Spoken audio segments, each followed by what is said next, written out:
1974.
Life's a battlefield. 1974.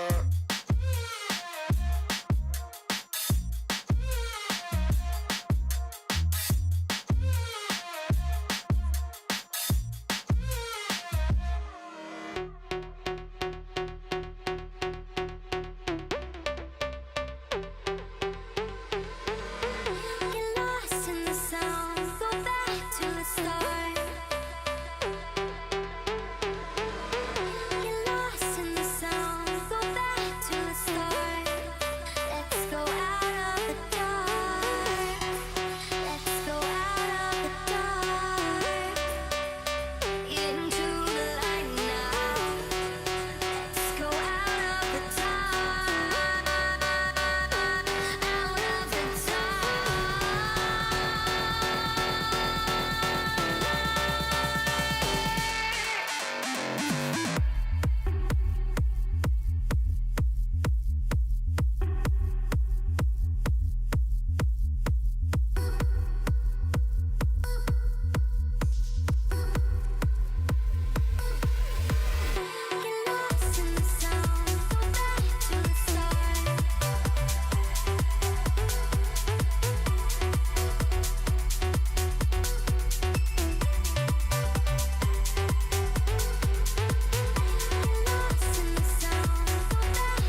need you. You know I don't need you. You know I don't need you. I don't need you no more.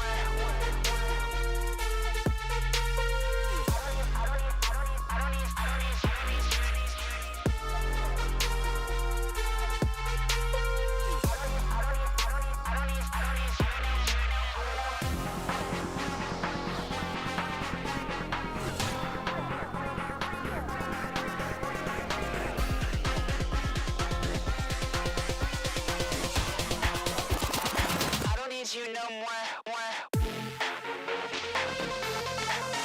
Switch. You know I don't need you. You know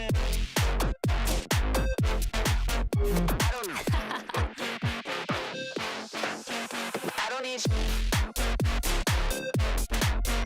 You know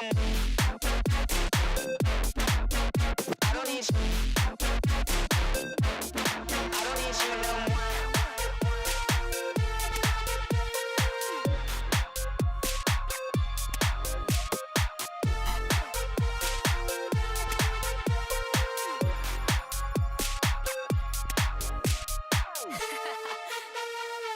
Yeah, I meant what I said. I don't need you no more.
I just can't be alone tonight.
Don't you hang up again, baby.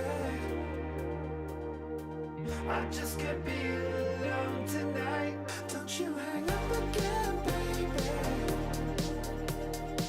I just can't be alone tonight. Don't you hang up again, baby.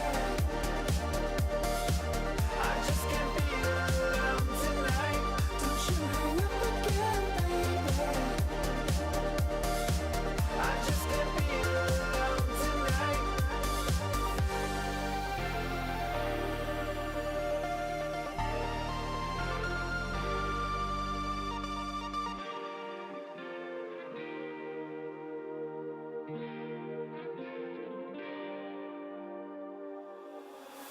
I just turned 18, saw your whole life in front me. And in the one day I miss cleaning up the cold tea. Now I'm sitting there singing broken heart, broken heart. Helplessly I'm praying, blaming God. Ooh, she told me don't worry, we've been apart before. The words of heaven will be waiting for you once more. She told me don't worry, told me don't worry now. Told me don't worry, told me don't, told me don't.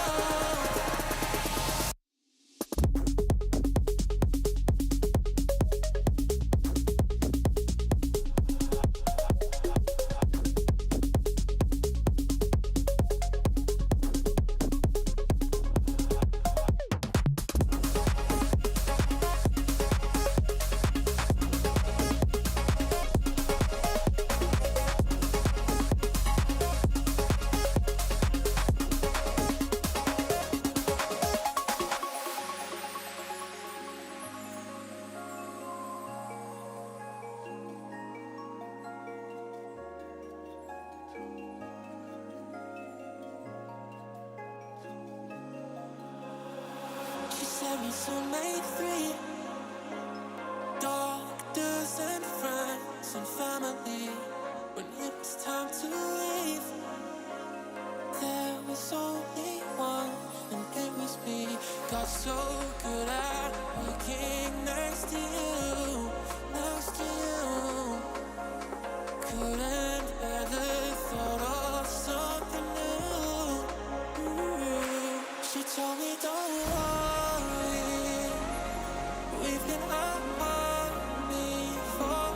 The words of heaven will be waiting for you once more. She told me don't worry, told me don't worry now. Told me don't worry, told me don't, told me don't.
Rocket League fans around the world, welcome to South America for the last chance qualifier of the 2026 Rocket League Championship Series. It is the last online day of competition in South America. We had Mina yesterday. Ghazi put on the cowboy hat. He's earned a trip to Fort Worth, Texas, and one team here from South America will also earn a trip today, folks. 6 teams remain, 1 spot in the last chance qualifier in the play-ins at the World Championship. I'm excited about it. I got Herc, I got Stumpy, I got Daz. Herc, what a day. Here we are. You excited?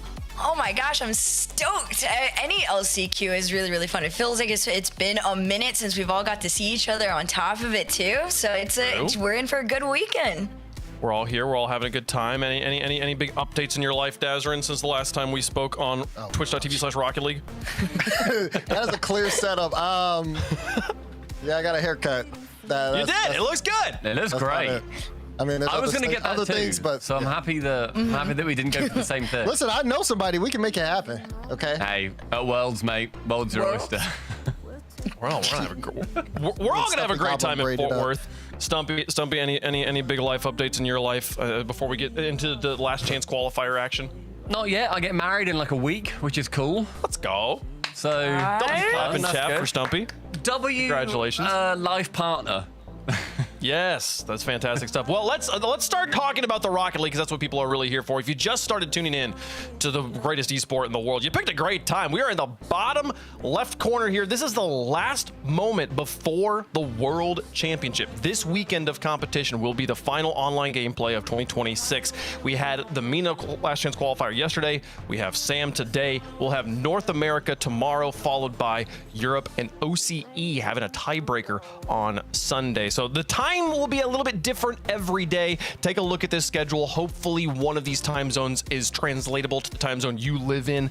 We try to keep it kind of global here for everybody. But again, today here, Friday, July 24th, we have the South American LCQ. Tomorrow, North America. And we will start things tomorrow on Sunday with the OCE tiebreaker, a single match to determine which team gets to be the champion of the region at the World Championship. Should be an exciting, intense moment of Rocket League action. And then following that, we will have the European LCQ. Who's going to come out of that? Man, that one feels tight. Lots of fantastic teams over in that region, hoping to make it to Dickey's Arena. If you want to be in the building with these teams and watch them compete for the title of World Champion, you can do that, folks. There are still tickets available, and you could be in the building when history is made. QR code about to pop up on your screen. You'll be able to be there. We've been there a few times now, Stump. This has been we've had a lot of fun experiences in this building, and I'm hoping we're going to make some new ones here in September. Honestly, in the entire city of Fort Worth, I love it. I absolutely love going back there. I feel like I've actually learned like a lot of the center of the city by memory now. I could recommend where to go to various places. Brilliant place, genuinely. If you're considering going to a land and you're thinking, oh, do I do it? Oh, do I not? You know, we're getting towards the end of the year. Just do it. Don't be lame. Pop along, see us, see your favorite teams, and get some banging ice cream while you're out there in the Texan sun.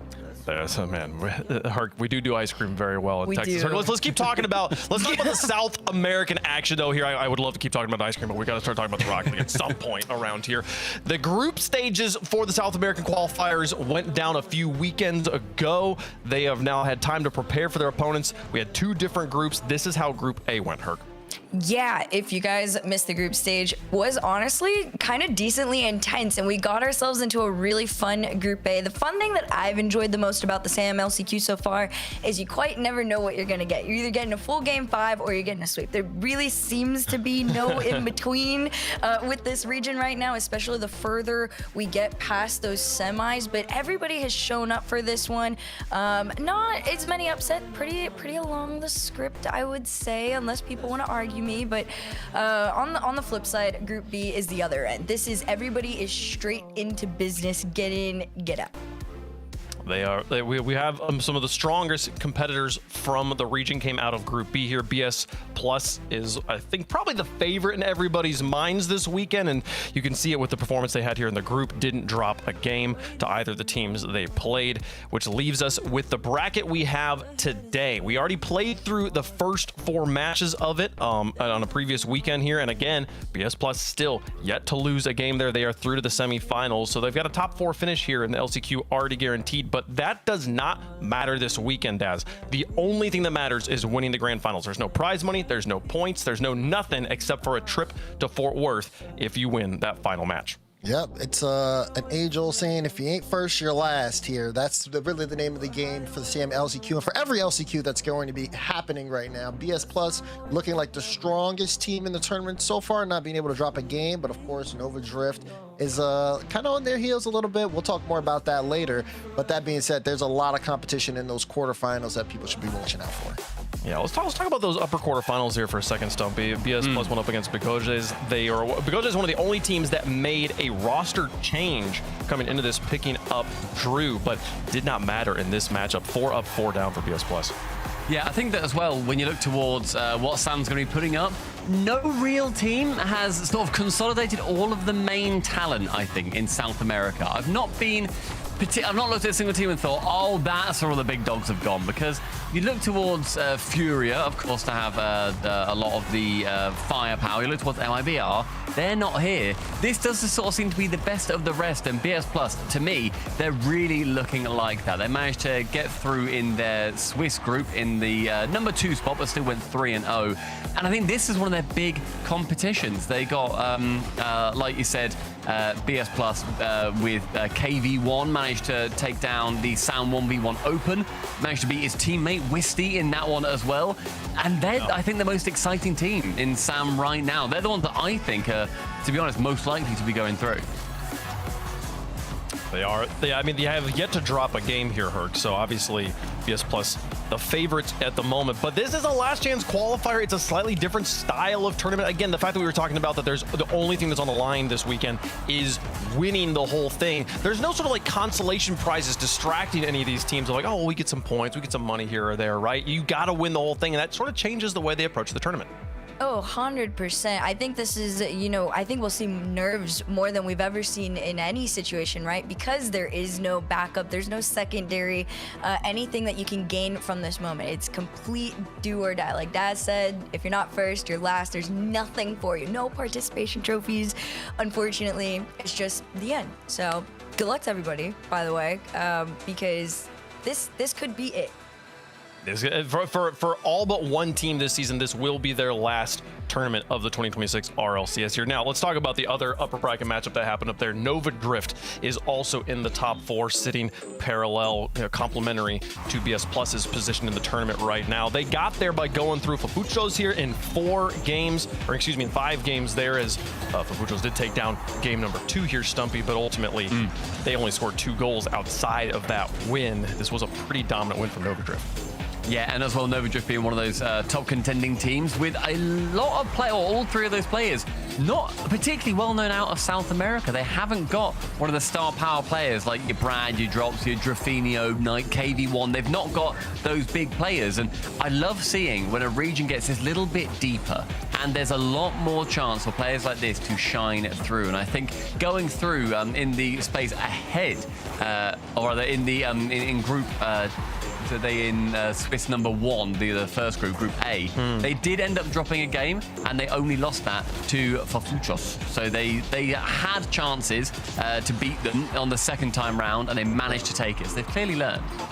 Yeah, but one of the things you talked about, Stumpy, where you have like players that aren't necessarily as well known getting a spotlight. That's what I'm seeing in this squad here. First of all, their team plays have been solid. Kevin Nacho has looked very clean on the ball, definitely set up a lot of individual plays, and Roman has also been a part of that as well. I feel like this is just people starting to try to make a name for themselves. They get to win the LCQ, go straight to the World Championship, and now we've talked about all the great players that are on the board here in this LCQ trying to fight for it. They'll add their names to the list. We'll see if any of these players can earn a spot on our top plays today with the action they'll put up. Here are the top plays so far from the LCQ, powered by Progressive Daz. Take it away. Yeah, let's do it. Number 5, this is going to be Brad. Great flip reset here. Watch how he gets the flip on the side of the ball and then just use the power to get to the corner, right to the top left corner. This is great control to start off our top 5 plays in a big game situation. Brad just using that flip, just so well done. I mean, it's a great one to start us off. But let's get to number 4. I love this because look at this from Bruno. Bruno, you got to play the ball there. You give him a free flip reset, and they're going to punish you for it. This is just easy, good card control. You get a great first touch, get your flip reset, play it low. The defender, I mean, he's left on an island there at that point. Now we move into number 3, and Bruno, I talked about you listen, right off the kickoff, just get it back. Get it back for us here with a nice skim to the bottom left, right off the kickoff. Nice. That is exactly what you want to see. Good wave dash. Again, reads the ball, has enough time, and just lands the skim. It is so clean, but we are not done yet. We are at number 2, and guess what? It's KV1 with 2. First touch to a flip reset, use the flip on the double. Bang. Bang. What does Stack say? Hand down, man down, and that's why, because you cannot afford to give someone space like this. Great read of the situation, knowing, okay, I get a first touch, I can line it up and execute. But I mean, Knight here for our final play. I like to call this the Knight special. Because again, he has a great first touch, gets a double off the ceiling, then off the back wall, then gets a flip reset, then a dunk.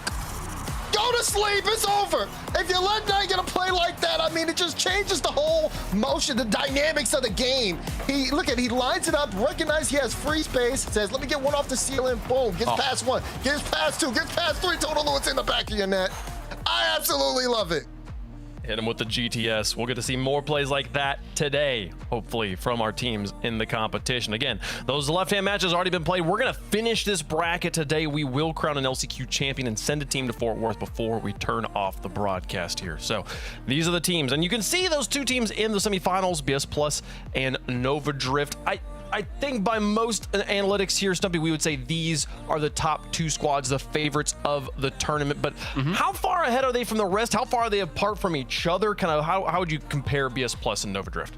Let's chuck up the blooming numbers then, I reckon, because these two teams, as you've said, they are the top two statistical teams coming into the tournament. There are honorable mentions I will go through, but they have been, and I think in SAM, when you look towards the top, it is a very top-heavy region. I'd say the same for MENA and also OCE. It's one of those regions where a couple of teams at the top will be taking a lot of the plaudits, but there's a huge amount of effort going in just below that, right on the surface, which is where BS Plus and Nova Drift both live. They are getting those consistent top fours, top eights. That's obviously just not enough to get them through to their two land spots. I'd also like to, while we have the numbers on the screen, just shout out a team that I think might be potentially overlooked a little bit. I think Disaster Class have got a really fantastic chance here of going and making a good run. They've got a tough one to start off with. They're against Pagodes to start off with. And then they have to go through Nova Drift. That I'd put them in second, Nova Drift. But I think there's definitely a good couple of teams here that could be going for upsets. I mean, you told me you got a team with Brad and Drops on it in South America, and you'd be like, okay, that's gonna be a strong team to talk about. It's the fact that this is the first time we're mentioning Disaster Class does tell you just how stacked this region is. And honestly, I feel like it's a different situation, Herc, than we had in MENA yesterday, where there were really kind of two teams that really felt distinctly had distinguished themselves from the rest of the pack during the league play. It feels like these teams have been trading back and forth some wins here. I think there's a better chance with what Stumpy was saying earlier about like they haven't consolidated talent onto a few teams where there's like a good star on kind of every team today. That means we're in for a good competition. Oh, 100%. South America, I think Stumpy said it best. This is one of those regions where everybody at some point has had a turn on one of like the top teams in South America. So we've seen everybody had a turn. Now they've all separated themselves out a little bit, which in turn kind of evened the playing field more than they all kind of realized. So it's a matter about finding out who you get to go potentially to Worlds with. I was going to say quickly, on that point as well, all of these players, like you look like we mentioned, Brad, Drops, KV1, Knight, Drafinio, I'm confident that on every single team, we've got at least one player that has historically played for MIBR, Secret, or Furia. On one of these teams, that is just a consistent thing. Card is then on Twitter. Like, there is somebody from all of these different teams that has managed to play. So the pedigree is huge. And I really am surprised we've not seen a consolidation under one banner here, but it means that Sam is very wide open. I think what I'm hearing you say is that Furia, Secret, MIBR have tried to do that over the course of the past year. They tried to build a super team over and over again, and all these players have been in contention here. We got 4 minutes till kickoff, so let's start moving things forward here a little bit. Folks, if you got family and friends at home that you want to get involved with watching Rocket League, or if you feel like, I wish I could just see a more holistic overview of the gameplay that's happening at any moment in time, check out the Rlcs crowd cam, twitch.tv/RLesports. It's the sideline viewing experience, different, something more relaxing way to watch Rocket League, and maybe a little more familiar to this traditional sports viewing experience. A great way to introduce people to Rocket League. Here is today's schedule, folks. We've got 2 quarterfinal matches, 2 semifinal matches, and then the one that matters the most. Which team goes forward to Fort Worth will be decided in that grand finals. Let's start talking about the first matchup of the day. Pagodes taking on Disaster Class here. Disaster Class, I think it was Pagodes actually removed Leo to pick up Drew. Leo ends up on Disaster Class here, so a bit of a grudge match for Leo. We'll see if he can rally up with Drops and Brad, Stumpy, to get the win. This is a win and in, lose and out match. I think it's also worth mentioning that Leo and the team of Bigodes during the regular season, they were very consistent. 2 top 4s, they got 1 top 8. Leo gets removed, gets put onto Disaster Class instead, but again, you can see 2 of the players on there have got MIBR jerseys. This only goes to back up my point. And also, on Bigodes back in the day, or back earlier in the regular season, they only actually got knocked out of tournaments by either MIBR or BS+. So typically, you'd see Bigodes have a fantastic run through these tournaments until they hit a big dog. Do they consider Disaster Class to be a big dog? I don't know. I think that's going to be decided on the pitch. I don't know, Des. They got big in their name. I feel like they're trying to make a case themselves. I mean, when you do look at like this team, right, you can definitely see like the kind of layer of rosters. But even when you look at the highlights, right, Knight had such a big time goal. It does feel like, you know, being they're able to get some space on the side of Disaster Class. I mean, they can really shake things up. But also, you know, you look at both these rosters, you look at the level of land experience between, you have the Drafinho Knight, Brad. I like just seeing all of them. They know how to handle the pressure. That puts more eyes on Leo here for this matchup, particularly because this is going to be a high pressure situation. How can you, you know, step up when it matters most? See the players settling in.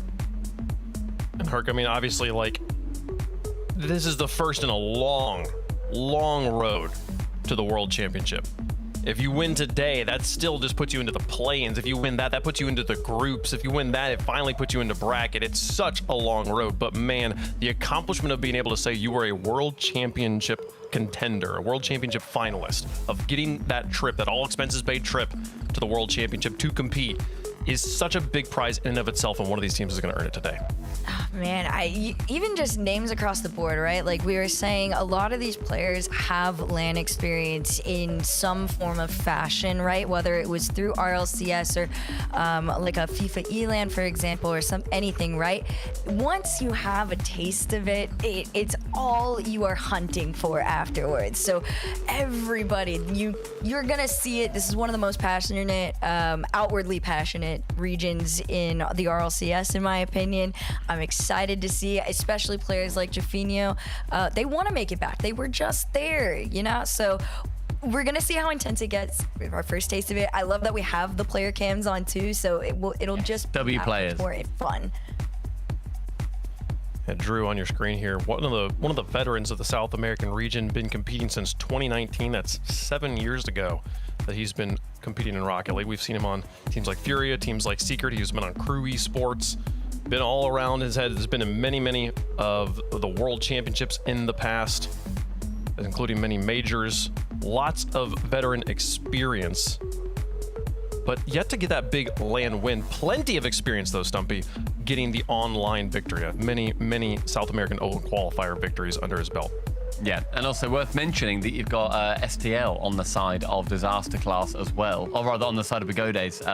He is former and very decorated Furia man, so I think that they've got a very good mind behind them. But this will be a tough series for either, and I don't expect it to be dealt with quickly. Okay, well, chat, let us know who you think is going to win in the progressive fan vote. Daz, who's your pick? I'm going Disaster Class here. I want to see the Leo win here.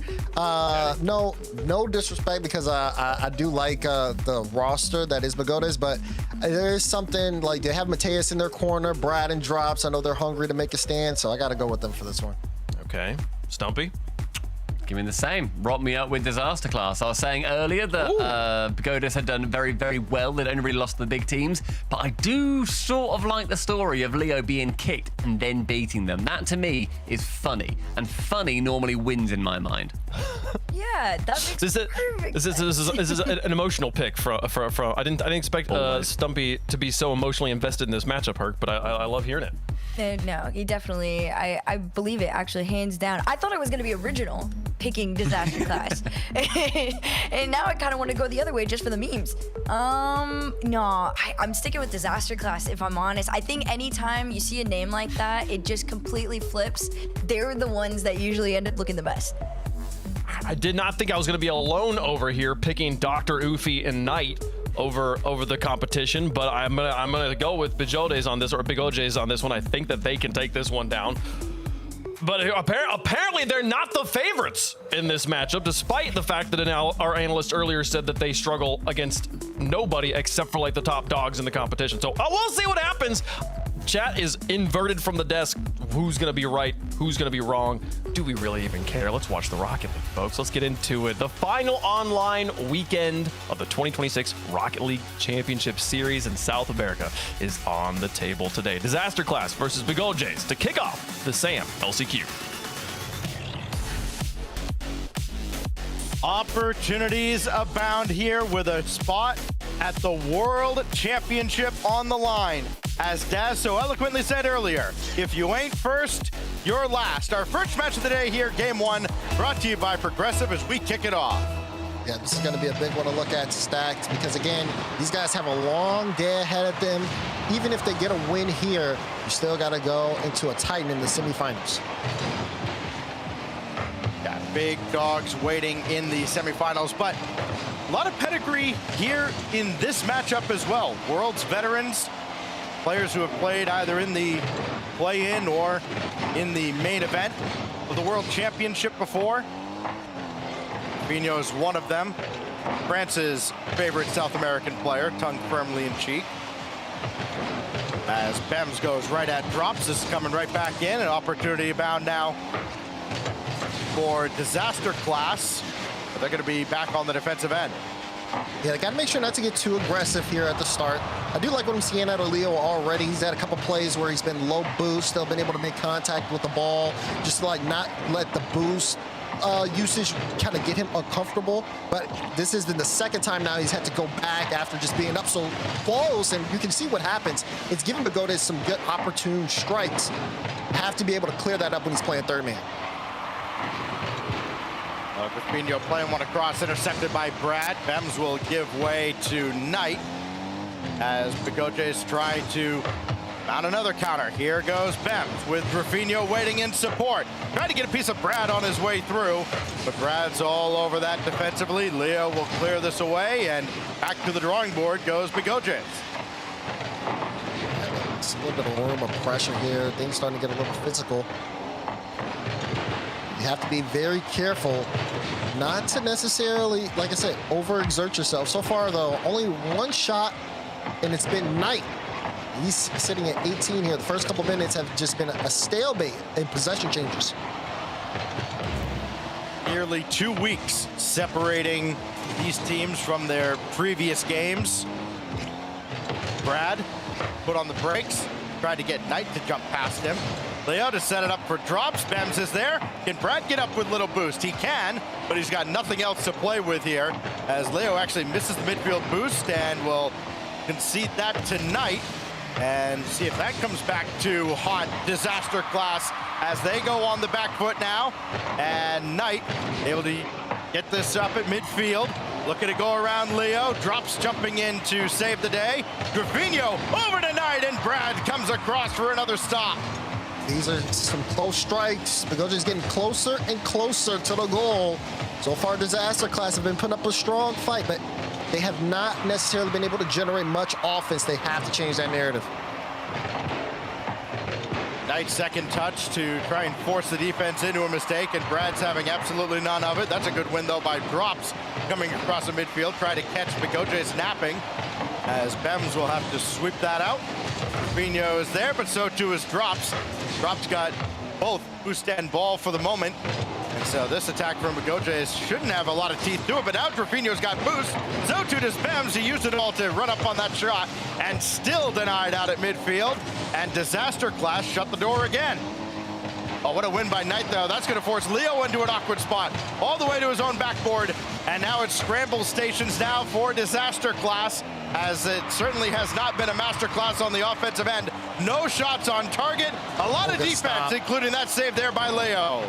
And he got the 50 win, and he's going to get the corner. That's exactly what you wanted from Leo in that moment. But still, though, it's because he gets a little too aggressive when he's in that third man position, and he's had to barrel back, giving the offense a lot of space to create.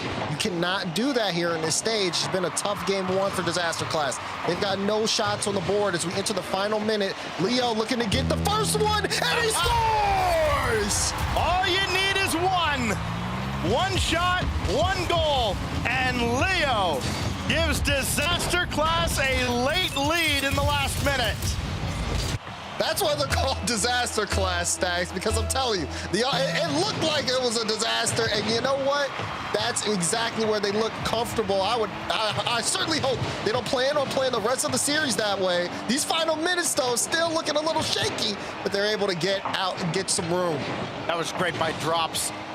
Then that little scramble in front off the kickoff. Just put himself in position, guessed right, managed to hang around long enough to prevent any follow-up.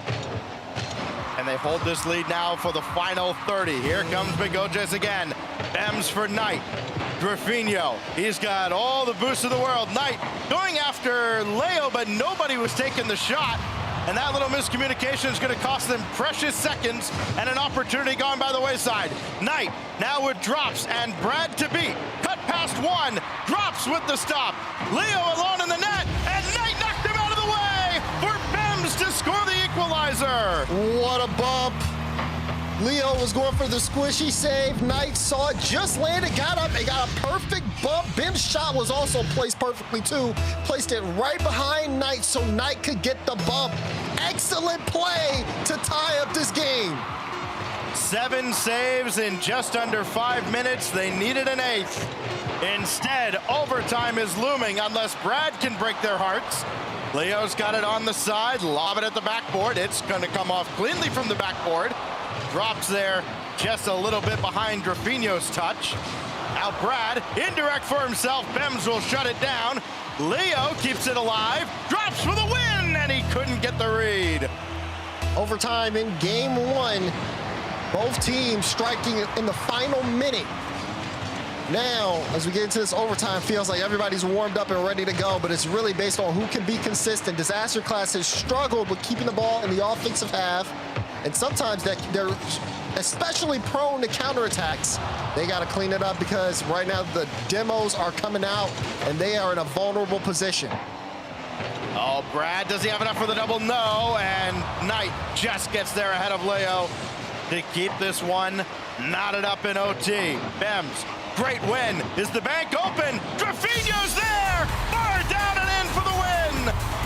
And Drafinho getting up in time, reads the play so well, and is just able to get a perfect shot through. Game one by Bigojes, and I mean, Stacks. That's a good way to kind of start the series, right? You battle back down the first goal, final minute left. You need something, you need to be able to score. You force OT, and then in OT, you finally get that second one, especially after just having all the pressure that they had in that first game. Leo with an inspired game, though, for Disaster Class. Again, all that defense basically being used as target practice on the other end.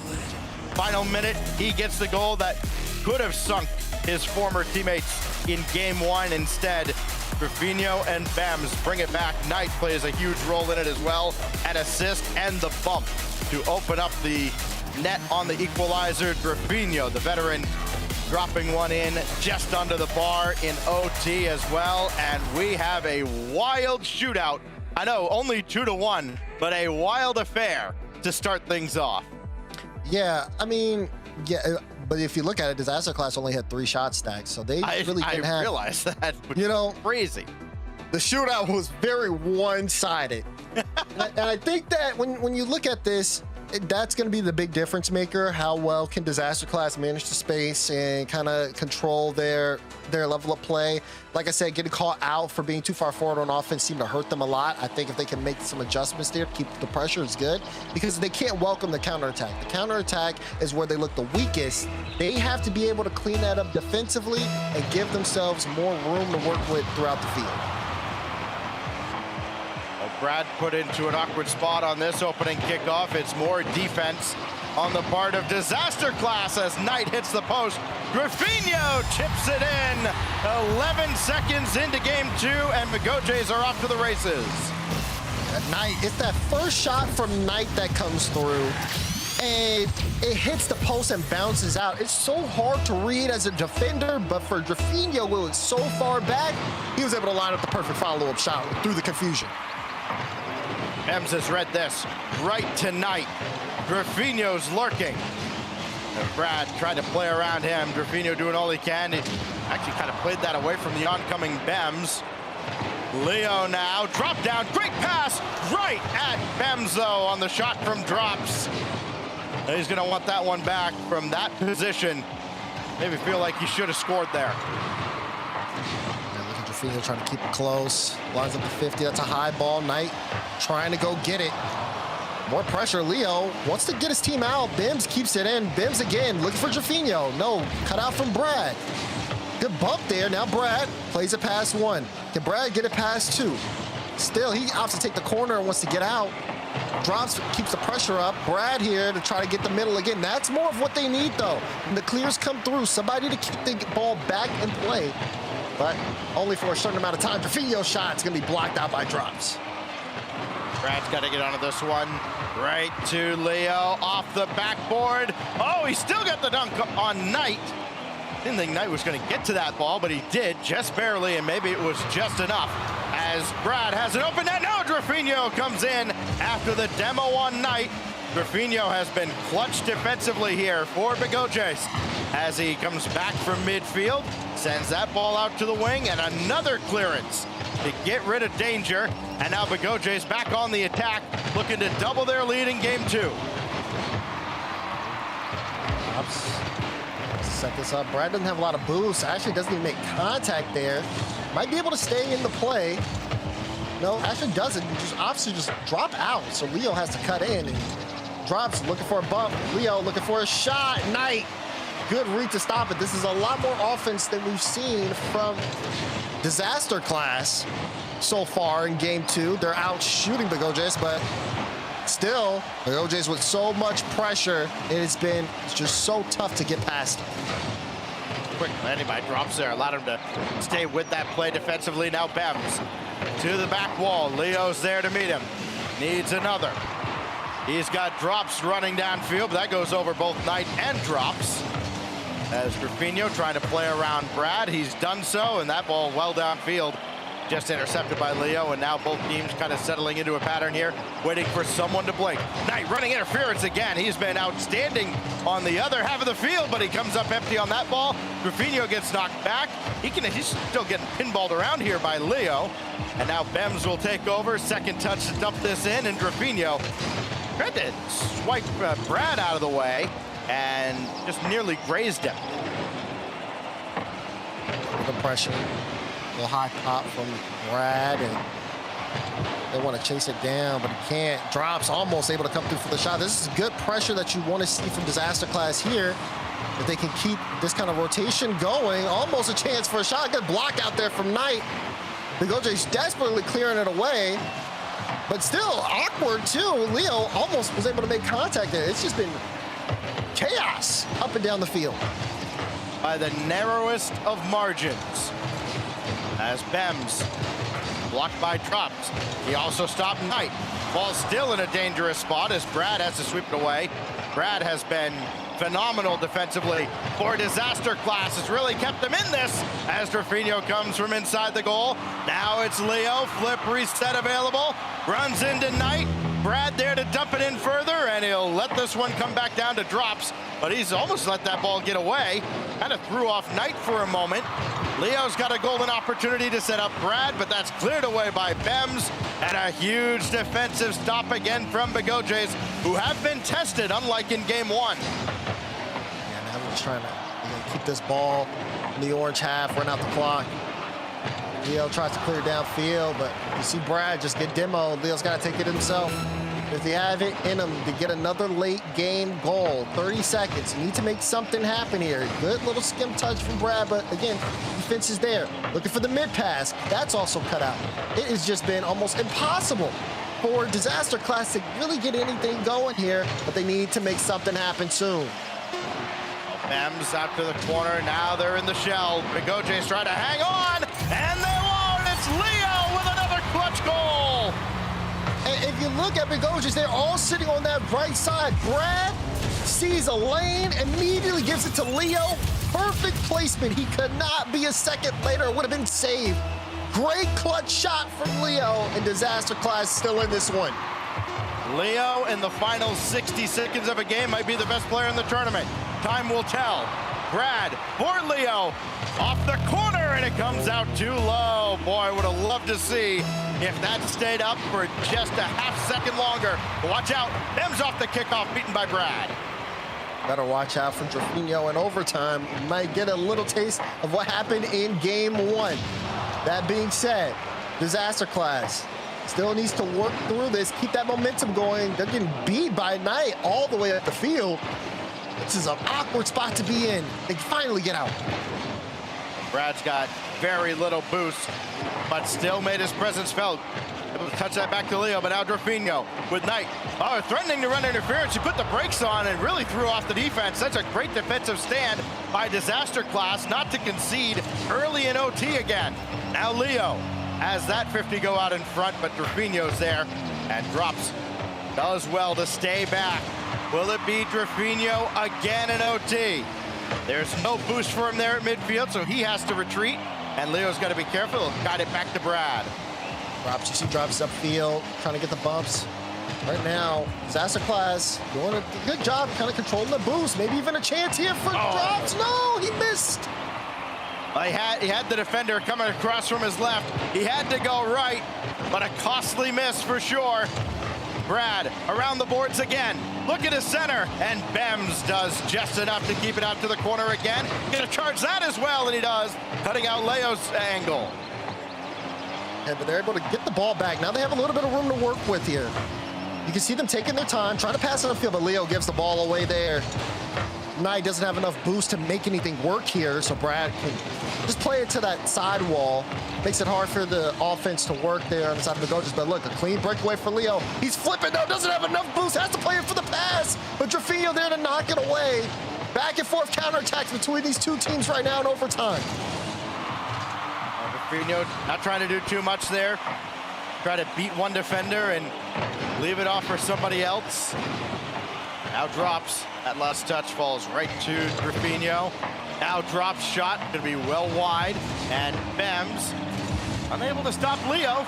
It's Brad again, second touch. That threw off Drafinho enough, but still Bems in the way, and Knight will go around Drafinho to play this further on, and still swatted out by Brad. It's all that effort, and it's all for naught, because once again they run into Brad. Double demo, it's still nothing. I mean, it just has to do with when you're on the ball there. He needs to play at a high and like really just, he plays a high, plays for the 50. He tried to get it over him, couldn't do that. And Leo doesn't make contact there, was looking for the skim opportunity, won't find it. Leo low boost, wants to pass to Brad. Brad has to work around it, can get a double, but again, Leo low boost, and third man, he can't commit there. So now they got to go all the way back. Disaster Class has to try to work through this Begojes defense, but Drafinho maybe trying to call the game here. No, cannot get that one through. It was Drafinho, 36 seconds into overtime in game one. Nearly Knight, 3 minutes plus in game two. But we play on as Drops takes over. Leo will have the midfield boost behind him. Can Drops hit him with a pass? No, he cannot, as Bems is in the way. Brad King coming across. And Rafinha just booms the ball away again. And everybody will live to fight another attack. The first touch from Knight. That should be a free ball for Brad, and it is. See Leo. Heavy touch. That's going to be a free shot. It is saved out, but you don't want to be able to give. You don't want to give those up at all. Now low boost here is Disaster Class. This is not where you want to be. Brad can't even jump. They're trying to drop it down. They probably should have put a shot on it from Knight. Kind of overdid it there. Didn't really know that Disaster Class is this low on boost. They're trying for the net time and time again, but they've been coming up empty. They're so low boost. They're all just packed in like sardines. Now Brad at least has some boost, but that won't serve him any good. It's Rafinha again. Rafinha, another overtime goal. Brad again. This 50 from Bims sets him up with a lane, and it's a picture-perfect shot right past two defenders. Rafinha, another overtime winner, and they are 2 games away from moving on to the semifinals. Rafinha bar down early in overtime of game 1, then just sliding under the bar in game 2. As great as Leo's been in the clutch for Disaster Class late in regulation, Rafinha has been the Grim Reaper for the first couple of games on the side of Begojes. 896 in game 2 off the back of just 2 for 3 shooting. It's the 5 saves that put in some work there for Rafinha. Big 5 saves. Saves to count for a lot, Stacks. They sure do. So drops his 7 out of the team's 9. Yeah, it's a big factor there. So there's a part of me that does feel like we may need to start adjusting the save values, the way the game is starting to be played these days. That being said, though, I'm sure he does. But the impact is felt regardless, though, from Rafinha. Big time goals, and you can see it in his cam as well. He's hungry. It's going to be a long day, but Rafinha's a player that's ready for it. Now they have to close out this series. Disaster Class does not take a timeout. Going into this next game, they want to play on. Big call going into DF8 Stadium, keeping that timeout in their back pocket. Hey, after a couple of overtime games, I mean, you feel like you're right there. You just need an opportunity to go your way. You got to convert on one more than you have the previous couple of games. See if it happens now in game 3. Where Brad drops and Leo. It is Bems beating Brad to the punch here on the back wall. They scored very early on, did Begojes in game 2. As Drops will take this from his own back line. And a wide shot that didn't really test Rafinha much at all. So far with this one starting off kind of quiet. Oh, again, you want to see, again, a little bit more kind of like the control of that midfield. What are you doing when you're on the ball? Brad, aggressive to keep it in. Leo wants to stay in the play. He doesn't have a lot of boost. So now, Brad, he's not going to be able to do too much here. How do you make your stand if you are Disaster Class? It starts with scoring early instead of late. They have a lot of late game heroics. I feel like that's when they feel like they need to kick it into high gear. But if they can get something on the board early, I feel like they do a better job down the stretch. Meanwhile, if you are Rafinha, you just keep doing what you're doing. Knight gets the first touch here, stays on top of the ball, hunts for Brad, says, Brad, I need you to get out the way. We are going to the semifinals. They are just on a roll. If they keep this up, they're taking this series in a sweep. Knight has been an imposing physical presence so far in this series. Leo's got over Rafinha, but Bems is easily there. And Rafinha with full boost. And you wonder if they can add one more here, talking about Begojes, if that might just be enough to break Disaster Class's hopes. It's Drops now for Leo. Got the shot off. Rafinha is deleted, and Leo scores. I like the response. Get physical yourself. Leo gets the touch. The bumps in the play. Drop says, I'm not done yet, and then responds with a dip of his own. Great matching there, the physicality for Disaster Class. They're back in the game. Obviously, the spotlight in this series has been on Rafinha and Leo, considering that Rafinha replaced Leo on this roster. They've scored 7 goals between them. Everybody else, just 1. Here's Bems. Looking now for Drafinho. Why not keep feeding the hot hand? That goes off of Bems. Very awkward. Here comes Knight, and Leo's there to stop him. Bems gets the ball with full boost. He's able to take his time. Wanted to opt for the pass here for Knight to try to get Knight a double. What the heck was that? What, are you kidding me? This is insane. Beautiful skim, man. You can't, Stacks. You can't.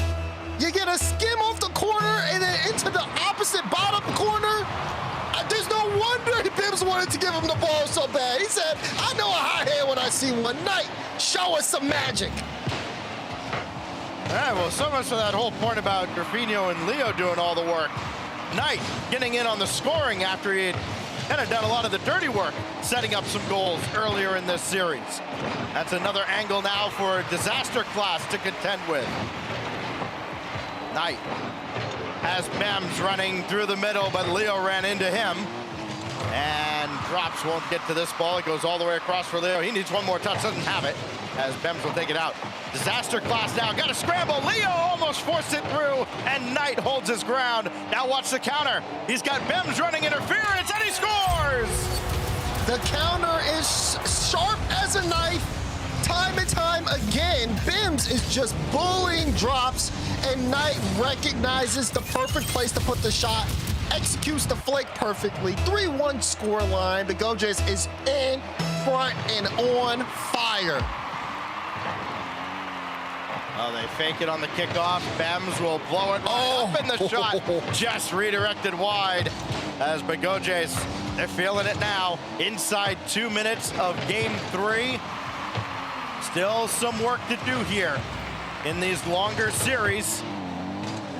Brad, he's up ahead of Knight, but Knight, great positioning. It's gonna be on Disaster Class to really turn up the heat and bring the attack to them. What great control out of Drafinho. Leo heard footsteps, but Drafinho actually couldn't put it in. Actually pushed it out from the goal line. And a big break for Disaster Class. I'm actually surprised he managed to push it out. I thought that was almost a guaranteed goal. It was so well executed up until the final moments. Brad will pop this one up high. Drafinho goes high as well. They're playing off the back wall. It's met by Drops. Drops will just try to pinch this off the sidewall. Can't do it. Bims. Good read. Drafinho just crashes through, deletes Drops. Leo has some work to do. Bims can't go. He's low on boost. So Drafinho wants to cut in, but Leo bumps him out the way. They tried to create a pass play on Disaster Class, but the defense was there to read it in time. Great work, especially from Bims in that moment. But here's Leo. Leo again. Leo looking for the bump. Drops double straight down, and it's a goal! They're within 1.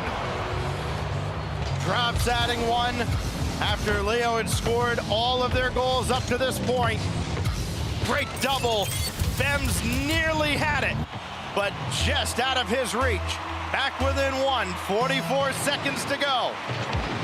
Will Leo wave his magic wand again? Gonna need some help from Drops. This goes actually right over to him off of Drafinho. Kiss off the ceiling, and Bems does well to get around a charging Brad King. Now Bems, flip, reset, over 1. Drafinho shot right at Leo. The chip is just too high. This is just pure panic from Disaster Class now. Knight does get a great double there, and he's gonna take the boost from Leo. They have to know he's low boost, but Drafinho fake challenges there. Doesn't keep the pressure on. Maybe they could be running out the clock. Final 10 seconds. They got possession. Leo, you gotta go. Gets the 50. Drops. You can't hesitate. Does get a good win. They want to set up Brad. Bims is awkward. Brad wants to keep it up. Drafinho off the sidewall. Leo pops it up high. Drops. Can take this up the ladder, and he does. Looks for a bump. Brad tries to get the drop down, but it's not enough. Big OJs is 1 game away from the semifinals. All 1-goal victories. This one, the only one where they actually had what you would constitute a massive lead. And it felt like they were quite in charge until the final minute when Disaster Class came alive again. But just too little, too late. Leo with 5 of Disaster Class's 6 shots on target, but it was this one from Knight that certainly would have got everybody out of their seats had it been at the World Championship. Hey, if don't just keep playing like this, they may well be headed there. They've got a tall task ahead of them if they can close the deal here with Disaster Class. But right now, Bigoje is looking as good as anybody has right now in the South American region. That is for sure. And we're getting ready to get into this game 4. And did you get word of a timeout, Stacks? I didn't hear anything. I didn't. Okay, it looks like they're going to Nothing keep from our playing admin, on. nothing from production, nothing from anybody anywhere. I believe we're just going right into game 4. So, I mean, can't take it with you, so that's whatever. I wonder at this point if they even know they have one in the first place. But players of this caliber, surely they know. But they're opting not to use it. Here we go to Utopia for a closeout opportunity for Bigojes. Let's see what happens. Kickoff, gonna be a free ball for drops. Leo's off the ceiling here. There's no way. He tried it. It didn't work. Touch. Yep, got a piece of it. Maybe even more a chance here again. Leo is having to run back. Meanwhile, yeah, Leo, what was that? You gave the net wide open to him, and Knight just goes through and scores it. It's just kind of, he sees Drafinho looking for the bump, pulls off, and Knight just has a clear lane. He's going to score that every day. Well, they had to play so much defense in the first, especially in the first 2 games. They decided, okay, you know what, game 4, we got to change it up. Now we're going to try not playing defense. That also did not work. So now they find themselves behind the 8 ball very, very early on in a game they must win. 1 of 4 in a row they have to win. As Drafinho from the wing delays his shot and drops us there every step of the way. Leo was looking for bumps, couldn't find it. Now this one, we'll go into the corner. It'll be Bims looking for the pickup there to Drafinho, and it's another one. Just keep racking it up, Stacks. Get the sense if this continues, Drafinho's going to score exactly as many goals as he wants. And the remainder of this series, Brad just trying to catch up to him from behind. Drafinho stays with it, calm, cool, and collected. 5 goals in the series, 2 of them overtime winners. Every single one of them has been highly impactful as Knight with a great setup, but nobody there for it. First touch for the preset. Use the flip to get it mid. Disaster Class living up to their name. Need something to change here. They want to have a chance in the series. Down by 2. Meanwhile, Bigojes has just been clearly in the driver's seat and showing no signs of slowing down. It has just been their game from the start, scoring twice in the first minute. They've just been able to hold on all the way through. Even when you see Disaster Class come back in the series, it just has not been enough for them to take a game. Bems to the backboard Knight. I think he's trying to score that from there, which is a very difficult angle. Now Bems and Drafinho, same place, same time for the same ball, and that might be a little bit of my turn offense now. What a pass out to Bems, who gets his second goal of the series. I mean, he slots it home too. You give Bims a good lane like that, and of course, that's going straight top corner. Can't give Bims a shot like that. Again, you talk about the level of experience on the field. Everybody on Bigojes has world championship contender titles. They know how to make the most out of their opportunities, and they have dominated so far to start off this Sam LCQ. Knight gave this a look. Leo will have it boomed away, but this is feeling a lot more like a victory lap at this point for Bigojes. I guess they have to lock in and defend, but it just seems like they have the entire playbook downloaded from Disaster Class. Out of the corner again, Knight. That's swept across by Leo, but nobody has any boost to do anything with it from Disaster Class. Here goes Bems right at drops. Needs another touch, doesn't happen, but Brad does. Knight out of the play. It's only Bems to beat, but again, they just can't connect on any kind of meaningful attack. Nobody took out Bems at the net. There was a pass. Nobody was there for it. Watch out on the other side. Does Bems have another touch? No, as Brad is there, as he has been most of this series. He's been stalwart at the back, Daz, but it just hasn't been enough on the other side of the field for Disaster Class. They need 3 with 2 minutes. I don't think we've seen them score 3 this whole series, at least in a game. So it's been a game. They got 4 in the series total. Herculean task. Meanwhile, the Gojas is about running the clock down. We'll see if they can get 1. It's close, but it's just not enough. Drafinho says not a chance. I mean, eventually, you got to throw bodies even further forward. Leave yourself vulnerable to counterattacks like that. Knight trying to get around to redirect that home. This is on target. Drops can do very little with it. Drafinho leaves that for Knight. All the way across now for Leo. Bems is already in the air. Now what can Knight do with this? Is he going to try to set up Drafinho? He's lurking behind him. Got the flip reset, but this will fall to Leo. Final minute now. The Gojas closing in on a quarterfinal victory.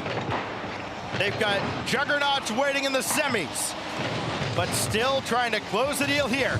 Mems looking for 1 more, maybe for the road. Okay, Knight, chance, and yep. Let's just put the nail in the coffin, ladies and gentlemen. This has been a Goja sweep here to start off LCQ for Sam. And they're looking in excellent form here. I am really impressed, and I'm excited to see what happens in the future here because, again, like you know, they have a long day ahead of them. This is going to be their first and potentially 3. Leo will pick up 1 here, and unless we see some kickoff shenanigans, I don't really smell the comeback. This is what Nova Drift has to contend with. This big Goja side. Leo, as mentioned, does get 1. He's had 1, I think, in the last minute of all 4 games here. But just not enough, barring a miracle. Ah, Drafinho with the double tap. He took Leo's team, and he's going to take his tournament life on the way out. Nice double right off the kickoff.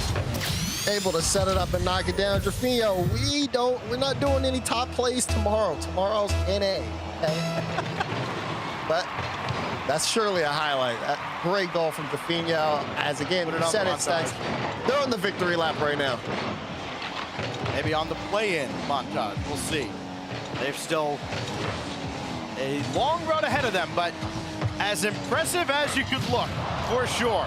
You got to play who's in front of you. They got a team that played very defensively and managed to break down all of those defensive barriers. The Gojas are through to the semifinals and a date with Nova Drift. Now Nova Drift know what is lying in wait.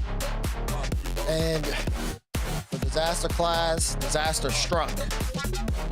Now you get to see it in Knight, Drafinho, how these guys just coming together being a combo has just been very impressive for me. I want to see exactly what they do. Of course, Bims as well. With that being said, the Gojas.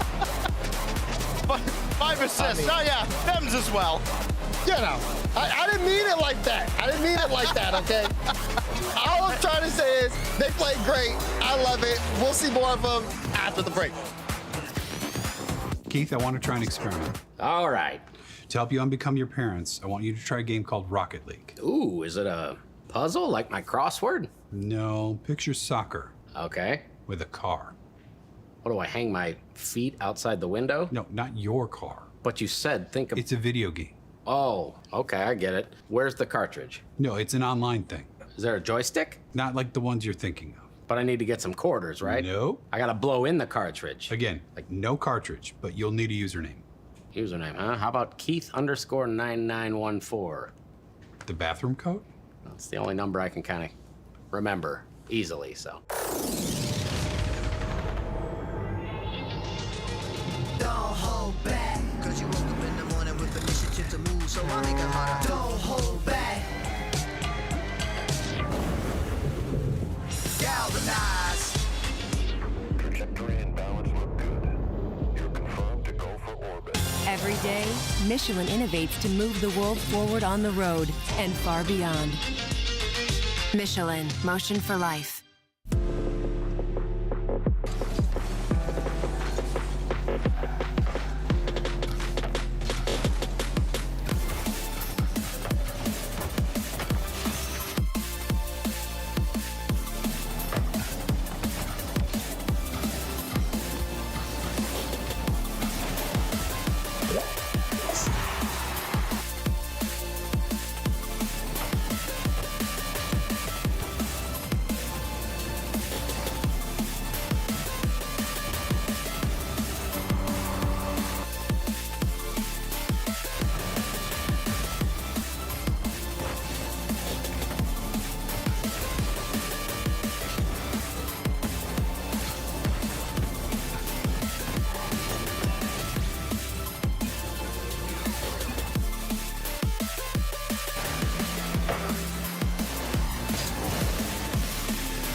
Pressure's starting to build, though. Oh! Landed the bump, but saved it and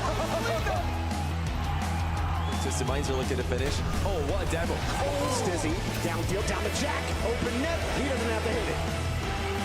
Big shot, pass. Oh! Up high, not over. 0 seconds. It's too late. On the ground. Army points. That is how you take an opportunity, Ruas. Nudge the exotic out of the way to open the door.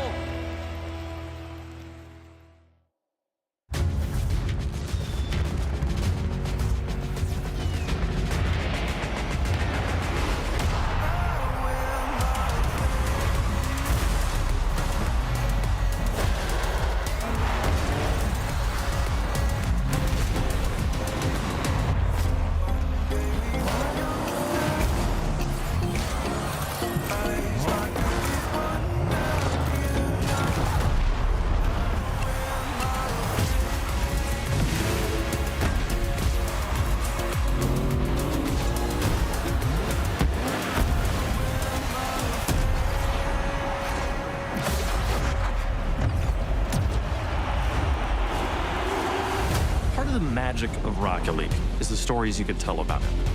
The 0-second buzzer beaters, the epic saves, the underdog victories. It's all there. As we return to this legendary arena, we'll witness Rocket League's story unfold together. Who will hang their team's banners in the rafters of Champions Field? It's time to find out.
thought I'd hear your voice again, and now you're taking up my mind. One spark to ignite the flame, and then it happens all the time. And I'm feeling every little thing you say to me. Wanna wake up and ditch the city. Break out, these walls are caving in, and you're a tidal wave. Yeah, take me back when you said we can do this until we're dead. Just a little bit farther, we're breathing underwater. I'm keeping your heartbeat like a drum. We can be kids out on the run. There's nothing better. I'm just glad we're young together.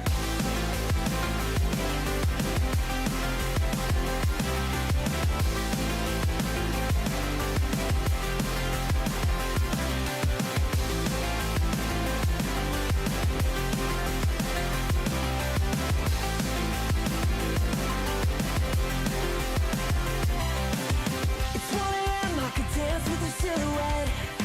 Tell me where you wanna go. Your smile's looking dangerous, and I can feel the afterglow. I'm believing every little thing you say to me, spinning you around until we're dizzy. Caught up like a boat in a hurricane, and you're a tidal wave. Yeah, take me back when you said we can do this until we're dead. Just a little bit farther, we're breathing underwater.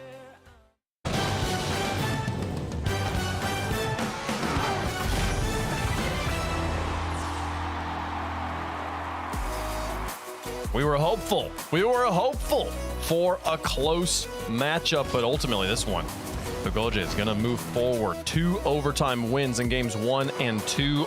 Walked through them in game 4 with a 4-goal separation there. That is Bogojay's through. Disaster class going to be out of the South American qualifiers. Welcome back, folks. We have a weekend here of sending one team from each region through to the play-ins. And we'll get to see Bogojay's continue on today here. Stacks, they're looking very strong right now. If disaster class is any sort of measure, we don't know. Was this? Did you feel like this was disaster class, or like not rising to the occasion, or was Bogojay's just that much better? Well, I think they rose to the occasion early on in that series. I mean, they definitely brought the fight to Bogojay's. They held their ground. Leo played outstanding on the offensive end early on in the series. I just think there was something that happened around game 3 where they just kind of got a little frustrated. It's like, we actually just can't beat these guys. And then you really saw it come through in game 4. Everything at the end of game 3 was just too little too late, and way too much Drafinho on the other side here. Yeah. Knight was just a riot in front that they didn't have an answer for him. Bems was outstanding in the midfield. I mean, everything worked out perfectly for Bogojay's, and they just outclassed Disaster Class in the end. Yeah, it wasn't necessarily a perfect series for Bogojay's, but when you look at the body of work, I mean, like I said, they played, or like Saxy said, they played really well, getting physical when they needed to. Again, knowing, okay, who can I trust in this moment? You could tell like there's some chemistry there from how they're working around each other, passing with each other. It just feels like a fluid motion. Like this feels like a team that knows exactly what they want to accomplish, and they're setting out to do that. Versus Disaster Class, it did feel like, okay, we saw some moments of brilliance from them, but that's just it. They were moments. And you need more, especially with the level of competition that's still left in the LCQ. How about that as an exclamation point at the end, too, from Drafinho? It just really hammered the point home that Bogojay's were that much better in Game 4. He put the nail in the coffin in Game 4. He scored both overtime winners in Games 1 and 2, and he's earned himself an opportunity to play against Nova Drift. Winner of that match will play in the grand finals. So, the bottom side of the bracket feeling nice and stable for now. Nova Drift knows who their competition is. They'll be preparing for their match, and Bogojay's get a little bit of a break. Let's jump to the top side of the bracket and find out who's going to be playing against Plot Twist, or who's going to be playing against BS Plus competition, folks. Plot Twist versus Fofuchos here, going to be taking on each other in a best of 7. Both these teams making changes, forming even for this event. New players coming together off of other teams, trying to throw it together. This is what we expected every region to be doing in the last chance qualifiers here, Daz. Throwing something at the wall, seeing what sticks, trying with a last-ditch effort to make it to Worlds. Yeah, talk about throwing something at the wall. Like, what is that? Did I just see Sosa on the screen? You sure did. Mata, Sosa, and Rlcs. Honestly, I like it. I do. The team. I do feel like this is potential. Like, if you had, if it looks like Mata and Rlcs are in the same room, back to back. Oh, I think is yeah, that no? Oh no, they're all. They might all be. I think they're all there. Okay. Oh yeah, I like that. So again, you know, they're doing what they need to do for plot twist to kind of get things going. I'm excited to see, because again, there's a lot of good players on this plot twist side. Playing the same LCQ, I think they definitely have a chance to really make things shake here. But of course, you know, you got to win the matches in front of you, and that's exactly what they need to do here. I mean, they blasted Twitter to get here, shut them out in 2 games, 4-0 to qualify for this quarterfinal. Struggled a little bit in the group stage to get this far, but on the other side of things, Fuchos had their hands full with Nova Drift in that upper bracket. When it came to the group stage, though, they were dropping games in both series, haven't gotten a sweep yet. Both teams have had a long time to prepare since then, though. It's been a few weeks, and now new opportunities here, and this one for all the marble stacks. Yeah, and again, this is so much different from what you experienced during the regular season, right? Where, okay, you get to this point, you're playing in the top 6. All right, we got some points out of this. We can feel good about this. You know, we're okay with the prize pool and all that. There's only one thing you're playing for here. And so, you know, for these teams that start down here with that extra match to play, it just feels like such a longer road, because there is no consolation prize. There is no, all right, we'll get them next time. Next time is next year at this point. So there is a lot of pressure, whether the players will admit it or not. They're going to be feeling it once we get into this. Chat, let us know who you think is going to win the Progressive Fan Vote. Hashtag PT. Hashtag FOFU. Daz, I mean, if we're trying to like break down these teams with the players we do know, I mean, obviously there are players on these teams, especially for plot twist, I think we're maybe more familiar with than Fuchos. What are kind of the big moving pieces in this matchup, the players to keep an eye on? All right, guys, here's my plot twist keys of success. Okay. Imagine. I know, but I mean, when you do look at plot twist, you're right. I think the only name I really recognize of Fuchos is Damasano. But for plot twist, everybody I'm very familiar with. This does look like Rlcs has put himself in a give me the ball, let me work kind of situation, because we've seen that he is very smart, knows how to play the game very well, and the people who are around him can support that. Sosa is definitely someone who is all around very solid player and has potential to really be able to shake things up and take a series into his hands. Rlcs would be the one I would expect the most, but then Mata, you give him a clear view of the field. He knows exactly what the right ways to work. So I feel like for plot twist, they do kind of have a standard, almost a 1-2-3 for them for the most part. But regardless of that, any one of these players can have a moment. And that's why I feel like they shouldn't be kind of counted out in this matchup. They might even have a lot of fans here in the fan vote as well. We'll see if they can. Fuchos on the other side, coming in with a new name. Excited to try and improve on the results. They've been kind of like a 5th to 6th. This is about the best result we've seen from them this season in a regional. But again, the top 2 teams out, that would put them into the top 4 pretty easily. Can they improve and have their best performance of the season right now and continue on here? Let us know who you think's gonna win. Daz, who's your pick? Give me plot twist. I'm going plot twist at 5. I think we'll have another short series for today. Okay. Stacks. Yeah, they can't do this to me. They can't invoke the name plot twist. Bring me back to the rival series days. Yeah, I'm taking plot twist here. I think Rlcs, much like Drafinho was in the previous series, I think Rlcs is going to have a huge series. I think it's going to be a huge series for plot twist as well. I think Sosa, one of the hungriest players in the scene. If you've ever heard him in an interview or if you've seen him on social media, the guy is eager, is so hungry to get to the World Championship and prove himself there. So much so, he'll fly to South America, join these teams, and try to play it through their last chance qualifiers. I think that the plot twist has got what it takes here. But for Fuchos also, they've been playing together all season. This might be the time when it all lines up for them. I don't think it's going to be that one-sided. I think we're going to probably get to at least a game 6 on this series. We've got plot twist here on the desk, but anything can happen. How does the chat feel about it? How are the fans lining up when it comes to the predictions here? Woo, woo. Fan favorite. For sure. That's name recognition right there. That's true. That is true. And branding a little bit too. The logo kind of pops. I keep mixing up with part-time pros for the shout out for the that's a old OG Rocket League heads, if you guys remember that Discord. Anyways, folks, we're ready to get into the next matchup. Who's going to be playing against Nova Drift? One of these teams going to be advancing the bracket. One of these teams, their season ends right here, right now. A best of 7 to advance in the last chance qualifier. Papuchos versus PT. One of these teams will be competing against Nova Drift if they can make it to the final. But firstly, Wave, they gotta go through each other and then BS+.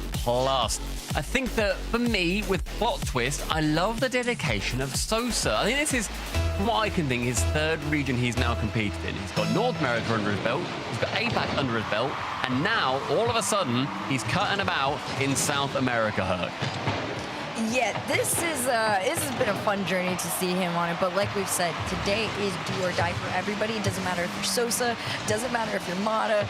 This is the one to win, and it is just 1 foot forward in a much longer journey. This is only a semifinal, Stumpy. They've got arguably the favorite of South America headed after this series, so you have to take this particular game, this particular series at 110%, but also you can't tire yourself out. I think these players would love if it was a semi-final. Unfortunately for them, it's still the quarters. We've got a long old day ahead of us.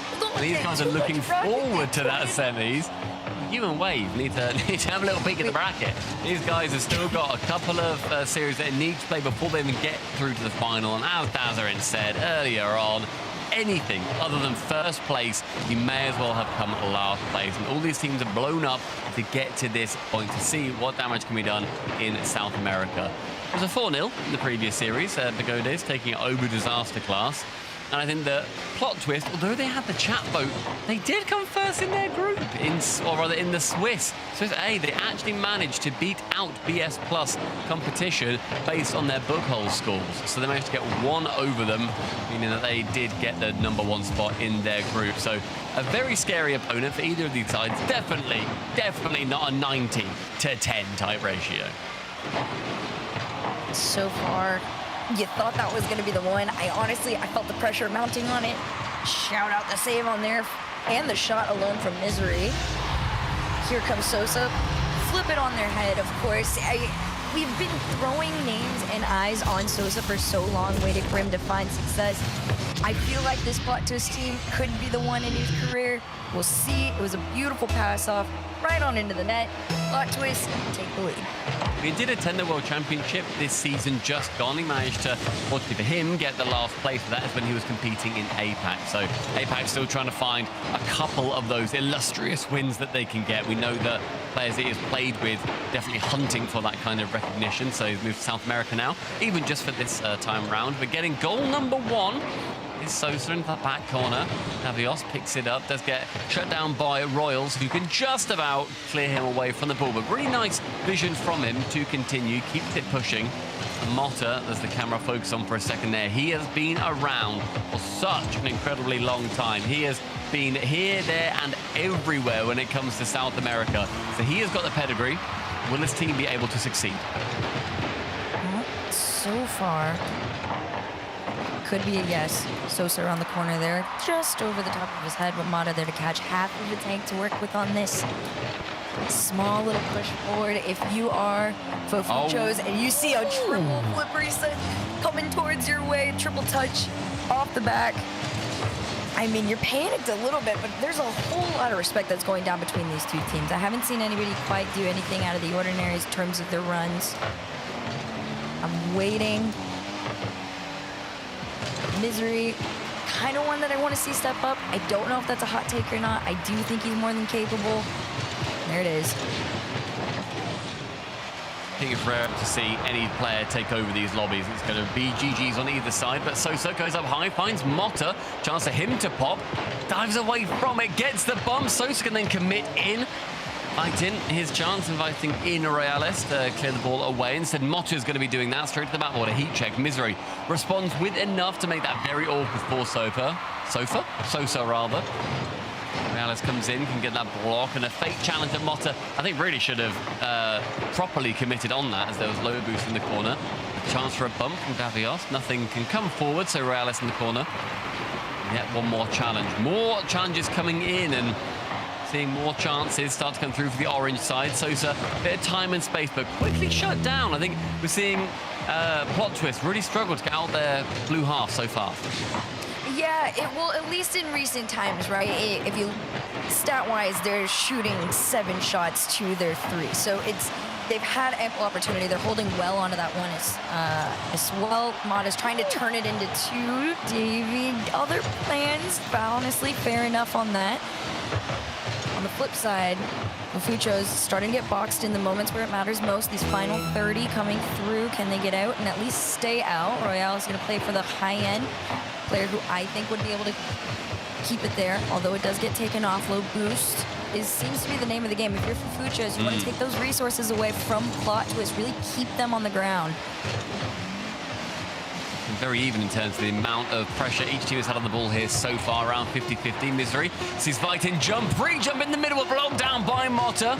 The senior character on the pitch can then get the full court carry straight over the top. Plot Twist, game number 1, and ended with a decent amount of management coming through from them. But I think there was a good chance for Fuchos to properly put the pressure on and make Plot Twist sweat just that little bit. No goal can come from it, however. I like this Plot Twist team too. They're not really forcing anything. They've been doing an incredible job of really just getting a feeler for what Fuchos is going to bring to this series. And what they've brought so far is honestly not enough pressure in terms of attack.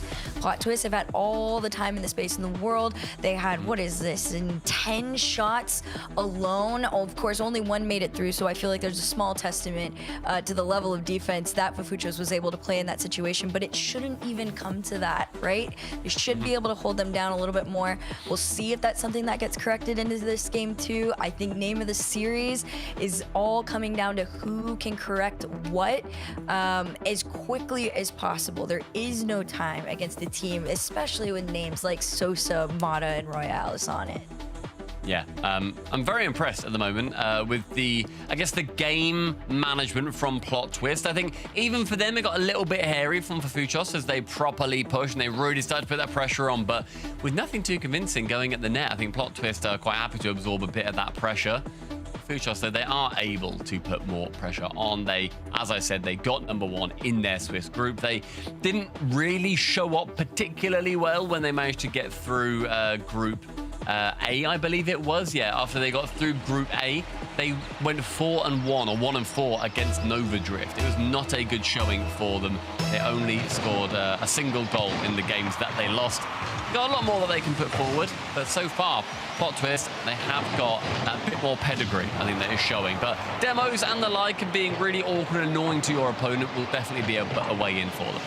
Oh, for sure. I think if you're going to go out and about this a lot more aggressively, you're going to have a much better chance. So props to them for at least approaching this, with a new intensity. This one got dropped down. No catch, though. They play it on the second man. Davey up next. Nice. Clean little pass off there off the top of his hood. I love this from Fuchos. It's very methodical too. It feels planned out. Look at this. Davey puts himself in a position that even the bump is not going to be enough to take away the shot opportunity, and they take that opening lead. I said, quite rudely, that I didn't like that at all. I think there's really awkward rotation in the midfield. But in the end, that actually stopped the momentum that Plot Twist were building up to counter-attack. Because they think, oh, well, the Fuchos have got quite an easy touch here. We then, therefore, won't even bother committing resources to try and keep the ball away. It slowed them down entirely. So well done to Fuchos for going for a plan that it did not have the DNA of something that I thought would work. The pattern recognition wasn't pattern recognitioning. Fighting goes for a bit of an air dribble, can't get it too much further, but a boost steal means that they are keeping their resources just ahead of what we're seeing from Plot Twist. Yeah, right now Plot Twist is pretty far down. They were sticking with 2/3 of the team on no boost for about 5 seconds there, which is actually a long time to not be able to find anything. So Fuchos have learned, keeping Plot Twist down on the ground, or even at least to that halfway point in the air, is going to make a big difference compared to before. First shot, though, coming out from Sosa. A little bit of time and space. He's gonna make the cut on it. There's the shot. I did expect it from him. You can see him just lurking in the back. So this is the kind of guy that unless you have forced him to rotate fully back to his side, you still have to consider him a threat.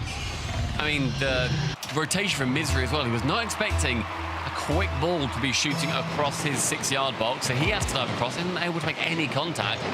Great positioning from Sosa. Let's stop calling him Sofa. My goodness. Sosa. He ends up getting... Yeah, I did. Sorry if that came out loud. I thought I muted. Yeah, very nicely played. I'm very impressed with how Plot Twist managed to keep that ball with a decent amount of pressure when it looked like it was about to form into a counter-attack. Motta beats one. Misery is going to be there to clear that ball away, however. Chance for Rlcs in the corner. One popping central to commit. That's boost burned on both sides, but that touch in the air from Vitin means that Plot Twist are going to have to slow down somewhat on their continued push. Right now, a lot of these attempts aren't even getting followed up too quickly because Plot Twist needs to be a little bit safer. And Fofuchos regain possession here, up off the sidewall, I assume, and there it was. Somebody quick enough. Was that a fake on it? Just handing it off back and forth to each other? Because I'm in the same boat as you. Right now, a lot of the thought process is on Fofuchos. It's not standard. It's creative in a way that is working very, very well against Plot Twist and you and me. Yeah, I'm being baffled by some of their decisions, but there's also no reason why they shouldn't go for them. It is working very consistently, but if they can get another goal from it, they'll be very happy. Halfway line is cleared as Vitin can get it as far as Sosa. Low boost, but he can still want in the corner.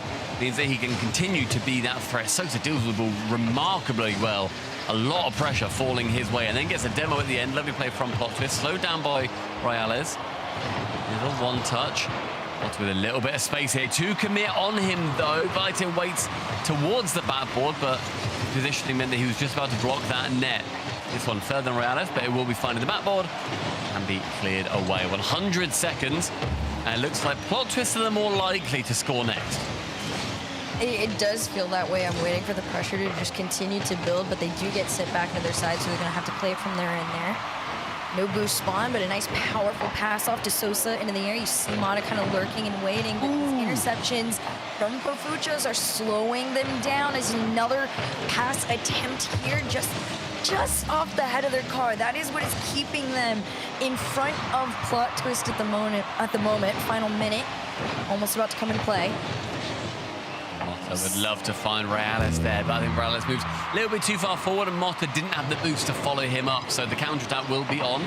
Misery pops it bottom corner. Can't find its way home. Final 50. Vitin, low shot.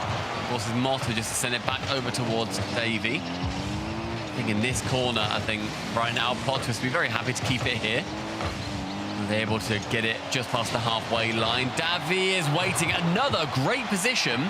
And more confusing play. It is baffling me. It's baffling Plot Twist. Fofuchos, they are, I think it's changed it around. They are now looking more likely, especially with this continued bout of pressure. I have not seen a team in quite, some time. And granted, it's been a minute since we've all gotten to sit here on Rlcs, but I have not seen a team this committed to being like, you don't know if I'm going to fake this time. You don't know if I'm going to fake next time. And the joke's on Plot Twist. They're faking every single time. There is no pattern to recognize. This is a different play on every attempt, but the cool thing is they're so synergetic about it that it works. Enjoyable seeing Fofuchos properly attack Plot Twist. Never they've been able to. The corner, Davey up high and as far as Rlcs again, and that was a name that we've mentioned a lot of times in defense. There's an opportunity for him to show off, and I think even if opportunities don't go their way, there will be a turnaround, and Fofuchos, an outstanding counter-attack. Low boost, lofted high. Davey waits just down in the midfield, sinks it past Sosa. One game in favor of the Orange. I love this. Like we said, this was a team that came in with a completely different approach, strategy, and what felt like a million different plays in comparison to game number 1 against Plot Twist. They gave themselves so much more opportunity. 10 shots, I believe, to their 3 in the last series, or in the last game, excuse me. A whole new version of themselves that is definitely able to go head to head with this plot twist roster. That is going to then be one leveled up, one apiece, so already a bit more competitive than the previous series where Disaster Class lived up to their name. Will there be a plot twist? Can they turn it back around? 1-1 in the best of 7. And bear in mind that also both teams do have a timeout they are able to take. We're treating this just as we would for any online event, so it's the exact same format. They have got that timeout that they are able to use, and they're just going to have to try and use it in the best time possible because Disaster Class, they did not use theirs at any point. Plot twist, I mean, some of the names on this squad you've seen for literal years. And the fun part about LCQ and getting to be on other regions, and I think we've all been saying this for a minute now, but we get to see other players that we haven't quite been able to hardcore pay attention to because we don't hardcore pay attention to every single region outside of our own most of the time. So seeing Davi and Misery and Viti has been really fun. You would have thought a team like Plot Twist would have just ran away with this almost in the same like that we've been seeing BS Plus do, but that does not seem to be the case. Everybody thought this was going to be a one and done and get out, but we have gone back and forth officially. We'll see how this one turns on its head. First 15 seconds is a little back and forth with Plot Twist finally breaking out of their half. We'll see a shot attempt try and get done here, but another interception. Goes Plot Twist back to the mid. I'm just intrigued to see what Fuchos end up throwing forward. Weird players they're going to be. What completely baffling moment is going to overtake us in this game as we do enter the third. Rlcs just ahead of the crossbar, and Sosa again waiting on the opposite side to receive a ball. His rotation is so aggressive no matter where he's coming from. He's just stolen that back right boost, or that left boost, the top right boost, and then immediately comes back through. It's lovely link-up play. And Plot Twist, again, first blood. Absolutely hardcore on this. That's a player that you're going to have to keep in the back of your mind a lot. And if there is no intention to, go out of your way to slow Sosa down, that is going to be a shot attempt that happens most times rather than not. Another attempt around the corner. Sosa almost tried to take it to himself, but low boost means a slow shot. And here comes Fafuchas trying to break out of their side. Midfield is Misery, waiting and lurking. Motta saw the danger, however, so he manages to get rid of Fake, and Sosa, yet again, is on the striking end, the spearhead to the attack that Plot Twist are putting forward. A great pinch is going to be relieving that bit of pressure, but maybe only momentarily as Sosa wants to restart it. Misery pops it towards the man in blue, and again towards the midfield, and seeing Fuchos have a couple of awkward plays that have benefited them so far. But right now, it has been just working in favor of Plot Twist, who are starting to become a little bit wise to their ways. Yeah, there's definitely a small correction to what was going down in the last game, and correction even seems a little bit harsh. It was just Fafuchos was playing a very solid game 2 that I think caught Plot Twist off guard. But Plot Twist on the other end of things, going back to this version of themselves where they are very intent on finding those centers as quickly and close as they can to the net, now trying to get a taste of their own medicine in front of their own. Around the corner we go. 50 goes back. It's up to Mata and Sosa to kind of really batten down the hatches, but a very good demo takes them out of their side. It was a great demo. It wasn't really followed up there by Rlcs. He couldn't properly continue aggressing as he wanted to. In the midfield, fighting back towards Mata. That bounce is horror for Plot Twist, but Sosa does manage to read it just in case the contingency plan man. Alice into the corner. Keep that pressure away from directly at the net. Davey, his chance to work it past, but again, Mata stays very solid. Vitin playing for the boost. This offense will continue. Misery to Fake, shot bottom corner. It is choreography that the top teams dream of. It is every player involved in one way or another. Oh, I love the way that Misery, too, the moment that it was sent off, it was out of his hands, the way he landed on the backboard, his new objective was just go for the demo, go for the bump of the demo, whatever comes of it, comes of it. But at that point, his teammate right behind him, ready for the play, like you said, beautifully choreographed. Everything, whether you realize it or not, with this team seems to be intentional. They are not guessing when they are headed towards this net, which is making them that much scarier for Plot Twist to try and defend against. Dobby, another nice takeaway here. Misery's a little bit awkward, gonna have to flip it forward and just keep the pressure on, but they are able to do so. I mean, Misery was awkward because I don't think he expected Motta to miss it in the end. There was an error on the defensive side. We're seeing just how many saves all of these players are making. Sosa right now currently on top of that table, making sure that his defensive efforts are being put to good use, keeping it away, clearing it away, and that is a nightmare for Fuchos. From Sosa in his own half, bangs it, puts a heat check on, asks the question what's going to happen. Viking gives him the answer. Oh, man. The crazy thing is, too, Sosa's first touch, you're like, he should, in theory, still be back there, and you blink, and he spawns in front of the net. It was going in no matter what. Sosa was inevitable in that play right there, and that 2-1 up lead for Plot Twist back in their hands. For Fuchos, you've kind of lost a little bit of this momentum that seemed so secure before. We'll see if they can get it back here. No connection on that path, trying to get open there. They try to go again. There's a lovely bump attempt, and I do like that coming out from Fuchos. Rlcs ceiling. Can't get it past Davey, however. We're seeing, like I said, the awkward plays now starting to be read. Vitan round one, Misery just had to get a bump, isn't able to. The quick shot on target. The in-game feed lighting up with action. But it is still that 2-1 lead, staying firm for Plot Twist. Motta, backboard, wants to tap it out, does do so. And who is there yet again? It is Sosa with the elephant gun into the hearts of Fuchos. It's such a heavy domino effect, too, because it goes all the way as far back as the demo, and Plot Twist choosing to spawn, despite being clustered up, to go for the boost. And they take that full team resource into their play there, and there was nothing Fuchos could have done in that moment because they were just physically too powerful to go against. Enough in the tank to pop this one up into the sky and keep it over. Who's going to spawn in their favor? Motta's going to go back up again, leaves this one for Sosa. Final 10 seconds and a 2-goal lead, though in theory should be enough. It's one more fake, but not enough time.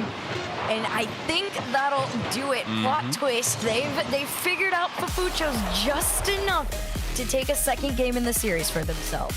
I feel like they're just biting less on their nonsense. Just every now and then, for Fuchos, they do something. They're like, yeah, well, what do you think of that?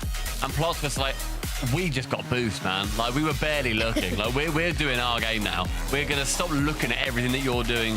We're not going to buy in on your fakes. We're not going to be waiting to see what your next play is. We're going to play our game. And if you want to mess around in the middle of it all, then so be it. And I think that for Fuchos, there'll be a learning experience for them that you can get pretty far through tournaments, but you might not be able to go through a couple of these big dogs. That was the awkward defensive moments that we saw come out from Plot Twist, but they stayed very, very steady. Otherwise, it was a full team play for Fuchos that managed to work them through the Plot Twist defense, and an error that put them down just that one more goal. I'd also like to, from Plot Twist, recognizing that Sosa does an incredible job of just threading through the entirety of Fuchos, right? So there's been so many moments where he just is this sneak attack player, despite you knowing full and well he will be doing it. There hasn't quite been an effort from Fuchos yet to really hone in on Sosa and see if that helps them out at all. But maybe they weren't prepared to really try and just go for one. It seems like they're always focusing on a bigger game, which by all means has worked decently so far. But it's a matter of responding to the last. Plot Twist did play a little bit of a slower game, like you said, just not buying into all the bells and whistles anymore and just making it a lot more simple than it comes off. Yeah, and I think the simplicity is right now for me, the play from Plot Twist, they're going for an infield pass. It's go for a heat check and then see what happens. They're doing nothing revolutionary. Currently, the Fuchs are struggling to deal with that. 3-1, the biggest goal difference rather that we have seen in this series so far. The Fuchs have got a little bit of learning to do. Try not to bite on what is being put forward to you from Plot Twist, because they are, I think, a little bit better than Fuchs at a lot of these moments. But we find ourselves heading to the Coliseum.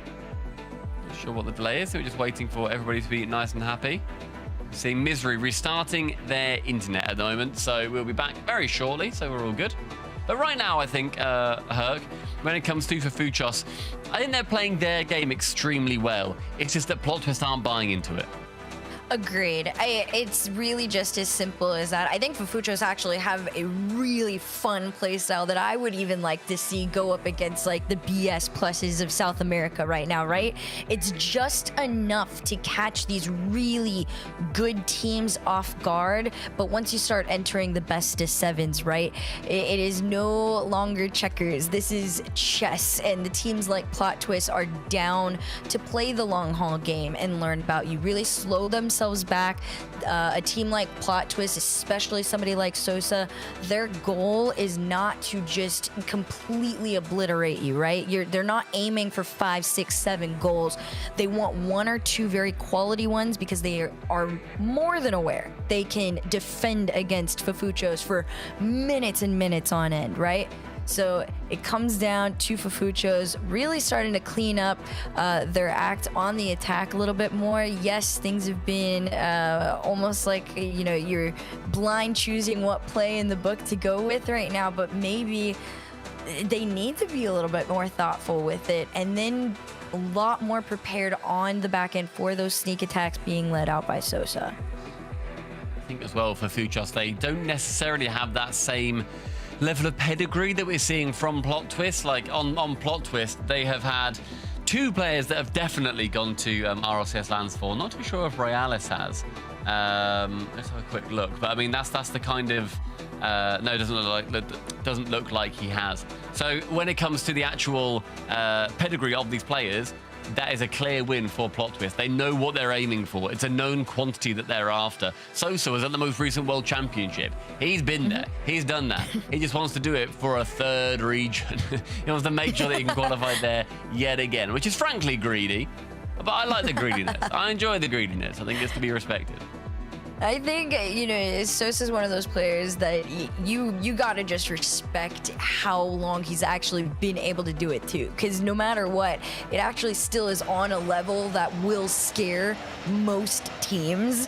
It's about finding that right combination. And he's got plenty of regions to try and figure that out from. I like him on this one so far in Plot Twist. Mata and Rlcs, I think, set him up very, very well for success. But for Fuchs, they are quite literally the Plot Twist against Plot Twist right now. It's who can figure out who first. I think so far Plot Twist have figured out for Fuchs, but there's not many necessarily going to stay that way with David. Chance for a double, and it just goes horribly wide of the post. It's a nice play, and we see a lot of intent coming out from Fuchs very early on. Mata with a demo is going to open up the net entirely. Rlcs in 24 seconds gets our quickest goal yet. Right there, it was just a clean catch too. There was no boost on the end for Mata, so just going around it, whether it was intentional or not, it's a great catch to finish. These early game leads have done very well for Plot Twist. This is what I was talking about. They know how to defend. They're setting themselves up. There's the first line of attack there out of Sosa, Rlcs and Matas. Just getting in line, ready to go. We'll see what Fuchs can bring. It's a slow shot, a center. Oh, wow. Defended. Here's the 3rd attempt. Nothing to go through. I mean, that defense from Mata, again, player that we keep pointing out. He is an absolutely incredible player. Has been around for a very long time and is showing why he's been around for that long. Sosa lofts it to nobody, so a brief recess while we take a hydration break. With Rlcs in the back corner. Chance to go high. Sees Mata central. Will he find him? He attempts to, but Mata does end up leaving. Leaves the ball to go towards Misery. Instead, a little bit of control here starting to form for Fuchs. A couple of quick cuts from them. Everybody you feel the desperation to get out of your half, but right now even Plot Twist recognize that you don't even have to do too much. Even just bumping one of those orange players on the way out just frustrates them enough. Too committed on the play to push up forward, still nothing to show for it. Instead, it's another Sosa flying towards your face, towards your net. Tough, that's awkward as Rlcs does end up flicking it high in the opposition's box. What a chance for a double. Instead, goes straight for the net. I really would have felt him going for the double there, but instead, it's a great block from Misery to shut him down. Heavy up early and a bump and another bump on the return. They're playing the Uno reverse card. Misery attempts to block it straight back down in front of the goal line. But does get removed himself. And that early goal still the only one standing in this game. Rlcs beats one, but not quite the second. Yeah, right now it's just same story as before. Plot Twist allowing for Fuchos to play their game, and their game, unfortunately, is getting red. Vitin up next, 50 down, follows slow, still does go for the center, but Sosa, of course, is going to be there. He's just there all the time, and it's always going to turn into the attack. This is what I was talking about before. He's so quick with it. Unless you are just there and prepared, that shot's going in. It's Davey on the back with nothing in the tank. It was just a little bit too far of a commit from that final man. I don't think, of course, Misery expected him to get over him like that, but I mean, you do almost have to expect it in these situations. I didn't expect that either. I thought that Sosa had lobbed it towards a slightly awkward position. He might try and get the 50, then kind of go on from there. And this is a chance for Davey to make us stop talking about them, but instead Rlcs is going to shut them down. And yeah, Sosa, I really thought that was going to be get the 50, move on, go on, whatever. We've still got the 1-0. Being able to wrangle it round, and then Davey at the back, bless him, with no boost. Now an open net here. Vitin had to go for something. Don't hate it. He had to get the touch, otherwise Rlcs does get the goal regardless. And we're just seeing for Fuchos scramble in every scenario. They're scrambling to get back. They're waiting with low boost, and then they're rotating. It's becoming messier and messier with every passing goal we're seeing fall against them. And that is the difference between these two, and the reason why so many people are going to favor a team like Plot Twist, right?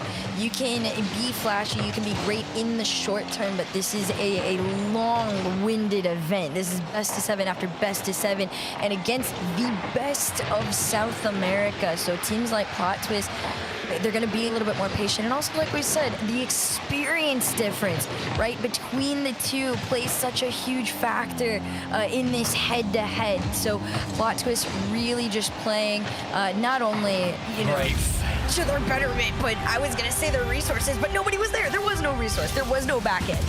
I mean, you can have all the resource in the world. You got 2 players back with 100. There's a pass in with 0. Tavios just waits, sees it coming in, Vitin passes it over, sends it bottom right corner. It's a really well choreographed play. In the dying 80 seconds of this game, suddenly a bit of life springing through from side in orange. Motta, a challenge in the midfield. 70 to go now. Davey does get bumped.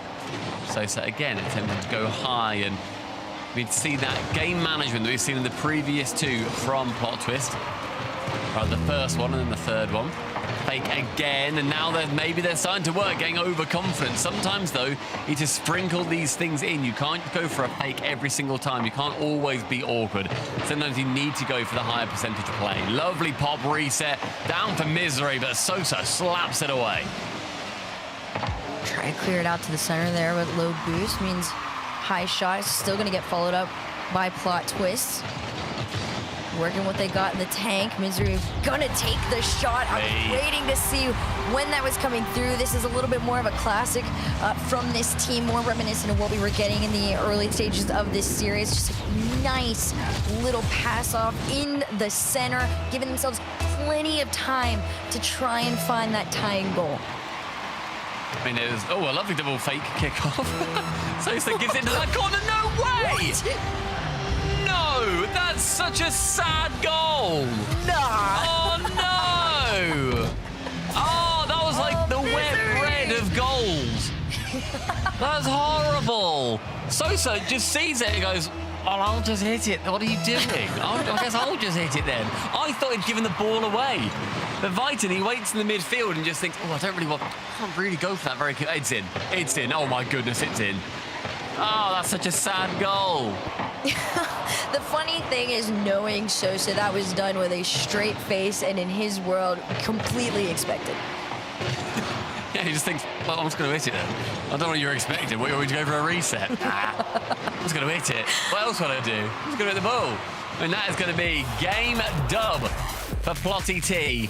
And one more needed to send them through to face off against what we keep calling the favourites in BS Plus. I will say, I think it takes a team with a lot of patience, a lot of confidence in themselves to be able to go up against BS Plus with what Plot Twist are bringing. I think they're calm and collected enough for it. What's missing is that attack. But I did say at the beginning of the series, I was like, you know, somebody is gonna need to have that spark and they're firing themselves, but they can't tire out. Plot Twist, I feel like, is not overexerting themselves. They're just they're playing their game. They're saving it all for what potentially is next. That's what I mean. It feels like it is management, and this is like Plot Twist playing their game, but I feel like they could also be playing like this in ranked or something. I feel like the Futures have got a lot more that they can give, but we're not really seeing it. They're overthinking a lot of these encounters. They are, as I said, 2 of those goals at least, they got given up from just sloppy rotating by the last man going in, and then the final defender isn't able to get back in time to then easily clear it away. It has been overextensions. It's been sloppy from Fuchos rather. And I think that when you've got the path of least resistance to just smack the ball, you may as well just go for it. And Sosa's been the absolute epitome of that. He's been right place, right time, repeatedly. And under the Eiffel Tower, we may well see Plot Twist go through into the semi-final. But Fuchos have got a lot more to give. They do. I think, you know, from the glimpses we've gotten of them, when they are just quite literally the most synergetic team we've gotten to see so far, they are great off the backboard. It's another shot up. Sosa's going to completely clear it and cut them off in that moment there. What is missing is the consistency. If Fuchos could get a little bit more consistent, not only with their attacks, but defensively, that is what has kept them behind, because once they fall apart, they spiral out of a game completely. So for Fuchos, trying to get back in it. Currently, though, Plot Twist, they've got that match point, so they already know that they are in their heads. Yeah, I think that's definitely a position where Plot Twist, if they can just continue to occupy that space and live in there rent-free, then they're going to have an even funner time of it. And Sosa is going to be continuing on that fun trend. Receives the ball nice and high in the midfield. A great clear from Rlcs, but what is it again, Herc? Another overextension from defense.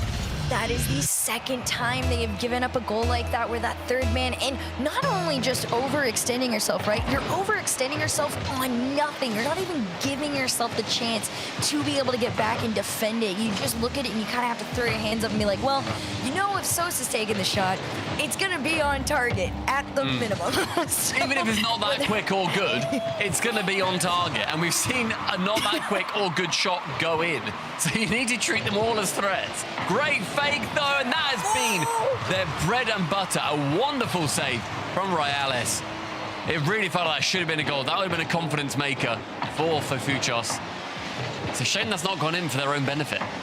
Yeah, I mean, but you do have to give the flowers to Plot Twist, right? That's the level of defense it takes to be able to hold up in a series against a team like BS Plus, and then you have to look further than that and be like, against, you know, the OCEs and the NAs and the Minas of the group stage, because you're fighting to play at Worlds. You're going well past that is the journey and the dream right now. So you got to always think 10 steps ahead, whether you like it or not. Does this play style work there? And so far, in my tiny baby professional opinion, Plot Twists have the patience and the makings of a team that could do that.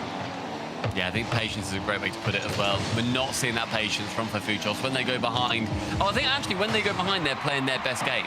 That's when they're going for these really nice-looking fakes, and they are going for the wily plays. Will this be another pass? Central it is, and it's 2 to commit. Horror defense from Fuchos. I saw where this was going. It was wrapped up. It's obviously being popped there, and then both jump. Vitin should have stayed back, or whoever it was that was next to him, Misery, should have stayed back. Instead, neither of them do, and it's a nice free shot from the faster Rlcs. If you are Plot Twist, you are just absolutely eating this up. You could feel it off the kickoff, too. They were just a little bit too on the behind in this moment.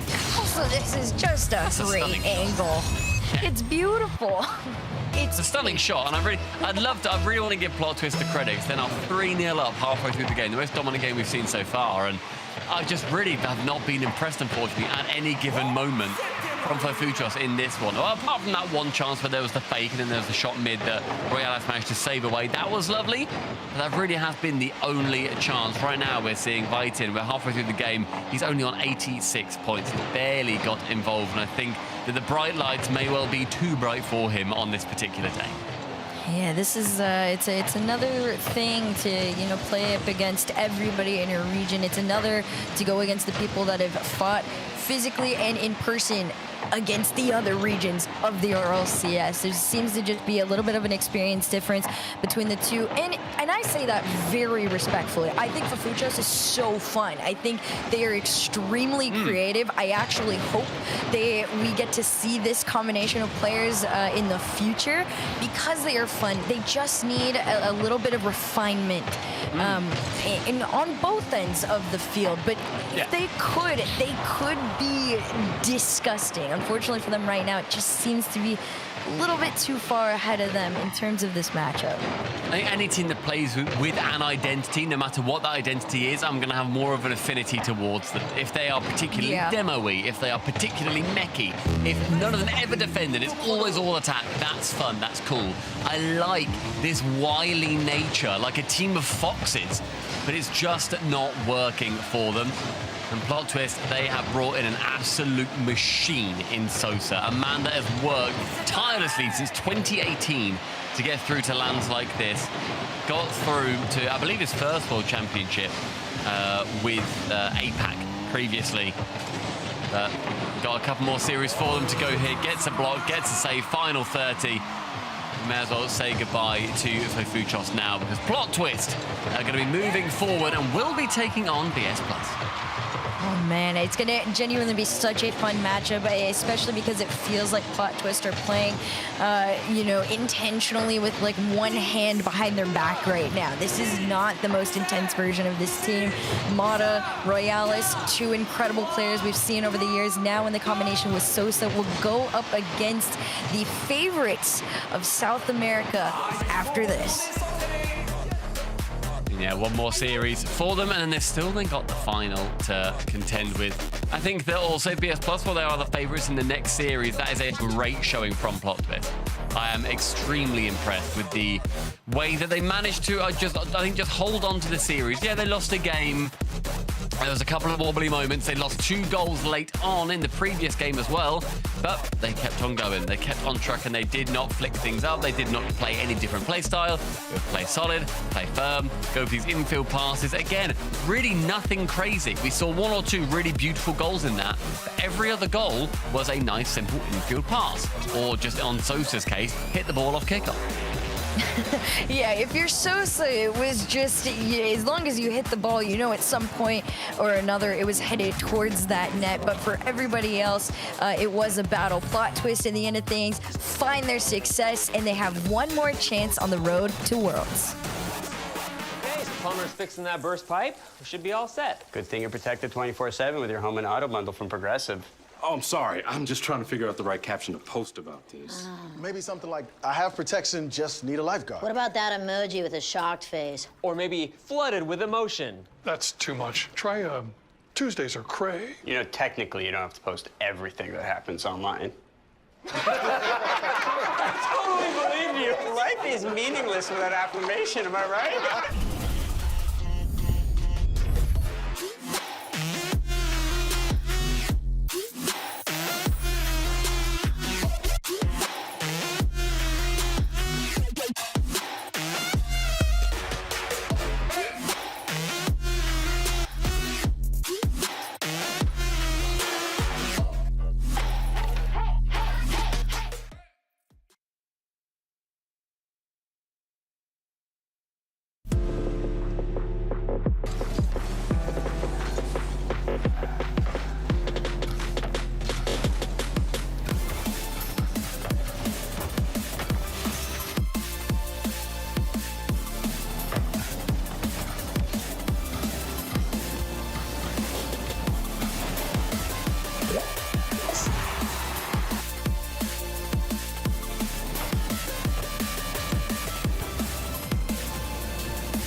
Magic of Rocket League is the stories you could tell about it. The 0-second buzzer beaters, the epic saves, the underdog victories.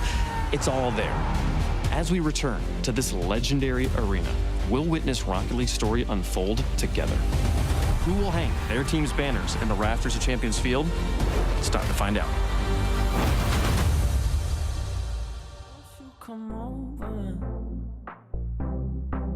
Dying to know where you came from. We're breaking open. Feel like our future's just begun. And all I know is that we lost time. If we stay right here, we could free ourselves inside. We'll stay awake forever. We'll hide away where no one knows. Let's run away together. Just lead me into your world.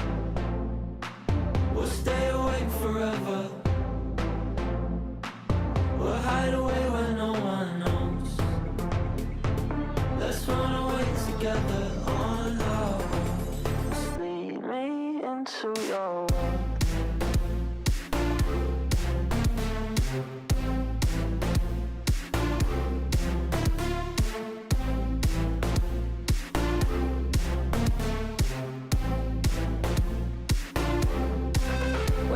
For no one,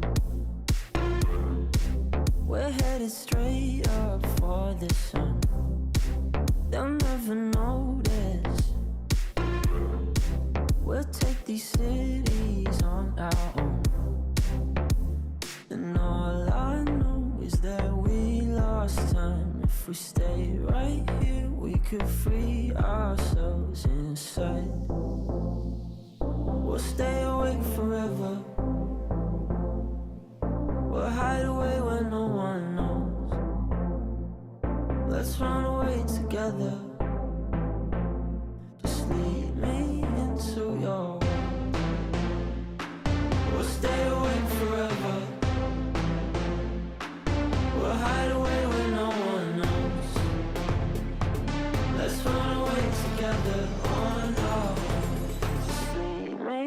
into your world.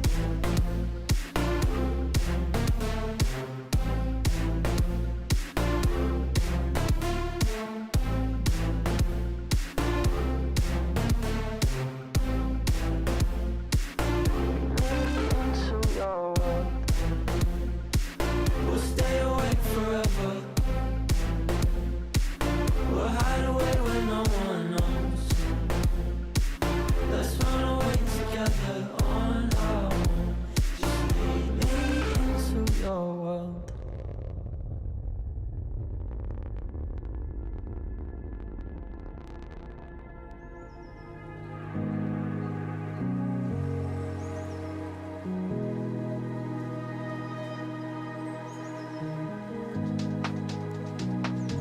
When I saw you again,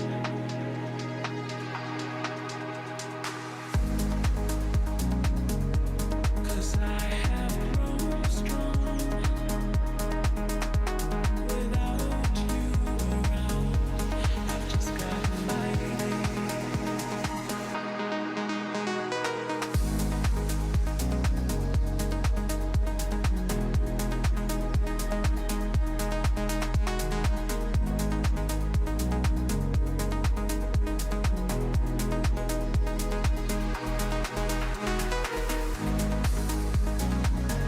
When I saw you again, cause I have grown strong. I've just got fighting.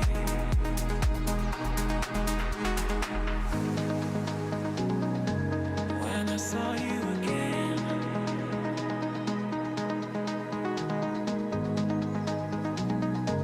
when I saw you again.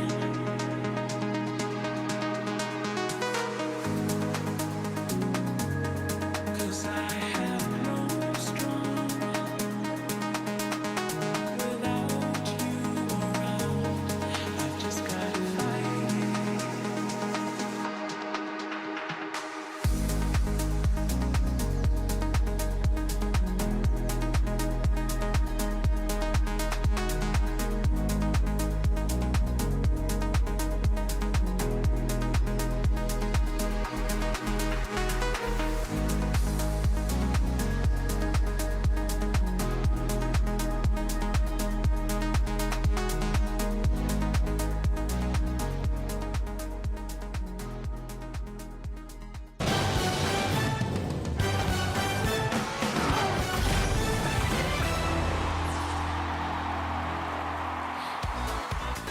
Two matches down and plot twist. Tightened things up, made quick work of Fufucho, sending them home, ending their 2026 RLCS season here. The thought it was going to be close at the beginning, but my goodness, locking it up on those final two games. 5-0 on Parc des Paris, and they are through. They have a match against the tournament favorites, BS Plus. We'll see that one in a little bit, but my goodness, this one, it was close until it wasn't, Daz. Yeah, you're absolutely right. I mean, just like domination for plot twist. In the series in 5, very, predicting it going in. Great to see, but when you watch it in real time, you're like, oof, okay, this was they kind of had the belt a little bit. But for plot twist, it's a good start to their day. You want to see them have this performance, especially when you know they're taking a BS Plus in the next round. So we'll see if they can keep it up. Yeah, I think I was a bit annoyed with the future because you could kind of see the ideas they were going for and you could see the fakes they were going for. And like I said, these wily little plays thinking, oh, we can fake out this touch. And they got a goal in game 1, I believe it was, where I completely misread what anybody was going for. Then it ended up in their goal. And then it just sort of stopped happening. It was this goal here, actually, game 2. And it just sort of stopped working from that point. And in the end, it was just, unfortunately for all the Mechie kids out there, infield passes that just sort of won. It was the basic plays that really made it work for plot twist. But that's a sign of a great team as far as I'm concerned. If you know what you can do to win and you don't overextend and that you know that you've got a bigger opponent on the horizon, save a bit of your energy. Just do what you need to do. Looking at this too, the way you look at the highlights, especially this game, I think this is the one where you really could tell that, okay, this one is going to be plot twist all the way. Just again, you start early with the strikes. Sosa doing a good job getting himself on the board in big time ways. But look at a lot of these goals, it kind of just counterattacks against Fufuchos, and that's really kind of like the biggest thing. Plato is so strong individually. They catch Fufuchos running back to their goal so many times, and it's just the speed from plot twist on the counter that has made them so deadly, and they close out the series like they needed to. That's normally a hard games to close that one, but plot twist made it look easy. And they've advanced in the bracket. They have a top 4 finish guaranteed already, but top 1, the only thing that matters in these LCQ tournaments, so they will have to win 2 more matches if they won't play for the title of world champion. We'll give them a little bit of a break, though. BS Plus getting ready on the other side of the field. That match will be happening after the conclusion of our next match. It's time to get the first team into the grand finals. We saw them play earlier today. They're back on the pitch now here. Begojes taking on Nova Drift, one of the other favorites from the tournament. These two teams have played one time on the season. This was back when Begojes didn't have Drew, had Leo, but they did take that one down. Begojes has the 1-0 series lead over Nova Drift. But we saw some highlights at the top of the show, in the pre-show there, Stumpy. Kevin Nacho putting up a highlight reel. Can he do it again for his team? But are they just a highlight reel team? Do they get the results? Because these players have not necessarily achieved what, if you're going by those individual plays, what you would expect for them to be doing. Do they just have these amazing, pop-off moments? Do they hit the clip, but then they struggle to really have it transform throughout the length of a series? That's my current worry for them. Whereas Begodes, they've absolutely smashed Disaster Class. They've got Knight, Drafinho, and Bems, players that have qualified for LANs, for Worlds. Drafinho is one of the most prominent KBM players in the world right now, and he's currently going through the LCQ, yes, but I struggle to see, I really do, I struggle to see how Nova Drift, to me, a team of what I may well very short-sightedly consider to be clip farmers, can do against a team that is a lot more well put together, from my admittedly limited SAM knowledge. That's fair. That's definitely fair. One of the things that I like from Nova Drift is, like, you're right, you don't notice these names a lot, Stumpy. I do feel like, if they get a win here, that's a chance for them to put the name in your brain a little bit more as, the seasons progress. It does feel like we're kind of in a changing of the guard stage, especially from that Begojes win. Almost an hour ago, Brad had announced his retirement from RL Esports, and then, of course, Drafinho, you see on the screen, said it was an honor to be part of Brad's story. So looking at this, this LCQ, there is a lot of experience for sure, lots of story players, but then there's a chance for some new growth here on the side of Nova Drift to kind of usher in their own names in SAM history. So, it's a big series for them. But Nova Drift, we maybe saw them clip farming against Fufuchos. We saw that Plot Twist sort of having a similar game just a moment ago. Fufuchos maybe just a little bit in over their heads in this bracket at this point. Nova Drift, up until this point, the 2 matches they played, they 3-0'd Plot Twist. The first match of the groups, the final game, the decisive game, the game winner, or the match winner, they were 6-2. And then they went up against Disaster Class, who we saw get beaten a little bit earlier. They reverse swept them in 5 games to make it to this point. So Nova Drift has had to put in the work to get to this point. It's just a matter of, is it enough today on the day when it really, really matters? Who do you think is going to win? Let us know at home. Daz, who's your pick? I'm going to go Begojes on this one. I think that this series will probably be the longest one we've had of the day. Probably like a six gamer, but I got to go with the experience on this one. All right.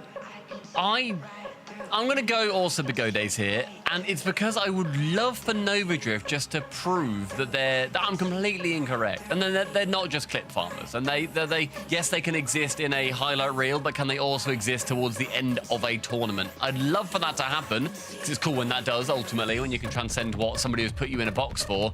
But Begodes, they just 4-0'd Disaster Class, a team that I said could really do an upset here, and then got absolutely battered and didn't win a game. I kind of want Nova Drift to win just so that I want them to clip farm so they're clip farmers and they win in this spoil of the tournament, and you're like super wrong. But I do think Begojes will actually be the team who comes out on top here. I'm going to stick with Drew on this one. I think he's kind of the dark horse pick, just given the bracket, but honestly, given the name value and given the stats, think he might be a more of a favorite in this, so it might be a Big OJs versus BS Plus in the grand finals. Split down the middle. Nova Drift's got some fans out there. The clips are working. They're bringing in the fans for them, but they're not quite fan favorites here. Drew's been around for a long time, folks. Let's get into it and send one of these teams into the grand finals. Top two, not going to be good enough today, but it definitely helps on your road to the World Championship. Nova Drift is sat on the sides watching. It's time for them to get on the pitch. But GoJ's trying to continue the momentum. Let's play some Rocket League. A lot of names and a lot of faces, and one more story on the road to finding out who will be joining the rest of the world at the World Championship. I'm Hercules, alongside me Stacks. And Stacks, all I know is this region has been such a joy to get to watch. Yeah, it absolutely has been. It used to just be an offense-only region. We've seen even today, the defense has been key. Game one brought to you by Progressive as we kick off our third to last series on the road to putting a team at the World Championship. Ramon trying to leave that one for KNS, but Knight is all over it. And on paper, when you think about where these teams came from, obviously the Nova Drift side went through in the upper bracket and won their match. Cool, good for them. Guaranteed top four. That'd be great in an open. As this double comes through from Drafinho, and he starts this series the way he started the last. This is the team from the lower bracket, Herc, that's the favorite. Oh my god, I mean, for starters, we need to keep that double commit on the attack there. It's okay, guys, to let one person go up in that moment, especially against somebody like Drafinho. You need all levels of defense that you can get on this one, otherwise it's going to keep happening. It was another shot on target. Demo at least, opens up a little space to break through and get pushed back, but oh my goodness, I mean, this team, they are coming out absolutely swinging. It's not going to stop here. Knight with a reset towards and in their net. 2-0, just like that. This is spectacular from Knight. The flip reset, just push it as far right as he can. Ramon can't catch up to it. 2 goals in the first minute. And this is a team in Big OJs that struggled to get the offense rolling early against Disaster Class, but as that series wore on, they had everything flowing, and they're right in that same form. Night shot denied by Ramon, but now it's Drafinho for Bems. Pushed off to the side, and just trying to get that out to Kevin Acho. Finally do, but Bems is all over this. Second touch forthcoming, and back downfield we go, only as far as Ramon. And Nova is not a team by any means you guys should be counting out whatsoever, especially when you look at the name Kevin Nacho. That was somebody you saw if you were tuning into the pre-show. He was in our top plays, and for good reason. He has the ability to really push this team forward. He just, unfortunately, has not been allotted the space, and that is because teams like the GoJs are coming into this hyper-aware of this player right now. So he's been pushed back a little bit further than most. He is able to catch this ball, not allotted the space to be able to get a second touch off of it though. Ramon ahead to Kevin Acho after Kevin took out Bems.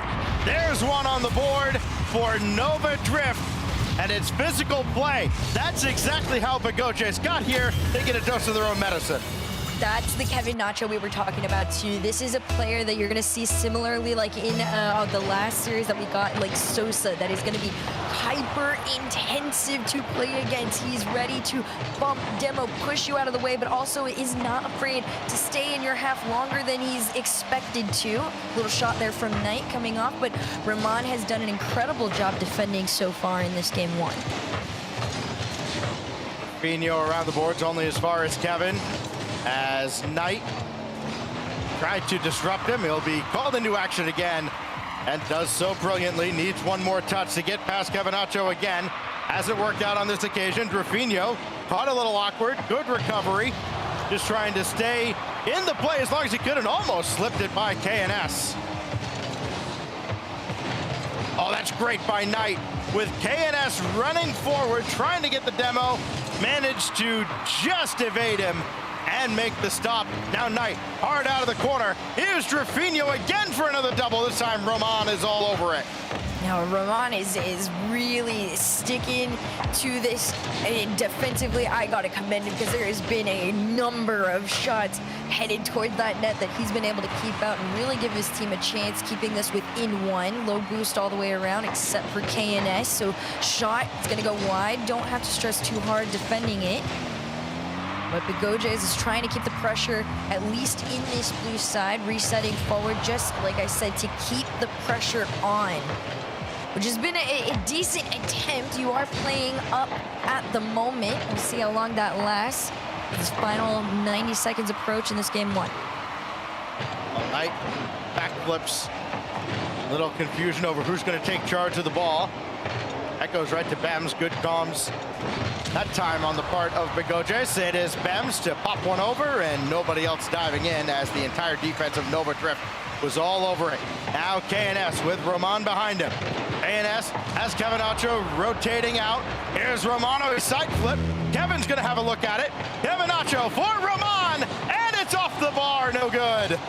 Oh, it was just close enough, a little bit too high there, but there is plenty of time for them to be able to get back into this one. You can feel Nova kind of starting to circle much quicker around each other to try and find something. They're playing back from their side. Kevin Nacho grabs that back boost. KNS off the sidewall, but as they're all trying to situate themselves, it's Bigoj's who's already inched into that blue side, prepping to take those shots. 30 seconds left on the clock here. Low boost all the way around. And still, you're playing down by one if you are Nova. It's a demo coming from a mile away, but Nova Drift not quite feeling the effects of it just yet. Kevin Nacho out for Roman, down to 10 seconds. Got to scramble now. Got the ball at least going partially in the right direction, but away from everybody. That goes out to KNS. Kevin Nacho will have a chance, able to get it to the ceiling. All the way across. KNS with a huge bump on Knight. He won't be in the play, and Drafinho almost brought it down to ground, but now the Goj's hold all the cards, and they take game one. This team is intense. I will say Nova Drift is absolutely making them work for it. This was not a widespread margin as one might think. I think Roman, Kevin Nacho, and KNS equally do an incredible job of fighting against, the Drafinos and the Knights. In this case, I think, name-wise, it's Bems who's trying to play catch-up, against everybody else and trying to gain some respect, which he's earned mine, by all means. Despite being statistically lowest of the three, I think he slots in great. Nova Drift, I'm excited to see what you bring into this game too and are able to correct, because the few moments we did get to see Kevin Nacho on the attack in tandem with Roman, that was the version of them that had snuck their way up into this final day for South America in the LCQ. I believe it was 8 demos as a team for Nova Drift. They're trying to basically beat Bigoj's at their own game. The problem is Bigoj's has one key thing that Nova Drift doesn't have: Drafinho. He scored an absolute banger to kick things off in game one, and that set the tone for Bigoj's as they try to, again, when you look at the bracket, pull off an upset, but when you, again, look at the talent on the two teams, I feel like Nova Drift is definitely punching upward here against this Bigoj squad. They can hang with them. They've proven that, but they're going to have their hands full. Oh yeah, that was only game one, right? You were in for a literal marathon against these two teams. So we'll see how long they're able to last in the fight against them. Otherwise, you're either gonna have a complete blowout. I think Dazzle was the one that said that he thought that this was gonna be the longest we'd seen in quite some time. So I don't know. It really is dependent on this game too. That's how it felt in the last series and the series before that today. It really, these game twos are setting the standard and the tone for what the series overall is going to be looking like. Little delay as we get into game number 2 here. Again, Bigoj's taking the first game 2-1. That was their hallmark against Disaster Class as well. A couple of 2-1 games, granted. They needed overtime for those games, as Leo was fantastic in the final minute of both those games for Disaster Class. But then, again, as the series wore on, they really didn't struggle at all with Disaster Class still trying to play more of a defensive style. It's very clear that Nova Drift is going to have to push forward considerably in this series, and they did. They at least had their opportunities. They did not just sit back and let Drafinho take shot after shot after shot at them. They didn't let Knight run forward and clear out defenders all the time, but still wasn't enough in game number 1 as Begojes do take the opener. Long road ahead here, though. Grand finals waiting on the horizon as we head to the Temple for game 2. A very intense series and matchup, and like you said, this is all on the road to the finals. This setup of an LCQ does not, forgive anybody. It is complete do or die. Nova trying to really, get some handle and some control in the series after falling in game 1. Not a bad performance by any means. It was just Begojes. Hey, like everybody has made mention to before, you've got Drafinho. That's the difference. And on top of it, you've got Knight. Knight is such, I think, an underrated player in this situation. You can look at the all-time LAN appearances. I mean, Drafinho alone, right? Sitting in the top 3, 9 LAN performances to his name. He's been there more than most outside of people competing in this LCQ. One thing that can't be discounted from this Nova Drift side is the scoring prowess of a player like Rahman.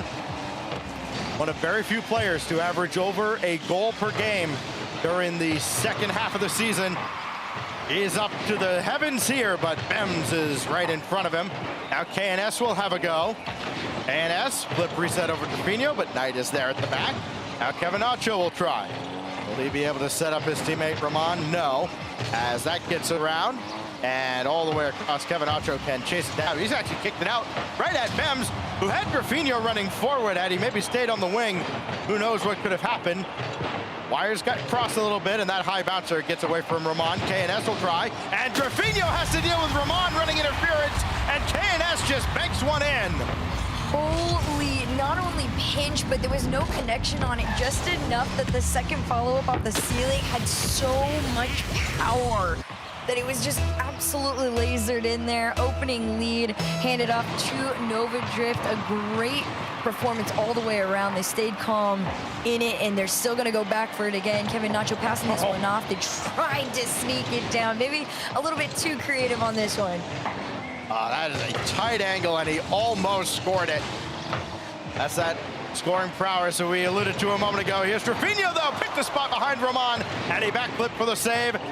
Big clear from KNS, and Bems will eat a demo for all of his defensive efforts. Here goes Kevin Nacho. More momentum now for Nova Drift. They're a team that can absolutely hang here in this series. As KNS skies one up, Rahman is there, just put it netward, why not? But Knight is right there to guide it over towards Bems. And that's well done defensively here from Begojes, realizing they're getting a more inspired effort now early on out of Nova Drift. Gonna try and throw one down in front to Bems, unsuccessful. Knight will have a go, and Kevin Nacho swats the ball away, only as far as Drafinho now as KNS makes the save.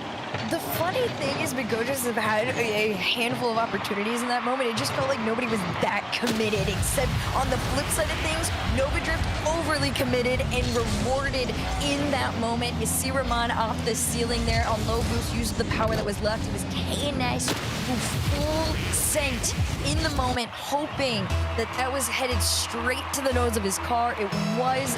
Nova Drift once again headed to the forefront of this game. Kevin Nacho trying to factor in here in a big way. KNS waiting at midfield. Rahman over to Kevin Nacho. Got a second touch, and that falls right into the lap of Bems. And this goes over to KNS. Loose ball for Knight. Throw a shot on. Again, you might as well see if you can get a juicy rebound. Kevin Nacho's got to chase this one down and needs a second touch. He's got it out of harm's way temporarily. Rough little center there, low boost, no commit, but I do respect Begojes in their moments right now. You're playing from, behind. You gotta you got to be patient with everything that's out on the field right now. Cannot force anything, otherwise it's going to turn into another attack, a quick counter attack at that from Nova. Just a minute and 12 seconds. Drafinio playing from the ceiling, 30 in the tank to work with here, but all angles covered by Nova.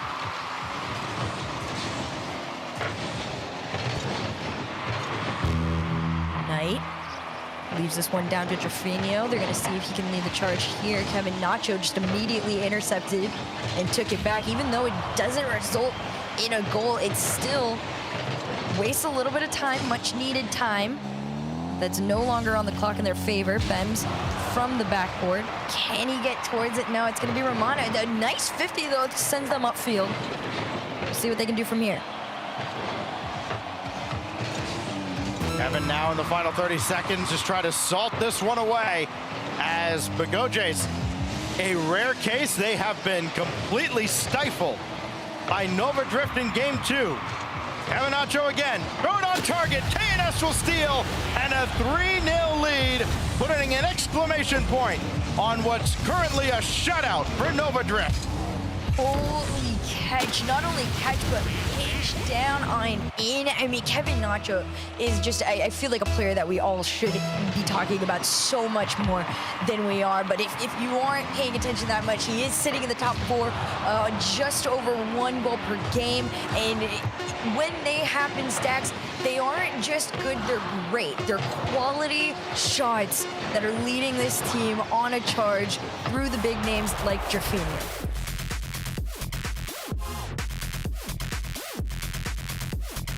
Well, well, well. Game on here in the semifinals. Begoje's had to know it would not be easy. No matter how confident they were coming into this series, as KNS comes alive here. A hat trick on 4 shots. And for all the talk about how great Rahman was scoring during the regular season, the latter half of the open stage, here in the LCQ, KNS has been great. And he's been kind of the offensive catalyst for Nova Drift. Now, have they run into the BS Plus Co's of the event? No, but again, you can only play who's in front of you, and they have been battle tested up to this point. They have not had an easy go of it. They have been in close clutch time situations, and this is one of them for sure, where again, you get Begoje's coming in with all the momentum, Herc, and then Nova Drift has to find a way to stem the tide. They did exactly that. And this is what I wanted. I wanted to see if they were capable of like having a very quality response to that initial win by Begodes. So we'll see what comes of it. I'm really interested to see if Kevin Nacho is still allotted the same amount of space that he was able to find in that game 2 there. I do anticipate Knight and Benz spearheading a little bit more on him and opening up the world for Drafinio like we saw in game 1. But again, all of it matters what we will see here in this game 3. I mentioned KNS coming in just under a goal per game in this LCQ, and granted, most of it played 2 weeks ago, trying to catch up now in his first series of the day. Those 3 goals in that last game will certainly help, and this one will as well. Oh, what a double out of KNS! What a shot. Look at this too. It's Ramon trying to just carry it in front. KNS goes, no. We're going to take this all the way up to the top and float it on down into ourselves. That is the player that is throwing himself just under 1 goal per game. He's got his 1. You can only extend from there. We'll see what they do, but Nova doing such a solid performance in responding to their first loss. Just completely building. Great save. All right, where's their answer to KNS? It's Knight's shot, sent away by who else for KNS? Kevin's got to come out to meet Bems, who does steal that corner boost. He'll put on the brakes to go after this ball, and Rahman sends it all the way across where Drafinio can only watch it. He'll have to make a turn now. And what can Drafinio do? The challenge has been laid down. Oh, he got the dunk, but it's wide. another shot out mid, almost going to be sent back, but everybody from the end of Bigotes was getting demoed in. Rightfully so. Novadrift was coming in with a vengeance on this. Double demo in the back. Kevin Nacho just left this out. It's KNS fully on the solo play here to go up 2-0. That is insane confidence, too. Hey, this is mine.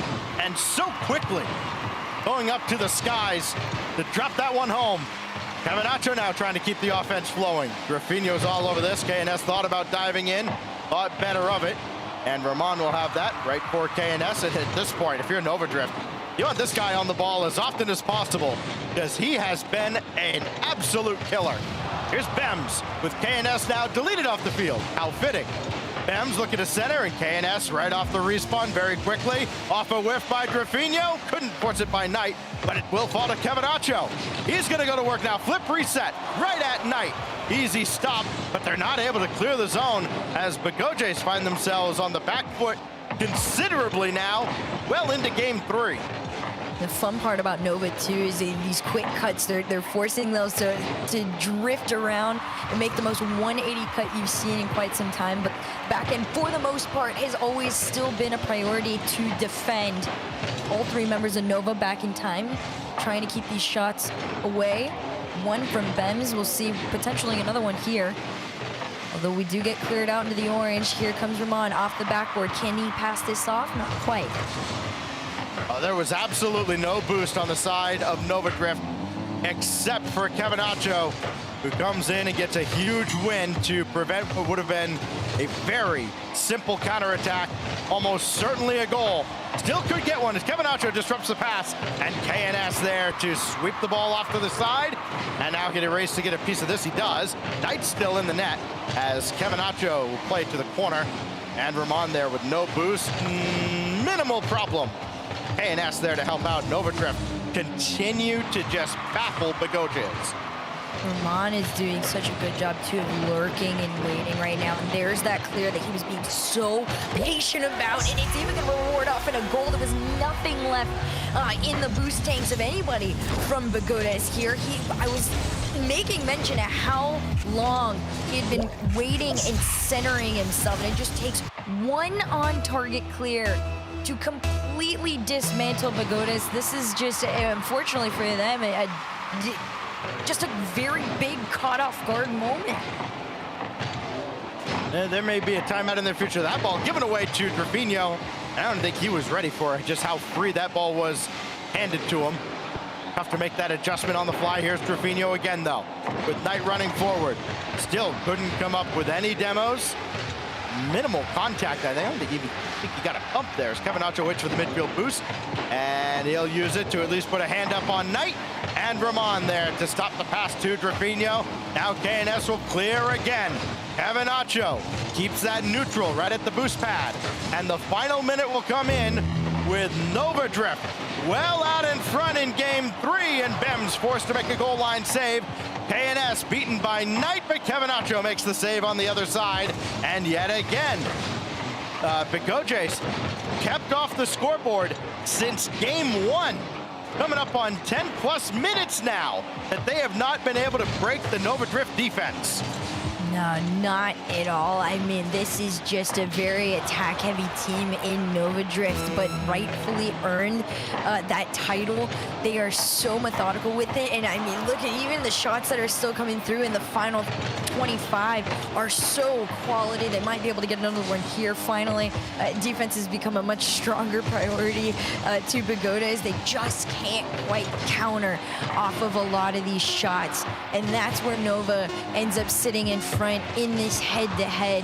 Their counters are so quick. Bigotes continues to get caught out time and time again with no boost, no way to defend, and now another win on the board overall towards Nova. A kind of grindy struggle in game 1 where they had the opportunities but could not convert. Since then, back-to-back 3-0 shutouts for Novadrift. And they've got Bigotes really wondering what's gone wrong And Begojes will take some extra time to figure that out as we look back at what was the Nova Drift highlight reel. for all the talk about these guys more or less being clip farmers, I mean, they've played solid fundamental Rocket League. There's nothing special about that goal there. There was another goal from KNS earlier. It's just go up, get it off the ceiling, bank it home, no problem. They have just outplayed Begojes over the last 10 minutes, or really 10 minutes plus, as they started to come back late in game one. And now this tactical timeout, Begojes find themselves really being tested more so than maybe at any other point in this tournament.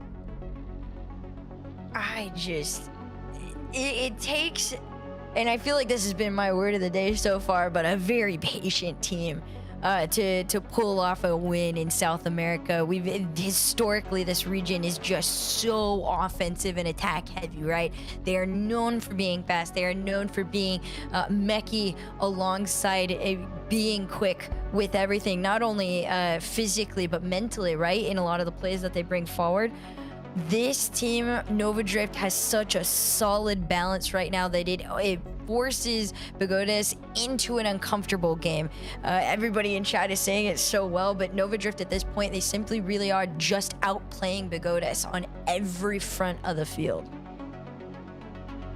So Begojes find themselves trailing now 2-1. Nova Drift, again, just a brilliant effort all around from what has turned into KNS and friends, which is no disrespect to Kevin Acho and Roman, who have played brilliantly. But KNS, the lion's share of the scoring, 5 goals out of the 7 that Nova Drift have as a team. And boy, if this keeps up, again, we mentioned his goals per game rivaling that of some of the upper echelon, a couple of the guys from BS Plus competition as well. I think Wisty and KV1 are way up there, well over a goal per game. You don't expect KNS to get there in this series, and maybe not the rest of the event up to the level they're at necessarily, Herc, but again, he has been a steady offensive threat. And for all the talk about not having an answer for Trefino, Begojes have not been able to stop KNS really at any point other than early in game one. Yeah, I think right now the statement that needs to be put out more than what everybody has been saying is how do you stop Nova Drift? What do you do to KNS? How do you take that ball away from Kevin Nacho? And how do you get Roman out of your way when you're trying to take a shot for yourself? There's more questions than answers right now towards Nova Drift, but that is why they seem to be doing so well. We'll see if Begodes has any form of an answer after that timeout got taken. But as of now, it stands to be the same. Nothing but pressure from Nova off the kickoff. Trefino will bring this to ground, but can't do much with it. Kevin Acho with a great ball across. Roman will just take the boost, leave the ball for KNS. That's going to kick out. Right out for Kevin Acho. He could play it himself, actually, against Trefino. And Knight hard off the angle on the ceiling and finally boomed away by Trefino, who, I mean, that's all they could do. That's a great little skim to bring the ball all the way across. But the problem is it didn't go to a teammate. Way. So, I mean, it looked good, but didn't really accomplish much. Knight trying to accomplish a whole lot more. That is flipped, but was well out of the play. Now Roman cleanly passed one, but Bems is there at the back. That was a phrase that I'm really hoping we're not going to end up having to say about Begodes, which is, really clean, but didn't accomplish that much. They have all the fight in the world to be able to be going head-to-head with this Nova team. In theory, they should be either at least, back and forth, which so far they still have opportunity to do so. Another slow shot on net going to be turned away by KNS himself as he carries it towards the mid. Trefino just trying to pre-jump the intercept, and he does, but it doesn't slow the team down regardless. Trefino's shot easily dealt with by Roman. Now Knight out to Bems, and again you see Knight sweeping across every time. just trying to get any contact, and then fittingly enough, he gets plastered to the back wall, and nothing comes from that attack as Kevinacho will just control through the air. That goes past Knight, and Grafino has to play keep away from Ramon as he lets it down to Bems. Now Ramon could have KNS running forward. A race to the boost won by Bems. There's going to be awkward control here for Begoches, and just not able to get out of the zone as quickly as before, and having to play 3-on-3 Rocket League the whole time, where this is a team that has been so physical. They have not landed any demos in this game. KNS actually takes out Bems. I think that's their second demo of this game as a team. Kevinacho's shot sent away by Grafino, but the bullies are getting bullied right now. Jeez, and it just feels like Grafino was trying to do it all right there. The back-to-back saves, even leading the charge all the way towards net, but the follow didn't come through. At some point, it's gonna exhaust him. They need to get a little bit more well-rounded in terms of taking turns, carrying this ball out. Otherwise, it's gonna stay the same. Ramon has a turn to pass this one off. Another shot sent out by Grafino, who seems to be trying to do it all. And so far, he has. The one thing they need him to do is score. Kevinacho taken out well behind the play. But he'll spawn back in. Full boost for him and KNS. Ramon will have a full tank. There's about 700 boost, it feels like, on the side of Nova Drift. And it almost feels unfair. Here's Ramon with the flip reset. He delayed. Loose in front as KNS got another demo. This time taking out Knight, but they just lacked the crucial touch to put the ball away at the end. Another big clear there. Knight absolutely had to be the one to do it. Look at this. They got so evil with it. Sending him upfield, just waiting. It was the boost steal. It was patient waiting. There was nobody back in time. They finally outsmart Nova Drift enough to take a lead when it matters most. Comes very, very late in game 4. Very opportune goal for Begoches. But now it's KNS, who has been on fire. They got a demo on Grafino. Knight got, I think, flipped on his way into the goal.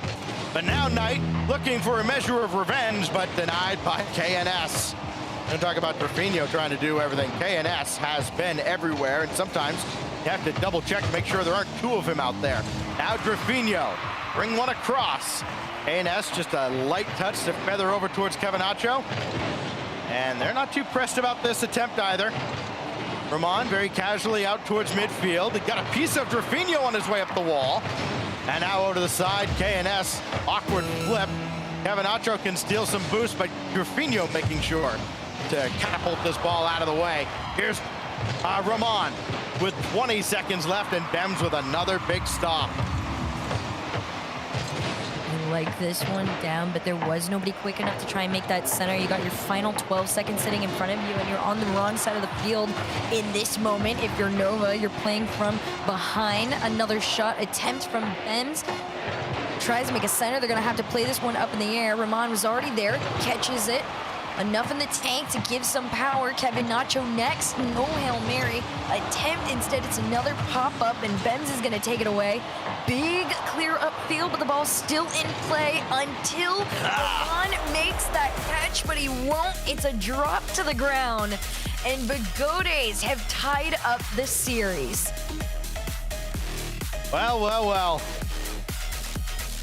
They can't blow anybody out, apparently, after, kind of using up all their goals against Disaster Class, but they can grind out a victory. Another one-goal game taken by Begoches here today. They had a couple again, or actually 3 out of the 4 in their quarterfinal match, and they have pushed Nova Drift to calling their timeout. So after game 4 in a best of 7, we're all out of timeouts. It is full speed ahead the rest of the way, a best of 3 to put somebody to within 1 series of the World Championship. The funny thing is, I'm actually very shocked that Nova Drift would call this timeout. I don't think it was a bad enough performance to warrant needing it. Maybe they feel it, you know, physically more than emotionally in this sense that they might need a break to breathe. But I think that they still did very well, right? This was still only a 1-goal loss on paper. They did get outshot more than they normally did, which I think, granted, at some point in time, Nova needed to anticipate that you were gonna have, you know, the Kevin Nachos being held back a little bit more, and you know, your passing plays aren't gonna have the same amount of space that they were allotted at the beginning of the series as Bigotes starts to learn about them. But this is just some clean back and forth, level-headed Rocket League. Daz was onto something. Was saying that this was gonna be going all the way to the end there. We'll see how much further it ends up going. Well, we know we will at least see a 6th game, but first, gotta go to what is quickly becoming, I think, everybody's favorite in our map rotation. Parc de Paris, Game 5 on the horizon now, with Bigotes and Nova Drift all knotted up at 2 games apiece. A narrow 2-1 and 1-0 victory, sandwiched around a pair of 3-0 shutouts from Nova Drift. KNS, 5 goals in those middle 2 games to lead the charge for Nova Drift. Somebody else might have to pick up the slack now as we go to Game 5. Who will stand out? Who will take control? Time to find out at Parc de Paris in Game 5 in our first semifinal. These two teams have just been going absolutely back and forth with each other. A double demo traded off the kickoff to see who can gain control of this ball as quickly as possible. Seems to be Nova for the time being. Kevin with a catch off a flying ball right there, but low boost means it does get sent back out into the mid. This boost is taken away. You're pretty much just playing for 50s if you're KNS. And Nova not gonna battle, not gonna get taken down too quickly as the pressure is still on. Going back to that timeout taken by Nova Drift, I'm kind of with you. I'm a little surprised they took it there, because they certainly didn't play poorly in any aspect of that game. Yes, they gave up an open net because Knight happened to be downfield, and it was kind of fluky. We'll see how things progress now in Game 5 with Ramon getting bumped off the sidewall. Rafinha got the flick on, and KNS the save. He'll make the save on Knight too, and he'll probably just stare down Bems like, all right, come on, let's go. Have a go at it. He'll stop him too.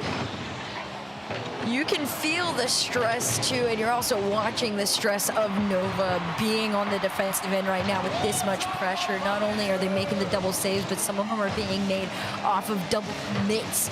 And so Bigotes understands that they have the right amount of pressure on this net right now. Ben's taking another one. Jafino just kind of lurking around, looking to just find some sort of a bump or a demo of anything. If you guys missed it, he is #1 right now in the SAM LCQ, leading demolitions with just over 3 per game. So we anticipate an attack-heavy game from Bigotes once they want to start to do that, and it seems like this Game 5 could be the one. Bems to the side. Disrupted a little bit by Kevin Acho, but he's got to scramble back, as does Ramon, who played off his own backboard. Now Knight with Bigotes keeping the pressure on. Bems out of the corner. Through Ramon. Down in front, and KNS again with another critical stop. Now Kevin Acho right at Bems. That goes through. Ramon up ahead now for KNS. Drop it down, but nobody else is there. And Rafinha clears it only as far as Kevin Acho. That's a great touch, actually, to KNS. And again, the more that Nova Drift can just kind of have the ball gravitating over towards KNS, great things have happened so far in this series. Will it continue? So far, we're getting a much more stagnant tug-of-war for possession of this ball. Kevin Nacho all the way around is going to have to bob and weave. Almost got the handoff, but it was a little bit too early into the wall in the spawn demo. You're choosing to disrupt in their face, and it worked. Yep, that's the great advantage now of being able to choose where you respawn. Rafinho immediately back into the play, and now trying to get across midfield, but instead KNS just parks it, beats two, trying to go after Bems. He has, and Kevin Acho scores after a brilliant performance from KNS. So clean. This is the level of synergy that has allowed Nova Drift to really, like I said, sneak past a lot of these teams in their journey. There's this underestimation to just how well these players are playing together right now. Just a beautiful, choreographed play overall. 1-goal lead, 90 seconds on the clock here in this moment. Low boost, but it's still, they're gonna make the clear. They're gonna take the shot, and the pressure is still on for Nova.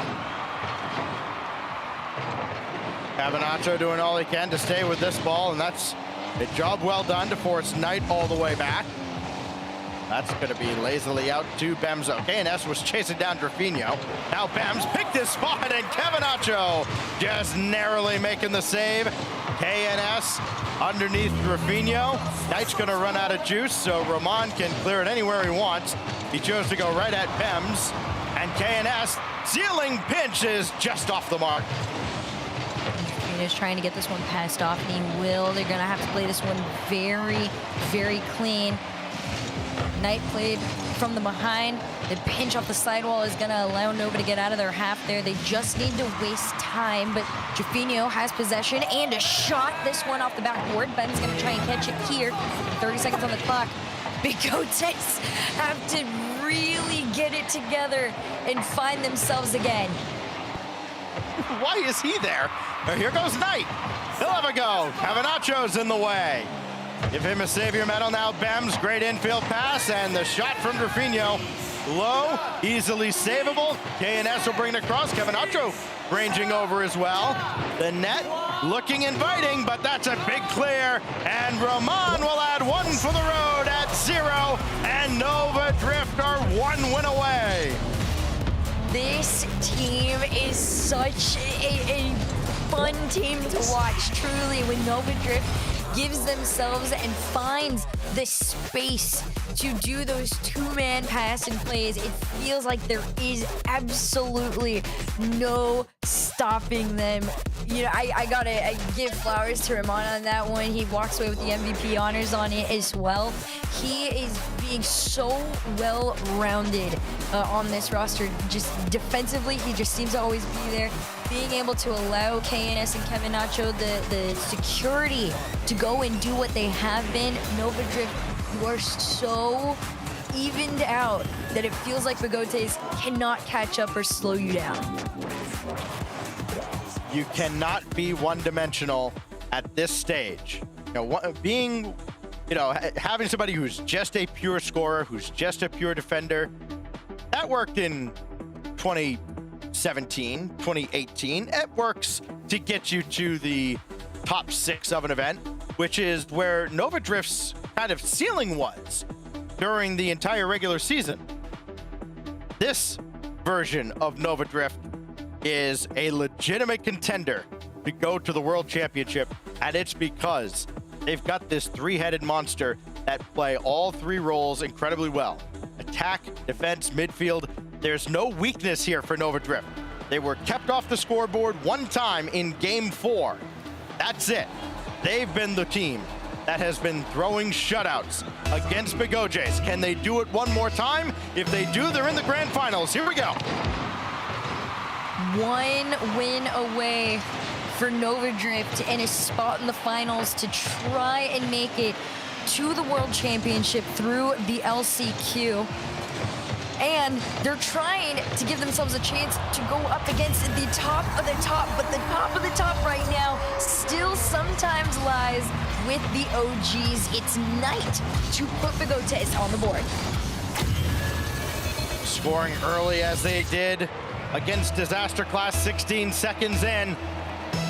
That also leaves a lot of time to hold on to that lead. Surely love to get another one very quickly, but KNS going to work. Slow play with no boost, no problem. Cavanacho can turn on this ball. Little wave dash to give himself an angle, and that's well read by Drafinho, not letting him have any time or space. We'll see now if Begojes do throw caution to the wind. If they do, they could get beat by some of these quick Nova Drift counters. Ooh, that was a nice little attempt there. Roman is going to be able to get back in time and push this one out to the side. Nobody getting caught off guard in this moment. Still playing from behind in this first minute of play, though, is Nova as they try and push out from their end of the field. Little 50 that goes down, a shot to the backboard there. Great save to keep them out of the way, but the pressure's still on with Nova. That was a great setup, too. They'll be shocked they didn't score, and then they'll just watch Drafinho go right over top. Looked like two kind of got tangled up here. KNS and Kevinacho both going to the same point, neither pressing X to jump. And it's Drafinho who doubles the lead. And if you're Nova Drift, you're not even too upset about that one. You just kind of got a little bit ahead of yourself. This is Rocket League, ladies and gentlemen. In my decade of Rocket League, I have never seen that. Oh, surely not going in. All right, Drafinho there for the save. All right, so let's play something that, again, resembles more of the car ball we're used to. Kevinacho off the back wall. KNS will propel this downfield. Drafinho will end up on the backboard, but it's Bems that has that ball away, and Begojes trying to add to what already looks like an impressive advantage the way this series has gone, but that's a great win by Roman. KNS was coming on, and Bems all over the ball. He'll leave it for Knight, who beats two. That leaves Bems against KNS, and he just couldn't get around to tuck it inside the post. Here's Roman. He's going to have the space to try and make that clear, but I do like this from Bems. Bems and Drafinho are doing a good job of really trying to have control of that mid. That bump out does give a little bit of space. He pinches off the side. It's slow enough, though, that it does get sent back almost immediately by Knight there. Drafinho has been all the way around multiple times. They're just circling, but the good thing for Begotes is they're playing ahead. They're up by 2. This is the biggest lead we've seen them have and hold in quite some time in the series, although that could end here with a shot from Nacho. One thing I love from Begojes is that they're down in this series, and they're utilizing fakes incredibly well here in Game 6, just to kind of keep the pressure on. That is an incredibly bold thing to do with your season on the line, but it's worked out great. I mean, having the very early goal certainly helps. Having a second to go with it, icing on the cake. It's Kevinacho, the last of his boosts to stay in front of that ball. KNS, good ball out to Roman. It's still going forward, and Kevinacho will score it through. I think it was Drafinho at the end, and they're back on the board. You got to remember, this is the player that is sitting in that top 5 and even ahead in goals per game. So Kevinacho, you got to remember, he's going to be averaging just over that 1. He's gotten his 1 now. It's about building on it from here out. Plenty of time for this team. This is the, I believe, number 2 overall in goals per game as a whole in Nova. So we're expecting some more throughout the next 90 seconds, but for now, Begotes' name of the game is just continue to shoot and keep Nova in their half. Another shot on target, another shot on net. Drafinho has come alive. 5 goals in the quarterfinal, another 3 here in the semis, and especially 2 big ones with his teams back against the wall. Down to 1:24. And now a team that averages just over 2.5 goals per game. If they're going to prevent us from going to Champions Field, they need 2 big ones now. Kevinacho is trying to find his team, but it's Roman getting over 1, not past 2 though. Drafinho really truly is the final boss of this squad right now. Like you said, finally starting to really come alive when it matters most. Trying to help his team force that Game 7. Wants to see Champions Field for a chance in the finals here. Last minute of play, all the way upfield tonight. Boost spawn right in their favor. Can they get control of this ball again, though, as it falls to the hands of Nova Drift? KNS down over to Kevinacho. Kevinacho to the backboard, but no second allotted. KNS did a good job. He did everything he could. Got up high above the lower challenge. Just didn't matter. The defense from Begojais, again, the 2-goal cushion certainly helps. Cavanaccio trying to run interference, trying to get involved in any way he can. KNS now, throw it to the corner, just trying to find a soft spot in the Begojais defense. It's not working out. Cavanaccio beaten by Drafinho, down to 10 seconds. And a huge win from Bems will certainly salt it away. We will go to Champions Field to put a team in the grand finals of the LCQ. I truly would not have wanted it any other way, and I assume, honestly, the rest of the world, unless you were hardcore fans of either, but this is just such good Rocket League. Extremely head-to-head, 2 different approaches to the series overall. The difference maker now being that Drafinho is getting involved way more than we have seen him in any other series or at any other point in time in this particular series. Getting involved on 2 of those 3 goals there, shooting 2 for 2 on paper in terms of shots and goals coming from that. This is a different Drafinho. This is the Drafinho that we have seen on LAN so many times, Stacks. This is the one that's attempting to put Nova Drift in their place. It's shocking after game 5 where, I mean, not to say that he 1v3 the whole game, but in many aspects he did single-handedly keep Begojais at bay. That there was that one early sequence where he made a save on all 3 players within about 15 seconds of each other. He was winning 50 after 50 after 50. That completely changed as soon as Drafinho got an early goal for Begojais. And now we go to game 7. And while there may be some players out there that, you know, they kind of roll their eyes like, oh, all right, we couldn't put a team away. Now we got to go to game 7. Drafinho out here thinking, first of all, he's seen that forced game 7. He's one of those guys that thrives in this environment. Champions Field for a spot in the grand finals. Will Drafinho do it again? Let's find out. Off the rip. Everybody's back and forth in this midline. Drafinho is going to be the one to try and save first attempted shots. Takes this one away. Going to look for one of his own. Plays it very patiently. Tried to get that pass off over to Bems. Bems to Knight. Double down. Shot was registered, but it's that Kevin Nacho character that has really been the thorn in the side of Begojais.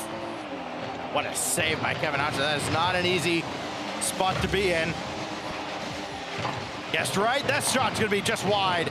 And the quick clearance from KNS and Roman to the corner. Roman just trying to hinder Bems any way he can. KNS gets knocked back to midfield and he will retreat all the way.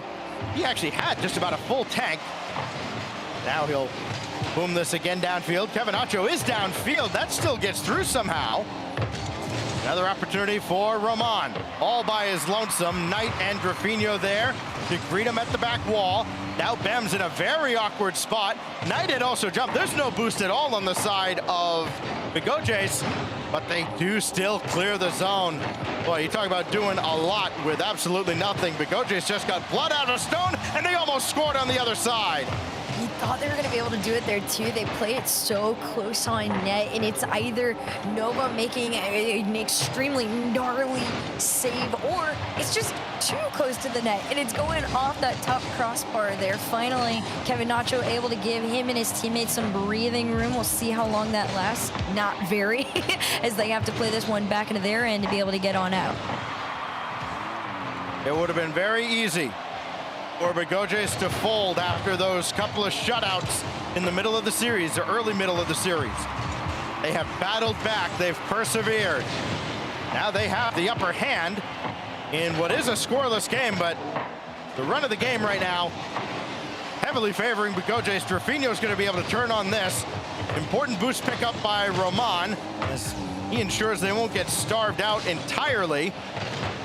Knight, trying to dish that off towards Drafinho. Bems cutting in at midfield. And Bems got a crucial second touch that forces KNS to stay home.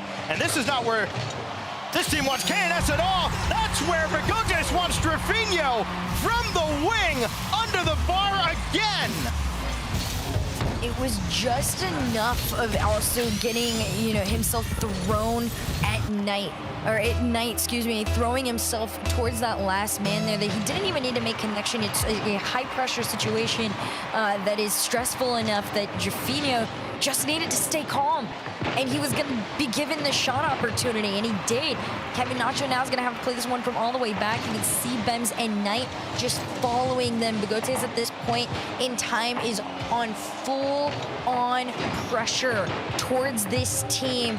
And what's happening is Nova doesn't have the time or the space anymore to be creative. It's just a shot being thrown, and it is, more importantly, a shot in the dark at this point in time of the series. There's a smack of desperation at the moment out of Nova Drift. They are just about triple committed on the attack. They don't get punished, but it is an attack that's gone awry. Now Ramon getting bumped from behind by Knight. Still able to at least get something resembling a shot. Now Kevin Nacho. Will he call his own number? No, he's looking to dish off to Ramon. KNS is there, and he'll score! It caught an awkward deflection, and KNS was right there for it. Look at this from Kevin Nacho, too. The second flip into it is actually just awkward enough that there was a world where I think that they might have thought he was going to fully miss it, but no, just enough on the touch to keep that one centered and take that shot there. It's a tied game entering the final 90. Jaffinho got clipped. Couldn't go for that ball off the kickoff. Kevin Nacho nearly ran out of real estate there. KNS in an awkward spot, and still just stones Bems. And Ramon at least able to force this over to the corner, but Jaffinho hard out of that corner. KNS over one. Ramon trying to run interference against Knight. Jaffinho is back to slow down KNS. Boy, that could have got real hairy real quick. Now Jaffinho bring it to ground with a pop, and Ramon stealing the boost from his own side. And Knight doing all he can to force that back, and again, it's KNS, the only one left at the back. Ramon's playing this all the way from his backboard, used everything in the tank to try and carry it forward. You got to remember that this is the second highest scoring team overall in South America. So Nova, they know that they have the capability to outshoot, but right now the pressure is sustained with Bigotes. Knight tried to pass it off. Benz has taken his turn. Another shot maybe can find its way towards Knight. Jaffinho is trying to be the star power to give them the opportunity to keep going, but KNS has been the one to beat, and nobody seems to be able to get past him on the back line. Well, the fall to Kevin Nacho here. He's lost the ball. Knight has Jaffinho in front, and Knight will bounce it home after Jaffinho takes out KNS. They are the ones, the OG of OGs, to potentially throw them to the final. Just gave them a moment, but off the kickoff is the last chance. Ramon gonna try and catch it here. He pops it up high, but it's sent all the way back into the end. KNS still has this ball in play, but it hits the ground. Your first team to enter the final will be Bigotes. They had to come back in game 6 and 7 to do it, but they hang on. And a late clutch goal created by Knight and Jaffinho put Bigotes in the finals by a whisker. It goes all the way to Champions Field. Will it be BSCO who waits for them in the finals, or will it be plot twist? We've got our second semifinal coming up right after this. You don't want to miss it. Keith, I want to try an experiment. All right. To help you unbecome your parents, I want you to try a game called Rocket League. Ooh, is it a puzzle like my crossword? No, picture soccer. Okay. With a car. What do I hang my feet outside the window? No, not your car. But you said think of... It's a video game. Oh, okay, I get it. Where's the cartridge? No, it's an online thing. Is there a joystick? Not like the ones you're thinking of. But I need to get some quarters, right? No. I gotta blow in the cartridge. Again, like no cartridge, but you'll need a username. Username, huh? How about Keith_9914? The bathroom code? That's the only number I can kind of remember.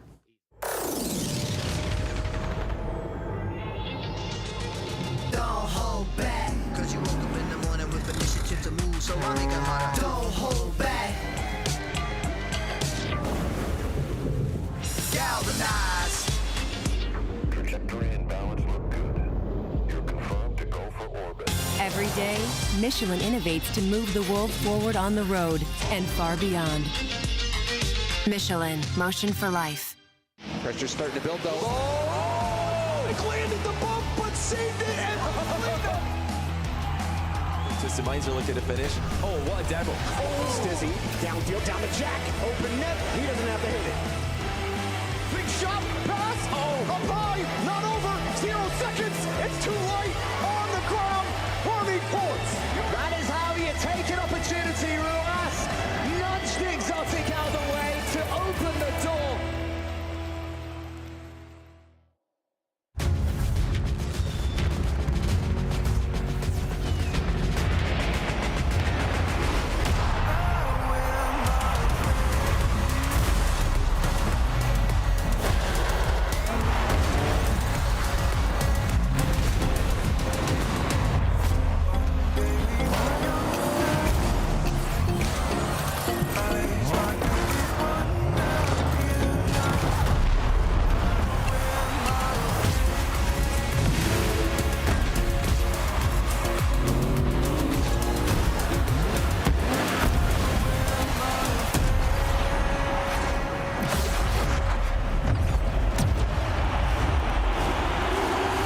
Part of the magic of Rocket League is the stories you can tell about it. The 0-second buzzer beaters, the epic saves, the underdog victories. It's all there. As we return to this legendary arena, we'll witness Rocket League's story unfold together. Who will hang their team's banners in the rafters of Champions Field? It's time to find out.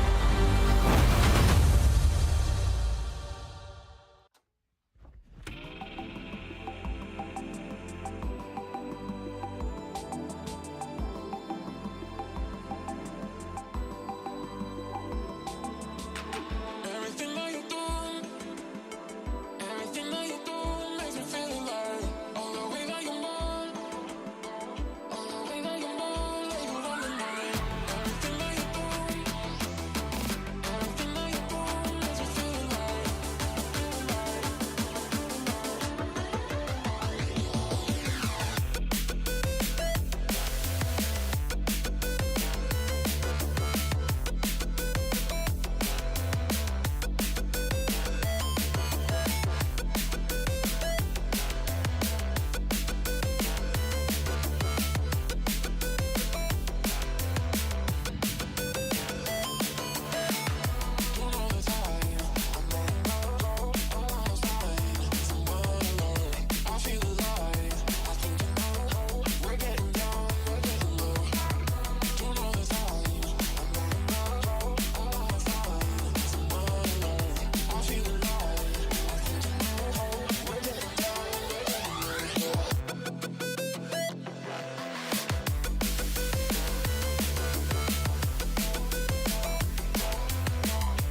with the plan. Don't wanna demand it. I've done what I can. And I never mentioned the times you were rude. And I never mentioned when you hear the truth. Scared to lose it all. I won't stand a chance. And I don't wanna fake it. What if I can't walk away? You got me staying away. Hoping I don't make the same mistake.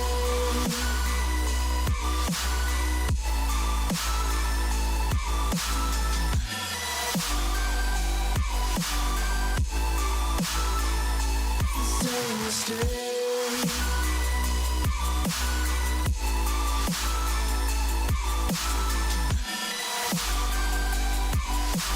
Hoping I don't make the same mistake.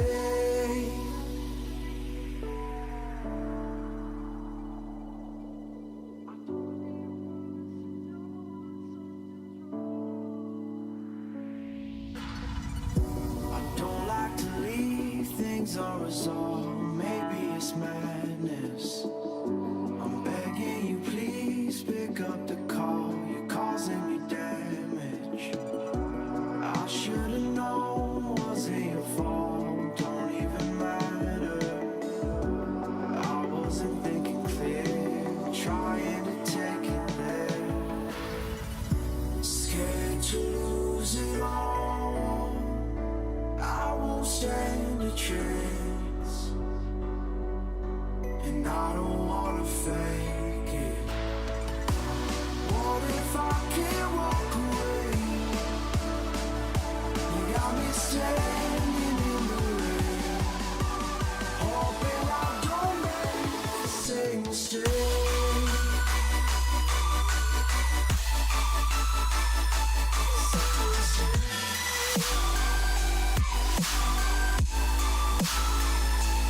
Same mistake.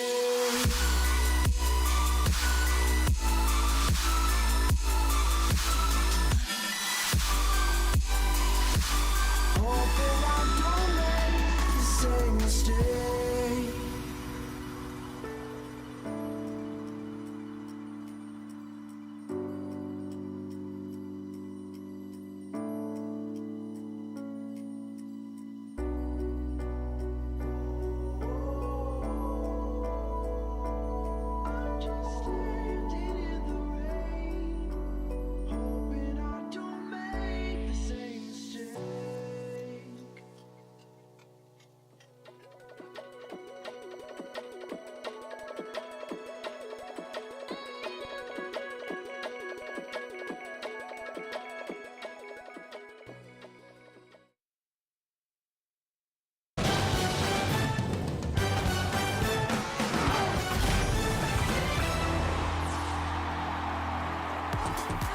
Champions Field spectacle here. Bagoja is holding it down, locking up game 6 and 7 in the final moments to make sure they will play for the title of LCQ champion and get that spot at the World Championship. Still a bit of a ways to go. We got 2 matches to go before we find out who is going to take that spot ultimately, but we have one of our contenders. It's time to find the other.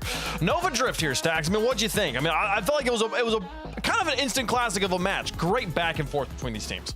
Yeah, they were great for the first half of the match, really. It's odd because they took the timeout after game 4. I didn't think they really needed it there, but to their credit, they turned it around. They got another shutout. They didn't win any games where they conceded any goals, so they had to kind of overwhelm the Gojays if they were going to win. I mean, Drafinho kind of ended the series the way he started it, and that was, I think, the big theme throughout the series. As Drafinho went, so did Bagojays, and once KNS stopped scoring, nobody else really picked up the slack. I mean, Ramon did end up with a couple more, Kevin Acho added a couple more, but they never had that big offensive flourish when that guy was on the ball. Yeah, I mean, Herc, KNS, what a series from this player. It sucks for him that he's out of the tournament at this point. That is the end of his season, but making a name for himself here in these games, maybe going to be a bit of a raised state. What's what I'm looking for here? Like, his stocks are raised for next season and when we get into the recruitment period. Oh, yeah. No, I think if you look at any of the players on Nova Drift, their stocks should go up headed into the next season. All three of these players combined are incredible. KNS, such a well-rounded player, but same can be said. Kevin Nacho, as a offensive heavy player, I love him. I think he's great. I think this team needed to find each other so everybody could finally get some eyes on them. And they did that the best they could. I think being taken to Game 7 by Bagotes of all teams is a valiant way to be able to go out. It was an incredible series, but ultimately only one can continue. Nova Drift season ends here. Now, time to find out who they are playing in the grand finals. Who will Bagotes have to go through? Let's head to the other side and welcome the tournament favorites onto the pitch for the first time today. Wisty, CRN, and KV1 playing for BS Plus Competizione. Who is going to advance here? Plot twist, earned this spot a little earlier with a match we saw. And two players that really made a name for themselves in the 1v1 space, KV1. Such a performance this season, having to go through Wisty to earn that title. CRN rounding out this roster. This one has all of the makings of a champion team. Yeah, again, you've got so much offense on one side here with BSCO. And granted, it's who you've played, but you've got a guy, I mean, Wisty's coming in almost 2 goals a game. Like, that's unreal. And again, yeah, it's about the same as you would play in an open up to this point. And so to be averaging almost 2 a game with so little left to play here in this event is absolutely absurd. You know, this is a team that, you know, they won the last open. It was, you know, far too late for them for that to have mattered, but they did win the last open. They at least came into this kind of summer with some momentum. And I mean, they came in the favorite and they have just dominated. Look at their opponents here, plot twist. I mean, you're talking about the 1v1 champion of South America, KV1 here. He had to go to Game 7 against his own teammate, Wisty, to earn that title here. I mentioned it earlier. Rlcs is the deepest player in the 1v1 bracket on the other side. He made it to top 8 in that tournament, but ultimately dropped out 4-1 there to a player, Tuco, who got beat by Wisty the very next round. So if obviously this isn't how you now analyze 3v3 Rocket League, Herc, but when it just comes to 1v1 prowess, you've got the number 1 and the number 2 region seeds on one side in BS Plus versus just the number 8 on the other side. I know, you know, technically, yes, you are right. This is not how you should judge 3v3 by any means. However, there was a time when KV1 was on his up and up here, right? And people weren't taking that into consideration as much as they should have. And the fact that they have two of the 3 are sitting that high on that leaderboard, I think it absolutely should be taken into consideration. You should be afraid when you see those names. You should be afraid when you see that combination of players up. I think that it absolutely gives them an edge. I think teams that have the ability to have such solo capable heavy players learn to play together makes them scarier than anybody else in the world. Well, and then being teammates here, both being as strong 1v1ers as they are, being on the same team, I agree with you. It's going to be a pretty uphill battle for Team PT here. Are they going to be able to get it done? Will Plot Twist advance to the finals? Let us know who you think is going to win, and we'll make our picks on the desk as well. Herc, who you got? I truly don't know, man. Listen, I feel like, for starters, Sosa's inevitable. Sosa finds his way into any lane, no matter what. So as soon as the Plot Twist put Sosa on there, I was like, dang, Plot Twist is going to Worlds. It's them. I think it's BS Plus though. I think this is another Game 7 coin flip thing situation. Stacks, do you agree? Is it that close? Is this a Game 7? I don't know about a Game 7. Listen, stats do need context. But GoJace is a pretty good team. BSCO outscored them 11-2 when they swept them in the upper bracket. Granted, 2 weeks ago. Sure, whatever. They're also outscoring teams 37-8. I got BS Go here. I think that they are a heavy favorite, and I would be stunned. I'd be delighted to see a very close series, but I would be stunned if they drop out here. I would describe Sosa as an incredibly hungry player, a player who is willing to do anything it takes to get to that world championship. Inevitable is a bit, I don't think he's quite inevitable just yet. There's one player who is inevitable, and unfortunately he is going to Dickies Arena for everybody else. But I don't know. I don't think, I'm hearing the story you're spinning. To that word. I hear the story you're spinning. I do think it's a thing, but yeah, production, I haven't even said anything about BS Plus. They already know where I'm at this one. And the BS Plus, they are so strong. In this tournament, you take away the Furias, the Team Secrets, the MIBRs of the world, and you put them in this sort of bracket. I feel like this is BS Plus's competition to lose, but Plot Twist has the fans behind them. It's a narrow margin, but that's all you need to be a majority favorite here. Look at the two colors. Look at them and enjoy them, folks, because only one gets to continue here. Plot Twist versus BS Plus Competizione for a spot in the LCQ Grand Finals.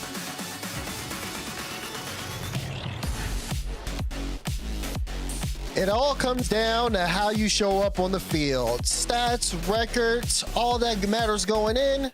But when the 5 minutes hits the clock, it's about who shows up and who shows out. BS Competition versus Plot Twist. One spot in the grand finals here for the LCQ Stumpy. Game 1, brought to you by Progressive. BS Plus Competition, they are going to be extremely hard to take down. KV1 has already gone through and won the SAM 1v1 Open. And he opens things up with an absolute slam dunk top left. Don't mind if I do. Rlcs wanted the challenge, but Rlcs, when you go up, you got to be a little careful there. Pitch to the top corner. KV1 starts us off with the first goal. And to me, he's certainly been the guy. I mean, he's been so impressive so far on BS Plus. I think KV1 has been a massive representative of the region for a little while now. We're seeing just how much impact it's going to be having on teams like this. And Wisty, he was the player that was beaten in that final by his own teammate. The stranglehold, it seems, the BS Plus Competition have got over South America right now. When you look past Fury, look past MIBR, is this team. Now they're just trying to, keep their wits about them. You look at Plot Twist, and Plot Twist, no slouches, lots of experience, but it definitely feels like an uphill battle when considering what BS Plus has been able to bring to the table. Stumpy, but they've made it this far. It's been a decent day in the LCQ for them. It's just about continuing to keep up that momentum, especially not letting things like, a goal in the first 10 seconds slow them down. Yeah, it's certainly starting as they mean to go on, I think, for BS Plus, but CRN just has to try and defend against a low boost Sosa, who has been absolutely fantastic for Plot Twist, and he's in right place, right time so far. And Motta sends KV1 into the nether realm, but defense comes through from CRN. Steve then goes and joins his teammate. Suddenly a little bit of defending to do, somewhat awkward as Rlcs just absolutely rips it on net. You said it though, Stumpy. It was awkward. You saw the touch from CRN. So heavy, gets the ball so far away, and Rlcs saw a gap in the rotation on the defense and just slammed it home. It's a great equalizer. Plot Twist fighting back. If there's going to be a chance, it's going to be to try and take down BS Plus in the first game. Really try and shock them. If momentum starts going against BS Plus here, then, or rather goes against Plot Twist, then it's going to be a lot harder to try and wrestle something back as the series goes in favor of their opposition. KV1 behind and awkward, but does pretty well with it. Wisty removes their backup man in Rlcs, who's waiting for this ball to pop out central. Wouldn't even have the chance to. Motta on target again. Sosa shoots wide. Motta leaves. CRN takes his time, slows it down. Now the counter-attack can form. Beats one, not the second. Yeah, you saw that little lapse there on the side of Plot Twist. It just felt like they were super uncomfortable. Rlcs though, wow, good double stop there. Stayed on top of the ball and almost managed. He picked it up. He did. Wow. Coast to coast, Rlcs just goes across the field here. I mean, Wisty as well turns in to go for the challenge. Sort of fake challenges it. I think wanted to call the bluff of Rlcs. Like, I know you've not got much here. And he's literally put that in the only place that it cannot be reached. A brilliant counter-attack from nothing. Plot Twist take a very momentary lead. KV1 is straight back on. Yep. Like I said, momentary lead. I mean, that's a great draw on a kickoff, though, from plot twist to get that ball popped right up. KB1 was just all over it. And now, if a plot twist, you got to start paying attention to the kickoffs here, because now you're giving up one quick. Now, again, tied up game. And even though, I mean, the individual score does not match like the goal scored here for both teams. You have like players, some players have 28 points, some of them have 44 Call points. them out. Wisty and Sosa. Go on, Yep. call them out. But look, this is what happens. This is why you need somebody to look. Wisty gets one save, he goes from 28 to 84. I feel like Big up, Wisty. I said it earlier. I mean, you might need to do something with those save values. Might be a little too high. That being said, ball is too high there, so it won't be an immediate goal, but BS competition get one. He's second on his team, 196. That's how quickly it can change, everyone. If you're in a game and you fancy being toxic, firstly, it is hilarious to type in the score of the lowest pointed player in the entire lobby. That's obviously funny. I would have typed 28. That's great. But then Wisty turns it around, gets himself a goal to join his saves, join his 2 shots. But it has been a much closer game so far for BS Plus than I personally anticipated. I think they might be caught off guard somewhat as well, but they're dealing with it very well.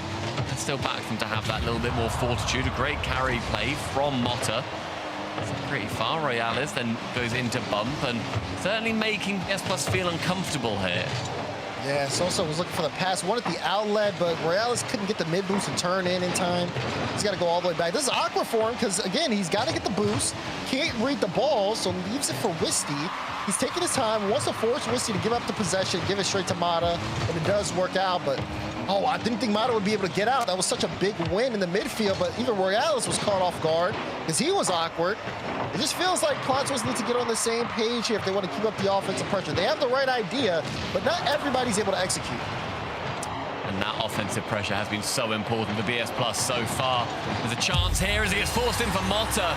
But BS Plus, they still maintain their position on top of the goals scored leaderboard. They are the #1 team throughout South America this competition so far.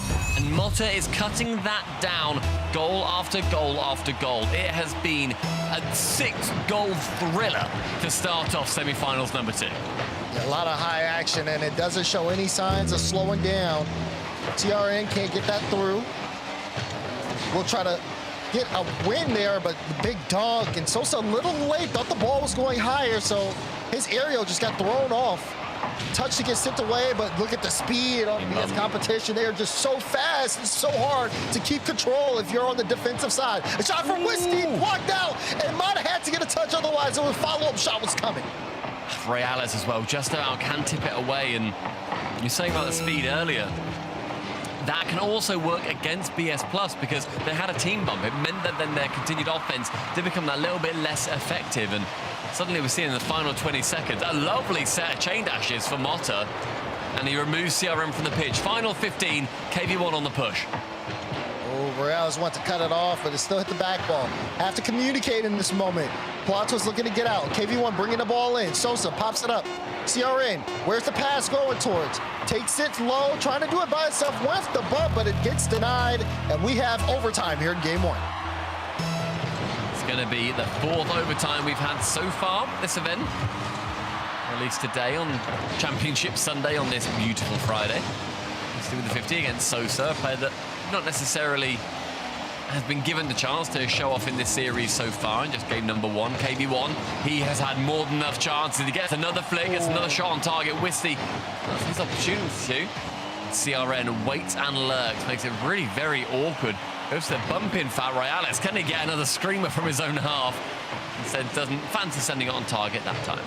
And Rlcs has been struggling, been kind of low on boost, does burn his boost very fast, and you saw what happened right there. Heavy touch sent the ball away to Wisty. He wants to be able to get it out and follow it up. It's kind of rough to do that when you're giving it straight to the opposing team. Ops controller gets demoed there. KV1, can he get this to Wisty? Motta all over it. Wisty doesn't want to commit, does pick it up here. We'll have to turn it around. A little awkward here, so does leave it. But again, just cut out, fight for that midfield right now. Both teams opting to get some control for offense. There's a demo on the play. Sosa with the pass. You thought it was a late for a shot, but no one was ready to intercept the pass. A little bit of a cross-come shot there. He didn't know if he was going to be sending it on target, if he was sending it to a teammate.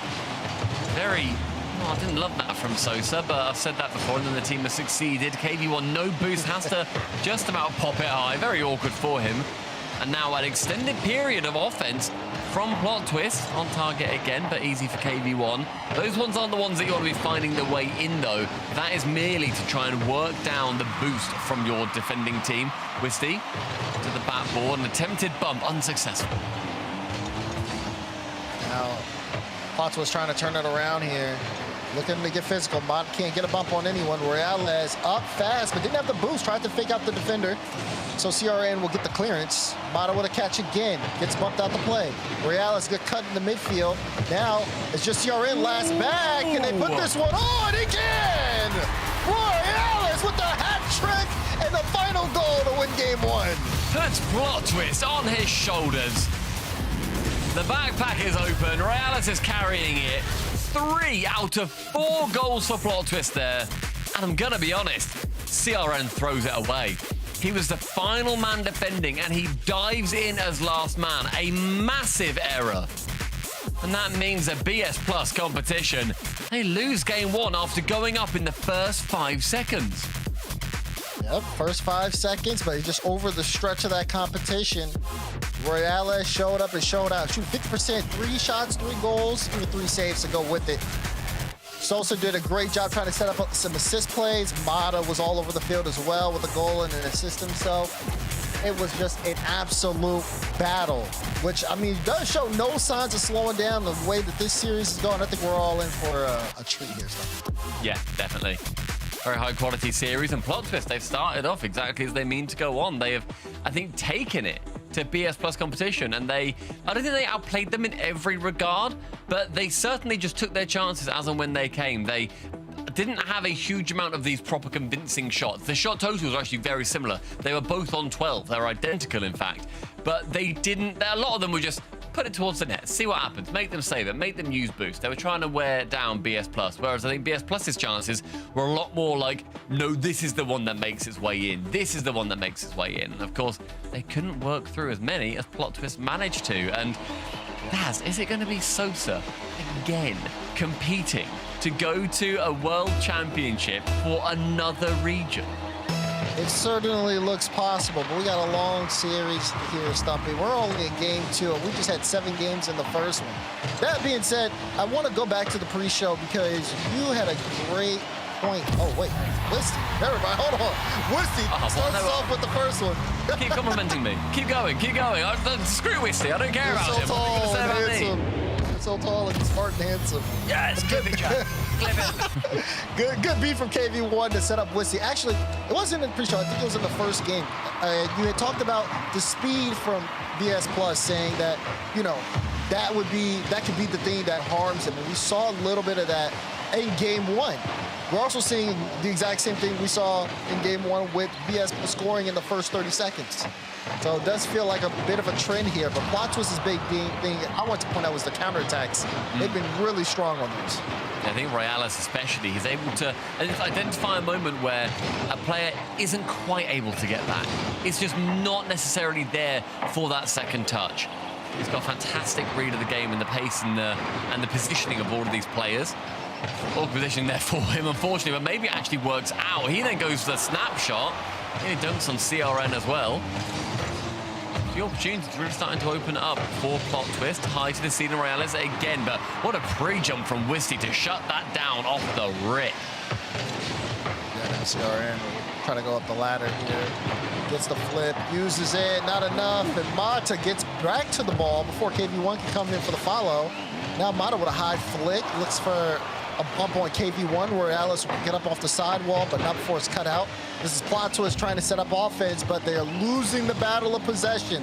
Now BS Plus trying to set up a bump as KV1, but the defense able to handle it on the goal line. In the immediate turn, though, CRN, any touch there if he keeps it low goes in. He's not able to get the touch in the first place, however, but it was a quick turnaround. Can't really blame him on that. Pinch central. And look at the Sharks circling. BS Plus are waiting, are forcing their moment to arrive. Oh, 3 minutes left. This is a bad position you don't want to be in if your plot twist. Mata and Rlcs both came together for a save. Sosa, last-ditch save. They are so low on boost right now. Mata gets 100, but Big you can see 100. Sosa and Rlcs. Okay, finally, they're taking time thanks to Sosa holding them off in the midfield that they can get settled up, but they are not out of the woods just yet. CRA, no, missed the top corner. Rlcs versus KV1, 1v1. Rlcs looking for the air dribble bump, and no, it couldn't stop KV1. What a save! Rlcs did everything right there. Pops it high, goes to the edge of a bump, and just about that 1v1 ability comes through for KV1. Wisty on target with Sosa then saving both of these teams, leaving everything out on the pitch. This is a wild shift in speed here in the second game. Both teams, like you said, just leaving it all out. Oh, light touch for Rlcs. He's the only one with boost here. Mata trying to play the 50s while Rlcs trying to dodge the bumps. KV1 has Wisty in the midfield. Wisty leaves it for CRA. Shot top corner, no, blocked out by Mata. I think KV1 actually slams Motta into that as well. I think he had the save regardless, but maybe just a little bit more expeditious with the help of KV1. No touch from him, Rlcs backboard. KV1 easily found. Past Motta as well. Sosa now has to wait. Can he avoid the bump? No, he can't. But can he be on target at long last? With the help of Wisty, you bet it can. KV1, big carry, the bump. Maybe Rlcs panicked there too. Didn't expect it to go off the bar. Wisty tracks it, stays in the play, and it pays off big time. That's 2 assists from KV1 and 2 goals from Wisty. This final 100 seconds, BS Plus have just managed to eke themselves with a brace with the help of Wisty and KV1. I think there has been a little bit less opportunity so far for Plot Twist in this second game. Here in the Temple, their prayers have not been answered. RN, right-hand wall with KV1 waiting central. A 50 will do, and Sosa will be happy with that as well. 2 commit into the corner. The boost now available. KV1 will rotate via that so that Motta can't pick anything up. It's a great boost play. And you're just seeing a bit of keep away ball here right now from BS Plus. They have done everything they need to, right? They've played the game. They've, like you said, they've gone to the temple. Their prayers have been answered. That has not been the same on the side of Plot Twist. Now they need to make something happen. 45 seconds to go. Can Mata start this thing off? Gets it to the sidewall. Rlcs a little aggressive, but does get it past one. Also does get another piece of it. Wants to be able to send it to the midfield, but just quite can't get around it. Sosa uses all of his boosts. Can't make contact there. This is Plot Twist struggling to hold on to the ball. This is BS Plus killing the clock. They're just sending it back downfield. So they take it from all the way down there, and it is just disaster on the side of Plot Twist in this game. Great game management. BS Plus really, what have they done in the last minute and a half? Very little. They really haven't done much. And that is so frustrating to play against. And as we get to the final 5 seconds with it in the opposite corner, it will be BS Plus taking game number 2, setting our second semi-finals at a level 1-all. What a response there from BS Plus. You go into the first game, you put some shots on, but then you show some signs of weakness. You say, okay, we're letting in too many on that counter. Maybe we're playing a little bit too aggressive, and they just turn it around in a big way. Still, though, while averaging their demos as well. That's 7 demos. I think that their average is like 7.19, I think, from the pre-show. So they're still getting physical. Plot Twist did struggle to play around it. Take a look into the highlights. I mean, you're going to see a lot of Wisty. You're going to see a lot of KV1 because those two were fully connected in the offensive charge, combining for 7 shots. But again, coming out with 2 goals there, all because of KV1 just really taking matters into his hands.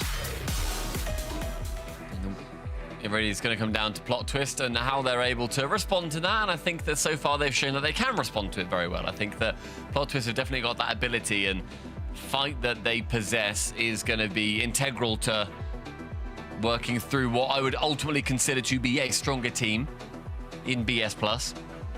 The BS Plus have got a game plan. They know how they want to play. They're extremely fast, sometimes to a detriment.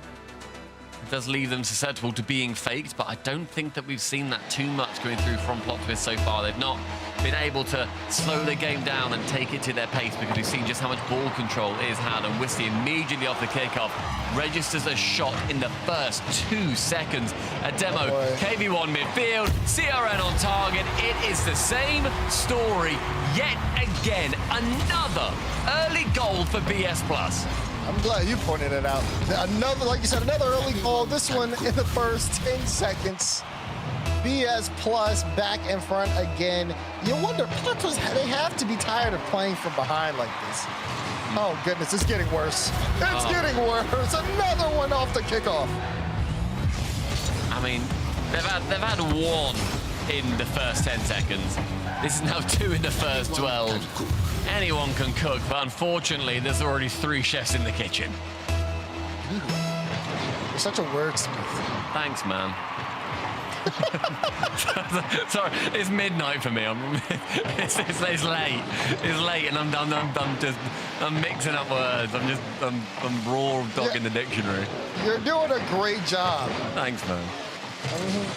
That being said, looking on the side of Plot Twist, they did a great job to get to this point, but it is getting out of hand. It has been all BS Plus here in the first minute. And BS Plus are playing with the big light on. That's crazy. That's crazy work to play with the big light on. I'd turn that bad boy off right away. Yeah, that's the type of play in the darkness. Not like to an unhealthy level, but like just a little bit in the darkness. But maybe that's me speaking with the fact that it's, like I said, dark outside right now for me. I just kind of want that to be replicated everywhere. But there is some light in this game for Plot Twist. A great counterattack from literally who else but Rlcs. It's good, too. I mean, just a good read of the play. Able to catch the defense just out of position. Rlcs getting some life in. Rlcs is sitting at 199 points. In the first minute, Sosa and Mata combined for 10. 6 points Sosa, Mata with 4. That's unbelievable. That is 2 touches on the ball for Mata. Has not had much time on ball in the first minute, but I can understand that. It's been a long first minute, all things considered. 4 goals in that first minute. So maybe not too many opportunities there. You can always ask what's a Mata, but what I'm seeing is only 2 ball touches. That You're starting to get worse than Stacks, man. No, that's harsh. You don't mean that. You said, what's the Mata? Like, that is... What's the Mata with you? Okay. Nothing's the Mata with me. Hey, Mata has earned himself another 2 points. He's now on 6, so big up Mata. Love that for him. CRM pops it high, but Rlcs will be meeting him. Sosa chance to go on target. It's going to go just above, and KV1 can clear him out, and Motta's still on 6 points. First touch from Rlcs, pass 1. But there'll be another save there for Wisty. Rlcs trying to turn in on the play, does wrap around the ball eventually. Sosa now 50 in his own box, high on the box, and Mata sends it downfield. Sosa looking for some bumps. Sorry, he's just on 10 points. Maybe if he can get a save coming up soon, it may be big for him. No, it's cut out. 30 points. 30 for the clear. Yes, that's a clear. That's massive for a guy like him. We're halfway through the game, so that's good. You'll have to see it. I mean, it has slowed down, in fairness to Plot Twist, though. BS Plus, they absolutely ransacked the Plot Twist side of the field. They've come a lot closer. Air dribble bumps. My goodness, he's just farming all these touches. And it registers as a shot on target. All right, Mata now on top of this one. Tries to wrap around. Wisty holds on to it, gets a high flick. This one now dropping straight down. It resets to KV1. But Mata there again. Does Mata have the double? Leaves it for Rlcs. Right for the low shot. Just not enough. Follow from Mata's end. We got a 1-goal game. Don't mind that. Mata finally gets himself registered. It's just a fantastic little turnaround. Stays around, continuing to be a nuisance. And it felt like this game was soft done in the first 30 seconds. It did. It felt like, okay, this is BS Plus just taking over, taking the game in their own hands. And All right, 3-goal lead at the start. Surely they hold on to this. But now it's starting to feel threatening, especially when you see some fight. Once Rlcs gets going as well, things look really strong in favor of Plot Twist. We're talking about modest points over the course of this game. Now, after that goal, he's second on his team with 178. So I think we can lay off him for the rest of this week. It's 142 though, so my target immediately shifts. Oh boy, okay. I'm like Robocop. Maybe you can get one before I've got another target in sight. Target acquired, so you're right in the firing line. Great demo from Motta, who's going to be closing down the defensive capability of BS Plus. Another chance for a 50. Great 50 straight to Sosa. Beats one. Bounces high. It's going to be hard to defend, especially with a shot like that. But CRN, he comes low as Wisty covers high. Wow, Mata no boost, but he actually doesn't flip backwards. I think if he started flipping, he would have gave it away, and then the offense would have jumped. Instead, he took his time and immediately sent it over to the side, which was kind of big. It'll be huge if it means they come back into this game, but we will have to see Demo on the play. 45 seconds remaining in regulation. Mata, last bag, Sosa actually came off the respawn. It's Sosa now, throwing it towards net. It'll be saved to the corner from CRN. BS competition, trying to hold on. Plot Twist, they want to knock at the door. They want to shake up this story, but it has been a tall task here as time is running out.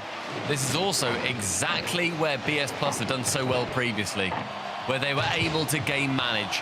They just needed to cut off a few seconds. Wisty is going to be loose into the corner. It does give Sosa an in. If only he had a little bit more boost. No chance for a Musty either as he fails that first jump. Motta going to go from 0 points to hero points with Rlcs now picking up in the center. Can't quite beat KV1 midfield. Sosa needs to quick turn. He leaves it, drops low. As he misses the boost, he misses his chance, and BS Plus gain another game. So now BS Plus 2 games away. And still looking pretty strong, pretty solid. I mean, like I said, we talked about that demo average. 7 last game, 8 this game. Physicality was a big thing that opened up the scoring here to start us off. Then plus a kickoff goal. Okay, they are just running the score line up. They get 3 goals in the first minute. They concede 1, but they're able to hold on by giving themselves such a large lead. We thought we saw life in Plot Twist when they struck back, but they just couldn't get it going as often as they needed to, despite outshooting BS Plus 10-7. No, 10-6. I'm sorry. Good maths. Thank you.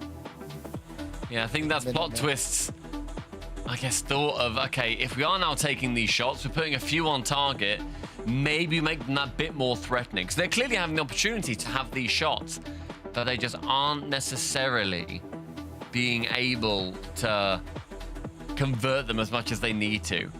And if you get these chances, BS Plus are clearly letting you have the chances. They're letting you have these shots. Take advantage.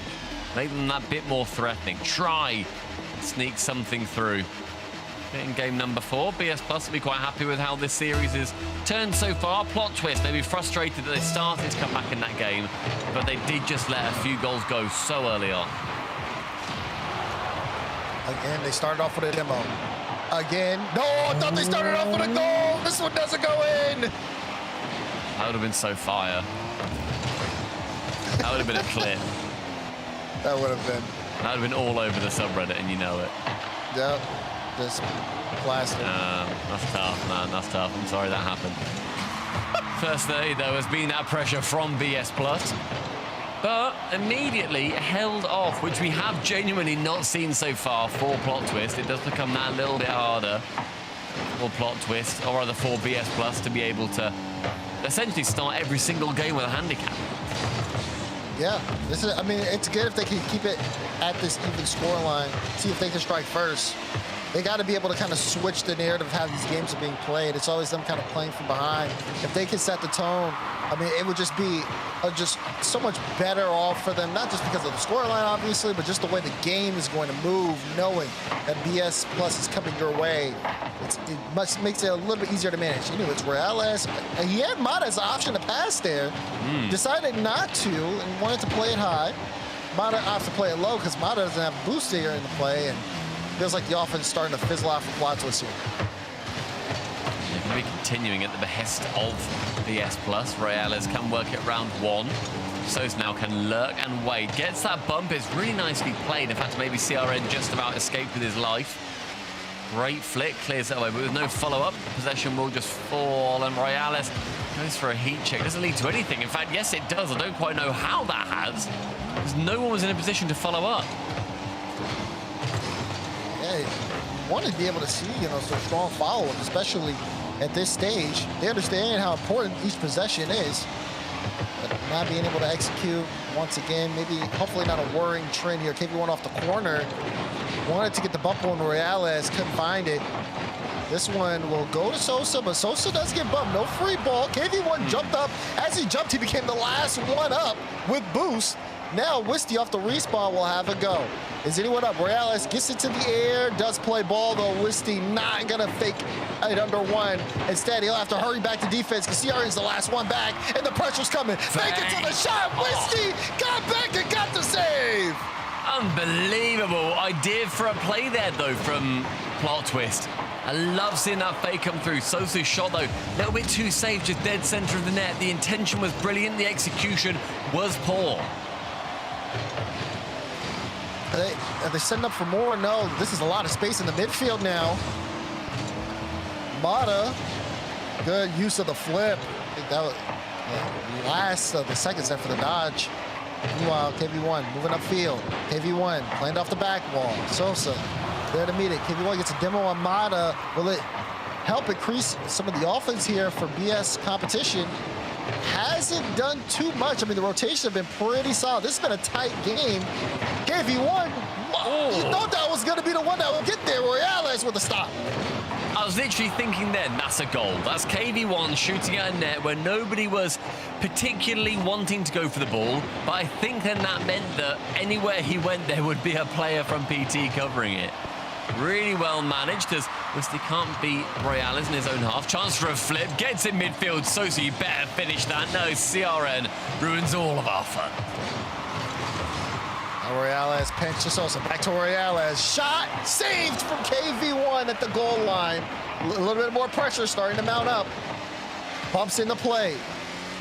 Wisty removed, but gets back into it. That's a big win for the 50. Speed check. Sosa gets there in time. Sosa will get the ball again. High floater right over the goal line there, and it'll be an easy catch for Wisty to bring it back into the midfield. We talked about the speed from BS Plus. They have started to slow things down. I think they're afraid of making that mistake. I think so. I think the Motta gets it. Oh! Wisty! Oh my goodness, nearly an own goal rebound from BS Plus. Would have been horror with the final 30 ticking down. Wisty didn't pinch it central, but on his left-hand wall, CRN up high. Sosa, a great interrupt. Gets in the way of that ball entirely. Both teams here, I think, starting to play for the overtime. Motta, a reset. He doesn't want the overtime. Sosa ends up going for the post. Maybe an own save? I couldn't quite tell. It did bounce off his car. I don't know if it was going in or not, but it was very, very close. It was right in front of the goal line. Overtime, game 3. Plot Twist loses. They'll be on match point. This is kind of a must-win situation for them if they want to keep that control of the series. KV1 is wanting to wrestle this series. Just keep it simple. Don't lose it here. Don't give them an in. Demoralize. Make sure that you shut it down as early as possible. It's a good demo from Motta, but instead it just bumps him out of the way. Wisty on target. KV1 didn't see Motta from the blind spot. The bumps on the play. Rounds has no boost. Good fake there. Has to play the 50. It's going to be whoever follows up. Sosa had a well follow-up, a low boost. Options limited. Mata on the sidewall just picked up the mid, so Sosa won't be able to grab it. CRN is stealing boost in the back end. Mata in danger, almost got bumped. Sosa plays it high. Mata, can Mata do it to win? Tries to, but blocked out. KV1, big beat, no follow. And Rlcs has to feather this perfectly, and he did, but it was so scary. The defense has been great from both sides. Neither team giving an inch here. CRN, quick turnaround. For a nice delicate dribble, one high from Wisty, with teammates relatively low. They can't commit fully. Rlcs straight to the ceiling. Can he get that double? He gets the reset and the dunk! Rlcs puts a crown on game number 4. He's been such a playmaker for his team. You need someone to deliver you a goal, and Rlcs can always catch that check. Plot twist, a big game win to bring him back. We are in a tied-up series. I mean, that is plot twist, making sure that every single moment turns in their favor at the hands of Rlcs. That is so incredibly impressive, the composure on the 12th shot in that game for this team. And they held BS Plus competition not only to less shots in that, they made them make more saves, they had more pitch control. There were moments of shakiness from BS Plus that needed to happen for this series to stay alive. Like you said, it needed to happen, and it did. Now you look, you could even see it in the cams. Rlcs is trying to get things kind of settled here, making sure everybody stays focused. It's like such a big moment, but they are still being able to communicate and talk things over. Does it feel like a rush, or not really anything super like nerve-wracking out of these guys? Everyone's super experienced and they want to win, and they know that they have it in their hands. I mean, look at the comms, like all in the same room. I'm not too sure where Sosa is. I don't know if he's in there too. Yeah, he's there with the black t-shirt. Is he there in the background? Okay. All in the same room. They've locked themselves in the cupboard, and they're not allowed to leave until they get a ticket to Fort Worth. That's what it means to these guys. That's right. They're doing a challenge. We don't leave this room until we make it to Fort Worth. So fingers crossed they're allowed out of the cupboard sometime soon. Plot twists really are living up to their name. They are. Narrative going into this was, BS Plus, the team to beat, the team that didn't drop a game on their Friday or Saturday, their main event day 1, day 2. Just felt like they were going to dominate. Now we see them not only showing holes in the armor, bleeding from time to time, and like we said, at this point, it's anybody's series. It's going to be a swing game here. Both teams have timeouts here, and game 5, whoever wins, puts the series on match point. Great double. Clearance is not good enough. The own save, keeping it out of the orange net. CRN and the boys, they have to move past that. I'd be annoyed, but these are bigger men than me. They're probably not taller, though. Pretty tall. That's true. That would be terrifying. Yeah. Let's see what they do with some space here, though. Rlcs. Oh, tried to play it high. First touch got too far away from him. Wisty cut it away. KV1 recognizes the time. Had a flip there as well. Wisty's follow-up, not good enough. And the defense from Plot Twist is still holding on. KV1 just hung himself a little bit too far away from the ball. But again, very good idea. Wisty here with so much space. Goes to the simple shot on net, but it was forced high by the defending player into the arms of the second. Wisty fakes CRN to catch. Ended up going slow. With 3 defenders, that's just not going to sneak through. I just want to say that CRN player camera is not moving. I don't know if anyone's noticed again. That it doesn't move. Off the back wall, Rlcs clear downfield. We'll play a 50. Mata. Have to go for no good fake there from Mata. Rlcs will try to get there quickly. Wants to be able to set it up mid, but that gets sent away. A little bit of aggression there offensively as BS Plus want to, speed their way through. Plot Twist has been able to meet them every step of the way. It's been so hard for BS competition to get a goal in. They've already sent 6 shots. Plot Twist have only sent 1. I mean, the heat map of this is going to be glowing bright orange, and not just because it's on that side. A lovely demo. CRN then passes center. It's pretty routine in the end, but that is every player doing their job to perfection. Wisty on demo duty, CRN passing, and then the tip of the spear sinking through the flesh of Plot Twist. There you go. Like you said, big goal there, but it takes everyone, right, getting involved. It takes what BS Plus have been known for, the physicality. You need a demo on the play. You need the assist coming through. And then, of course, KV1 able to finally put the shot in. So they get on the board first. Now it's Plot Twist time to respond. They have plenty of time to do it. As Rlcs wants to start it off, KV1, high ball, does get away from everybody, but Sosa doesn't want to bite, wants to wait for it to come to him. I mean, in every game so far, the BS Plus haven't scored early in. It has been a win for Plot Twist. That has been precisely a single game, and it was last game. But so far, that bodes well. Yep. Still a chance for a long shot. Instead, just passes it to Motta. Very polite of him. With 100 seconds left, BS Plus. At what point do they look like 70th minute England and just park the bus? And will it be an error? You never want to look like 70th minute England. You really I think we all can agree on that. Rlcs trying to play it close. He gets demoed for his efforts. Look at this. CRN playing it low and slow. And he's able to get some back to the midfield, but Rlcs pushes it right back in. And again, just kind of like that battle. They're looking for a break here.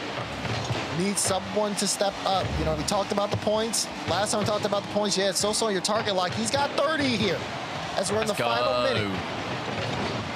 30? He's touched the ball 15 times. Come on, man. And then Motta, he gives you an assist. Motta's given you an assist there, Sosa. You better take it. As Motta outplays pretty much every single member on BS Plus. It's just still just showing that resilience on Plot Twist there. Because when Motta picks it up, takes his time, and also able to kind of land a bump on that last defender. Wisty, fed up, wants to get a big one, gave it to KV1, and they get the lead again. It's again a lovely play. Wisty just sees one dive in. All he has to do in that situation is get it central. The only place that wasn't covered by the Plot Twist defender was central. 50 seconds. Kick off! Straight into the net! Kickoff play! On the side of Plot Twist, look at Rlcs' positioning. Wow. Me and Cole have tried that in ranked, and it's literally never worked. Well, now you have evidence of how to do it right. Yes. Ball kickoff. Absolutely love that. Can they get more here? 41 seconds, Stumpy. I mean, they're trying to turn the momentum around, but it has become chaos here in the final minute. Yeah, it's been a wrestling match, and I don't actually know who's got the advantage. Wisty to receive, nearly gets bumped out. Oh, look at that double into the net. The bump attempt, but Sosa is still able to get in the way.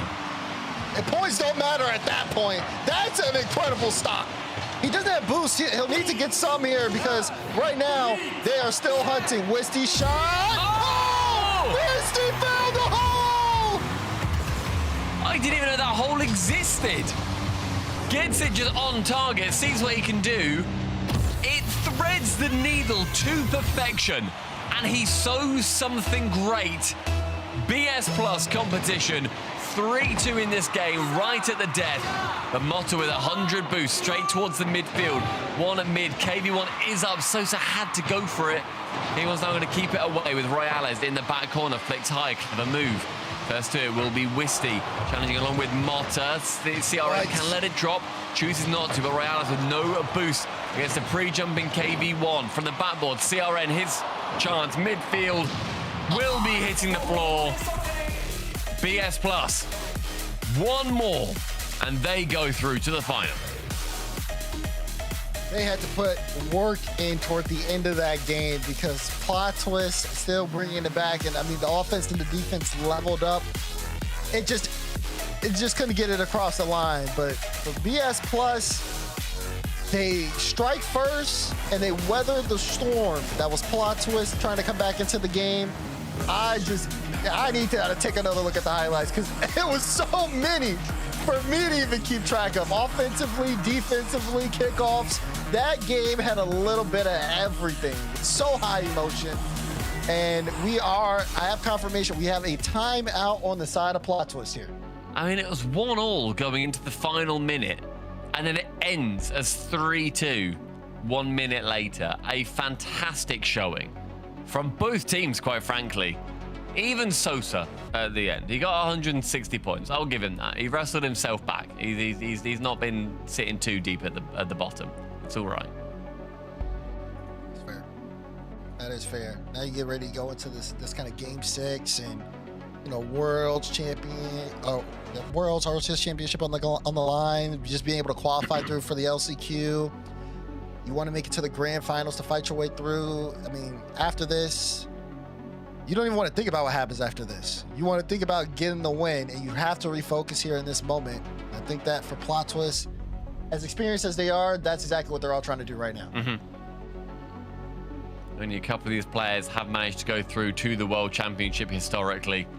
We've seen Sosa there, like I've been saying, after competing in APAC last season. Motta has been to Worlds as well. We have, of course, seen KV1 there. I don't believe we've seen CRN, Wisty, or Rlcs there. So half of this lobby knows what it's like, and the other half is pining to join the incredibly small group of players that has ever made it to a World Championship through this LCQ format, which is such a cool addition to the circuit.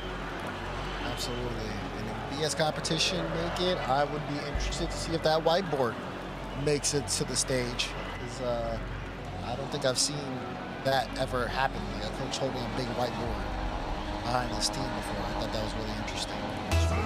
That being said, we'll figure it out, or maybe we won't. It all depends if BS competition can close this out. I do fear that even if I could see it, I couldn't read it because I do not speak Portuguese. Ooh, but they have apps for that. Yeah, that's very inspirational of you. That's a good point.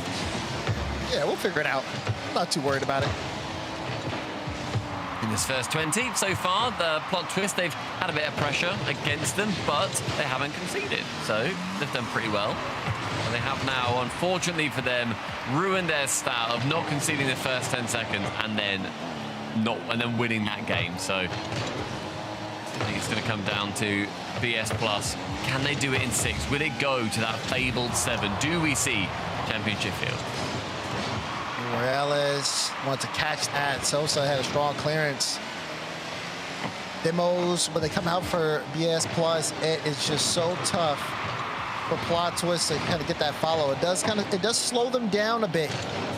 Now Plot Twist with a way out. They're trying to get physical on their own end. A fake challenge from Rlcs. Wisty does not bite. Instead, Wisty stays on top of this. Rlcs finally has the challenge.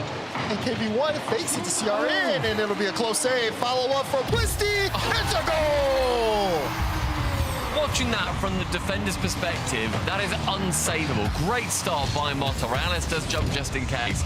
And the perfect positioning. Rlcs, again, I feel like I keep saying it, does everything right after that first action.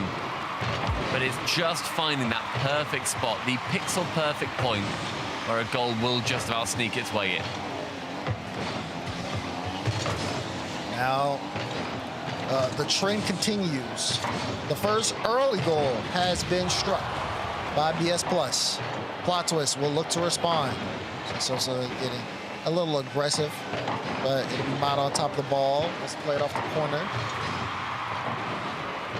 Wisty will carry it back to the orange end, where Sosa plays it high, but can't get the follow. It was really awkward for him to track the ball after the initial hit.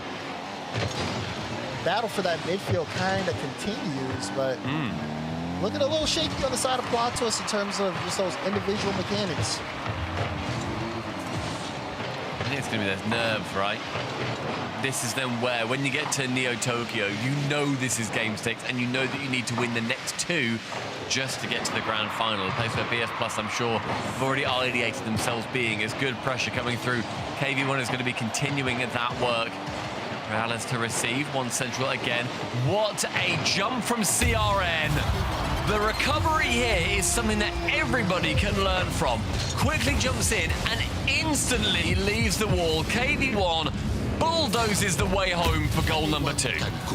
Big move there, especially, like you said, that recovery was so impactful in order to set that play up. And now BS Plus up by 2. They are looking at the grand finals. Plot Twist is giving everything, but they need to give more because so far it has not been enough. They're halfway, or 2 minutes, I should say, and 20 seconds from the tournament lives being over.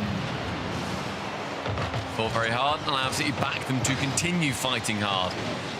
They went 3-0 down in a previous game and brought it back to 3-2. That one goal was a little bit too far for them to come back from.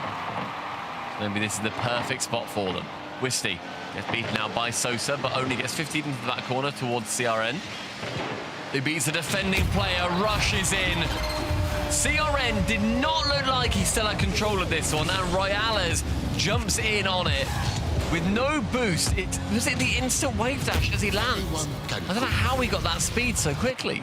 He got loud. I could tell him fix the cams because he was screaming it. Okay, 1:55 now. Plot twist. Season is ending, and it looks like there's almost nothing they can do about it. Another one. KV1 gets a goal, 4-0. It's tough as it bounces off the post. KV1 finds himself there. It does feel poetic that all of them have scored in this game now. Every player has contributed a huge amount to this series. It is 10 shots for BS Plus and 0 for Plot Twist. An absolute battering on Neo Tokyo. See the land appearances pop up on the screen. KV1 and Mata. 9 for KV1, 7 for Mata.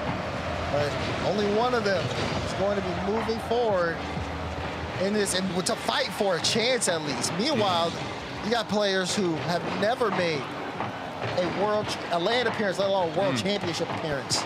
And CRN and Wisty, and they are giving it their all here to make it through. Mata with a double, though. He gives a little bit of life here. Still some time, but needs some kickoff heroics. The question continues to be asked, but I remember a stat that I was told years ago by a lovely statistician, Direct, where in an RLCS series where one team is up by 4 goals, I believe there's a 97% chance of that team then going on and winning the series. So when they have 5 goals, it becomes a little bit harder. Yep. Surely 5 is 100%. It must be. I'm not sure what it is when it is 5. They've now got a 4-goal lead still.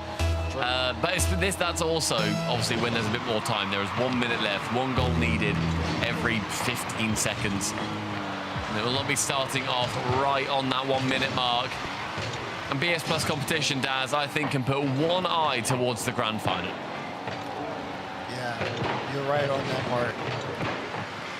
Lots of work put in. Close series here. Goes to Neo Tokyo. BS Plus have owned Neo Tokyo so far.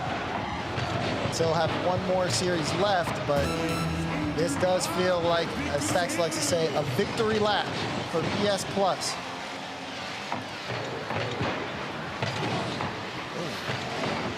Final 20 seconds, Daz. It is absolutely a formality. BS Plus have played their game to a fantastic level, and Plot Twist, I think, will be gutted that they don't get a chance at a team that we've been calling the favorites the entire time in Game 7. Plot Twist, their season is over. To Mata, Rlcs, and Sosa, thank you for participating. You've been chewed up and spat out by the machine. And there is now only one series remaining. Who, out of Big O Days and BS Plus competition, is going to make it to LAN? Yep, so close. Now, yeah, Sosa. Because, you got another series waiting for you. You haven't crossed the finish line just yet. But BS Plus still looking in great form as they are able to close this series out in 6.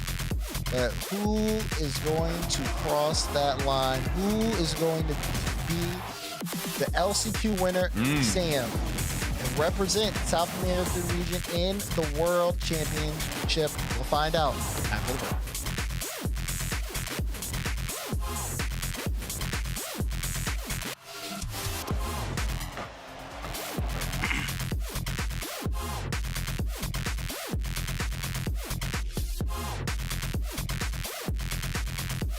Keith, I want to try an experiment. All right. To help you unbecome your parents, I want you to try a game called Rocket League. Ooh, is it a puzzle, like my crossword? No, picture soccer. Okay. With a car. What do I hang my feet outside the window? No, not your car. But you said think of... It's a video game. Oh, okay, I get it. Where's the cartridge? No, it's an online thing. Is there a joystick? Not like the ones you're thinking of. But I need to get some quarters, right? No. I gotta blow in the cartridge. Again, like no cartridge, but you'll need a username. Username, huh? How about Keith_9914? The bathroom code? That's the only number I can kind of remember easily, so.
Magic of Rocket League is the stories you could tell about it.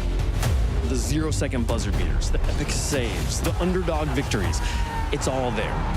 As we return to this legendary arena, we'll witness Rocket League's story unfold together. Who will hang their team's banners in the rafters of Champions Field? It's time to find out.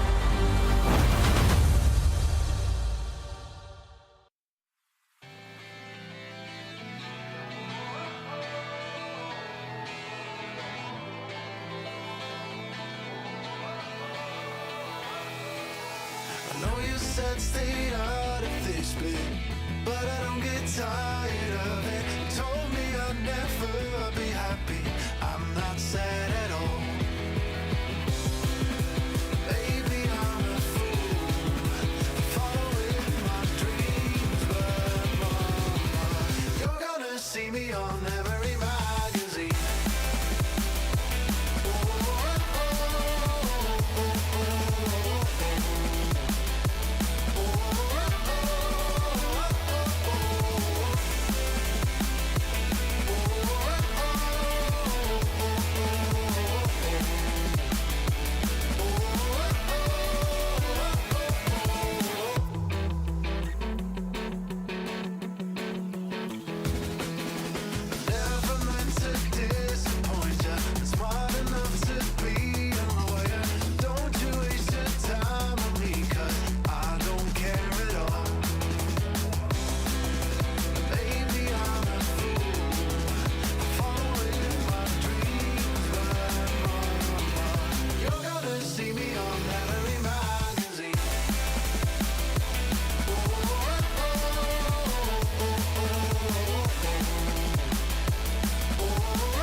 You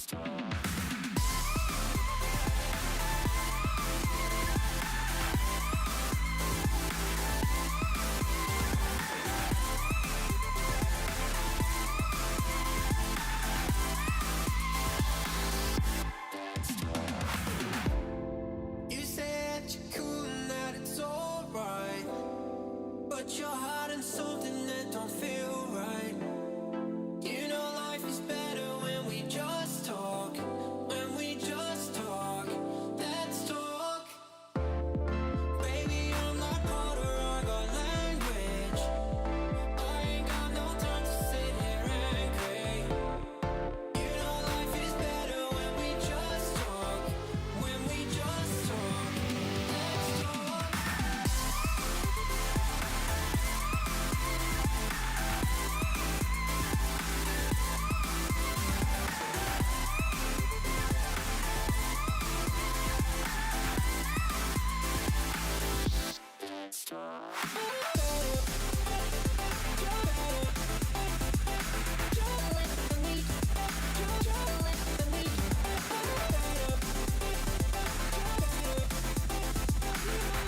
When we just talk, let's talk.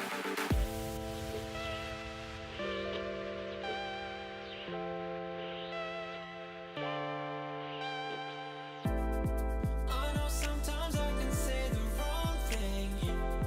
You won't get nowhere without responding. You know life is better when we just talk. When we just talk, let's talk.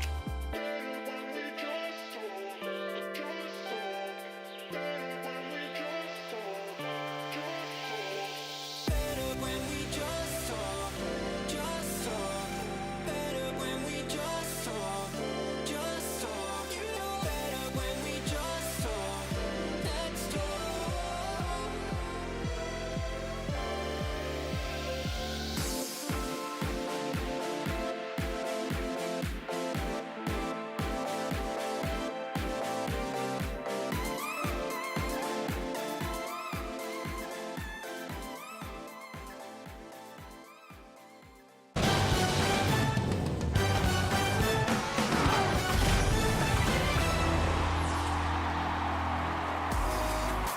Only 2 teams remain in the South American Last Chance qualifier. BS Plus against Plot Twist was quite the match, but ultimately BS Plus able to lock this one down, fight off a rallying Plot Twist, and earn the opportunity to play for a chance to go to Dickey's Arena. Welcome back, folks. We have 1 match left.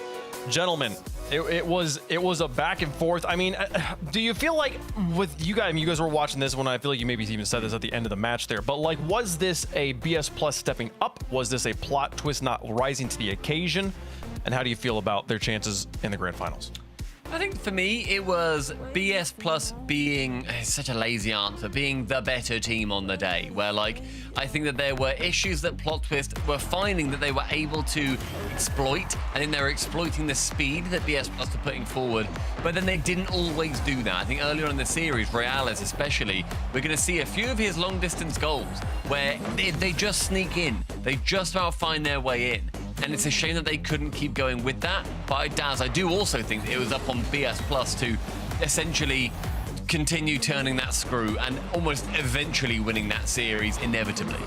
Yeah, I think, you know, you have a good point of BS Plus like playing at their level, which they should have when you think about how well they looked going into today, even the performance a couple weeks ago. Plot Twist showed that they can compete with them. They even showed that, you know, they could probably take this series. But for Plot Twist, that offense wasn't generated as often as they probably would have liked. And it just felt like they couldn't execute when they wanted to. Meanwhile, BS Plus, they kind of set the tone every game. Quite literally every game, except for one, they scored within the first minute, just completely opening up the scoreline. Only time they didn't score in the first minute was there in the last game where they had scored with 3 minutes and 47 seconds on the clock. But it was strike early, strike hard. They would build these leads and they would hold them. And that was the real key factor in their success. CRN having quite the last game there in that 5-1 decisive win on Neo Tokyo. PS Plus will play against Bigodes, excuse me, let me pronounce it correctly, in the grand finals. And one of these teams is going to play in September at the World Championship. It's been quite the day. Let's get into it. Bigodes has had the chance to sit on the sidelines, watch that match, and gear up for this ultimate most important match, Stumpy. It's going to be a big one. I think that a big factor in this series is going to be the history between these two teams. There is very limited history between these two teams. But as I said right at the top of the show, Bigodes, the only team that they have lost against, been knocked out of a competition so far, are MIBR and BS Plus. This is one of their boogeymen. They are now in a grand final for the first time in their existence under this banner, and BS Plus have been there multiple times. They have been able to get through to grand finals. Of course, they've had to compete against the Made in Brazils, the Furious of the region, the ones that have already made it. But I think BS Plus will see themselves as that next up team. Yeah, for me, BS Plus hungry to get to the World Championship. Again, 2 players on that team just trying to get to their first RLCS LAN event. On the other side, plenty of World Championship players who have played and won, trying to get back there. And they'll have that experience to take them the way, but it's experience versus hunger here. And it's time to see which team it's that factor really going to have big implications for. Because on one side, you can see it, BS Plus, aggressive, fast pace, likes to get in your face, likes to be in the air, make something happen. On the other side for Bigodes, you get a little bit of that, but it just feels more controlled, a little bit more team-oriented, structured. Who's going to take the edge here in this matchup? I mean, it's such a tough question to answer.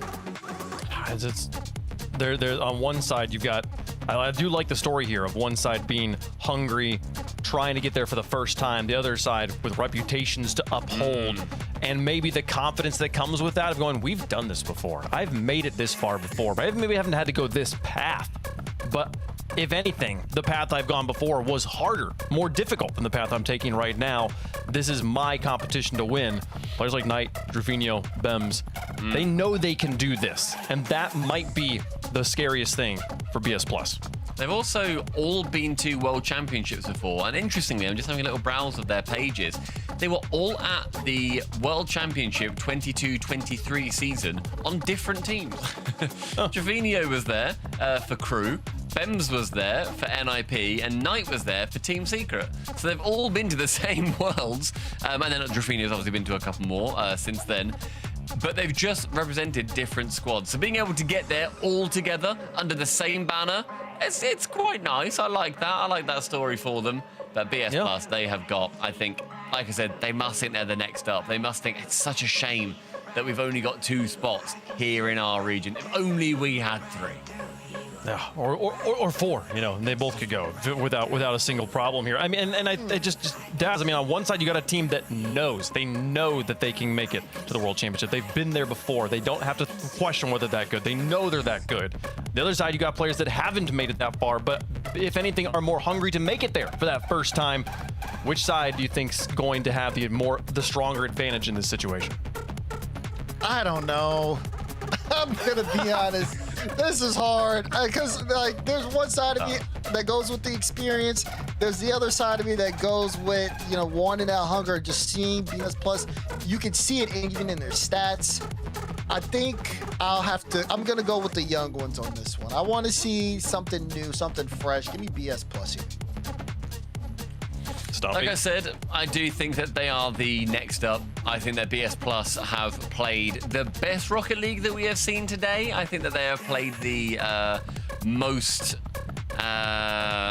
classic style of Rocket League, and I think that will do well against a team Bigodes who have even done well over Nova Drift. But gimme BS Plus. Also, their logo's a zebra, and I think that's just quite sick. I like that a lot. It is. Yeah, the guy with the zoology degree picking the team with the zebra logo. That checks out. Zebra, thank you. Here's my thing. I do think BS Plus are the stronger team on paper. I mean, obviously, you usually don't have to look further than the 1v1 bracket to see that they were the top dogs when it comes to just putting one player against another player on the pitch. 2 of them, the number 1 and number 2 player in the region, are on BS Plus, and yet been rolling with Bagoje all day.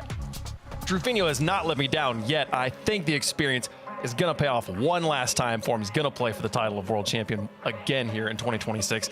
Give me Bagojes on this one. I think that they can make it happen. Chad, how do you feel, though? I'm very curious to see which one here, and it is the experience. The old heads going to pull the fans in here. They're going to be fan favorites, but not desk favorites. It's going to go the whole distance, folks. This feels like a Game 7 in my bones. I'm excited for it, and I hope you are as well. There is a single spot in the World Championship play-in for a South American team, and this match will decide it. BS Plus versus Bagojes for the title of South American Last Chance Qualifier Champion. Here we go. One final match. The opportunity of a lifetime with Fort Worth on the horizon for the winner. 10 LAN appearances for a member of one of these two teams. Our grand finals, Game 1, brought to you by Progressive as we kick it off as always on Manfield. This has been such a long journey, not only just to get to this point, but career-wise, right? You're bringing along new players with you to potentially go to the finals. And my goodness, that was not the way you're going to want to start it out. But it is great if you're a BS Plus competition fan. The 10 subs are paying off. The luck continues on. KV1 figures to be a massive part of this grand final. CRN was great at the end of the semifinal, but it's KV1 credited with a pair now in the first 14 seconds. And for all the waiting, thinking, all right, how are we going to deal with this? We've got a plan for BS Go. Everybody's got a plan until they get punched in the mouth. 14 seconds in, it's already 2-0. In the most for real sense, I understand the whole, the potential good luck behind the gifting subs. Every time they've done it, they've won. So either A, Bagotes needs to go give 10 subs in the chat, or B, somebody needs to score right now. We're 30 seconds into this, you're already down 2-0. Drufinho trying to find anything for him and his teammates, but it's another long clear upfield for BS. KV1 at it again. Right at Drufinho this time. Set off to the side. Wisty and CRN are both over there.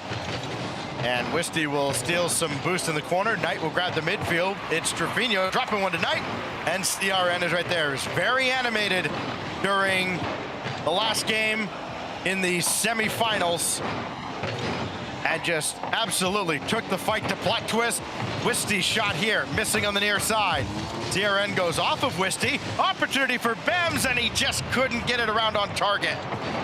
Not quite enough, but they are still keeping a little bit of pressure on, although it didn't feel like it could be sustained. Bems is going to send it back. He's trying to spot Knight on this. One thing BS Plus is going to do a good job of is finding those interceptions. They know that Bagotes want to try and spot each other. They're going to go for a handful of those center field passes. There's another one. This one blocked off, and a demo for the attempt keeps them at bay. Wisty meets Drufinho. Desperation effort from Bems, and that goes off of CRN. It's Netward, and Drufinho just gets back in time as there was just enough friction to keep that ball out of the net. KV1 slamming one off the back wall. Here's Knight, saved away by KV1. He kind of created a mess and cleaned it up, but there's Knight on the doorstep. We've seen that a couple times already today, and he'll strike finally for Bagojes. It's just a very classic play for this team. They're going to spot each other. You're going to have one person facing towards the greater opening of that net there. That's exactly what they did. They were able to pull it off too. Also goes hand in hand with the fact that 2 members of BS Plus went up to try and defend that net. You cannot do that, especially in a high-stakes final like this. So being able to keep your cool, having everybody separated in those moments is going to be a big difference maker. Pass off the sidewall almost gave shot opportunity. Keyword almost, as Bagotes starts to defend and push BS Plus back. Well, Wisty's run out of gas. CRN not burning any of his full tank of boost. KV1 will come up onto this, and Drufinho turned away. KV1 with a brilliant win. Of course, you would do well in the 1v1 situation. but not well enough to get anything in a scoring position. CRN now with KV1 waiting in support. And a soft bouncer right back to Drafinho, waiting for somebody to blink here at midfield. And it was BSCO, as here comes Vigoges. And KV1 had it taken away! Knight just came from out of nowhere! Yep, there's absolutely full sent in on this one too, because KV1 could have had the time and space to carry it out with him. It was just a full commit from Knight that pushed that one in. Tied game, less than 2 minutes to go here in game number 1. Pretty back and forth, and even, I would say, as even as it can get between two teams with this much experience in this region. Well, we thought that BSCO was just going to run roughshod over Vigoges, and all of a sudden, Knight has turned it back into a game, all square with 90 seconds left. CRN right at the corner. Drafinho's there. Bems with a great win. Drafinho, it's a 2v1, and KV1 has delayed enough. Wisty in an awkward spot, and KV1 comes in to prevent Knight from picking up a hat trick. Now Drafinho over towards Knight. Played it himself. Bems through one, but not through CRN. The crazy thing is this is probably the most discombobulated I've seen BS Plus's defense right now. It was a quick counter out of the two-man save there. Everything has been either just off the mark or saved, though, on the attacking end for BS Plus. Another shot gone wide here for Bigotes, turning into another attempt. Very, very back and forth and quick, meaning priority needs to be having that third man playing a little deeper on defense. Off the backboard and a sneak in. KV1 thought he had the right read here on the squishy save up the back wall. Look at this, or excuse me, just throwing himself up to try and get a hand. But that's all it has been, is just trying, but it's not quite enough. Hat trick for Knight, playmaker for Bems, 3-2 advantage. And now KV1 looking to level it back up, but Bems is there for the save. Now CRN through the corner. Bems there to meet him. BSCO will reset for one last charge here in the final 20. Wisty lets it come off very late off the wall and kind of gave Bigoges time to pressure that and slow them down significantly. Knight now deep into blue territory, and Bems looking to just finish the job. KV1 will at least keep it in the air, but Drafinho trying to spike it down. Oh, that could have been helpful. Wisty for KV1, and oh, Knight, what a huge win. He is undoubtedly the top dog in game 1 for Bigotes, as his hat trick leads them in game 1. It's genuinely so insane to see how well this team works together. We've been talking so much about the experience on both of these teams. The one player that I feel like their name isn't getting called out quite enough is Bems. He's got not only two very experienced players on his side, he is arguably one of the most well-rounded out people that they could have put on this roster. 3 assists to the 3 goals that happened in this game. I absolutely love what he is bringing to the table. He's kind of what is keeping Bigotes, a step ahead right now. Granted, yes, it's still Drafinho being Drafinho and Knight having the absolute pop-off that he's been, but that all comes hand in hand with the team working on the same level as each other. A playmaker and a savior for Bems in that game. 3 assists, 4 saves, had a few shots of his own as well. Tell you what, I mean, Bems and Knight were fantastic. I mean, Drafinho didn't need to kind of carry the load as he had at multiple points in the quarters and semis. His time will come for sure. They're going to need him at some point in this series if they're going to press this advantage, but it was enough in game 1. Bigotes up 1. Can they continue now against kind of the prohibitive favorites, I think, coming into today, BS competition? Now this game 2, we'll see if it just stays the same. It's the same path we were getting in game number 1, fairly back and forth, another off the sidewall here. One thing I will say Stacks, as BS Plus had more double commits on attempted saves in that last game than I'd seen just the rest of today in general. I am curious if that's something that they're gonna be able to correct here in game 2. Otherwise, you're looking in a world where momentum just sticks with Bigotes because they can't quite get a grip on their defense. Oh, Wisty got the second touch coming from the ceiling. We would have put that on the top plays for tomorrow and the rest of the weekend had he scored that. KV1 out of the corner, his own corner, there to meet Bems as well. And Graffinho trying to take charge, what little boost he had left, but more sustained pressure from Bigotes, and BSCO have not had many quality sustained looks. It's been a lot of kind of pot shots like this, as Wisty will throw one across. And a lot of shots that have, yeah, sure, they've registered as shots and they've been blocked away, mostly by Bems. There's CRN on the near side, no doubt about it, as BSCO gets on the board first. Look at this too. KV1 had the initial challenge on it, and when you realize he didn't have much involvement on the actual ball in the play, he just full went for the defender in that moment. He was like, I'm bumping you clear out of the way. You are stuck in a head-to-head with me in the corner there. That was a free goal to them thanks to KV1. And now the 1-goal lead sits with them. We'll see how long it lasts as Knight almost carries over one. KV1 has an incredible read on it. Demoed for the attempt. Bems out of gas, still got it down for Knight, who had a hat trick in game 1 and almost added a quick equalizer here. What a performance from Knight on both sides of the ball, by the way. I mean, again, you go back to the quarterfinal, just a masterclass defensively. Yes, I know they played disaster class. No, I don't want to hear any more about it. Knight gonna turn around on this. He was so great offensively as well. And again, a hat trick in game 1 here in the grand finals with a trip to the World Championship in just over a month's time on the line. There's a big stop by Graffinho.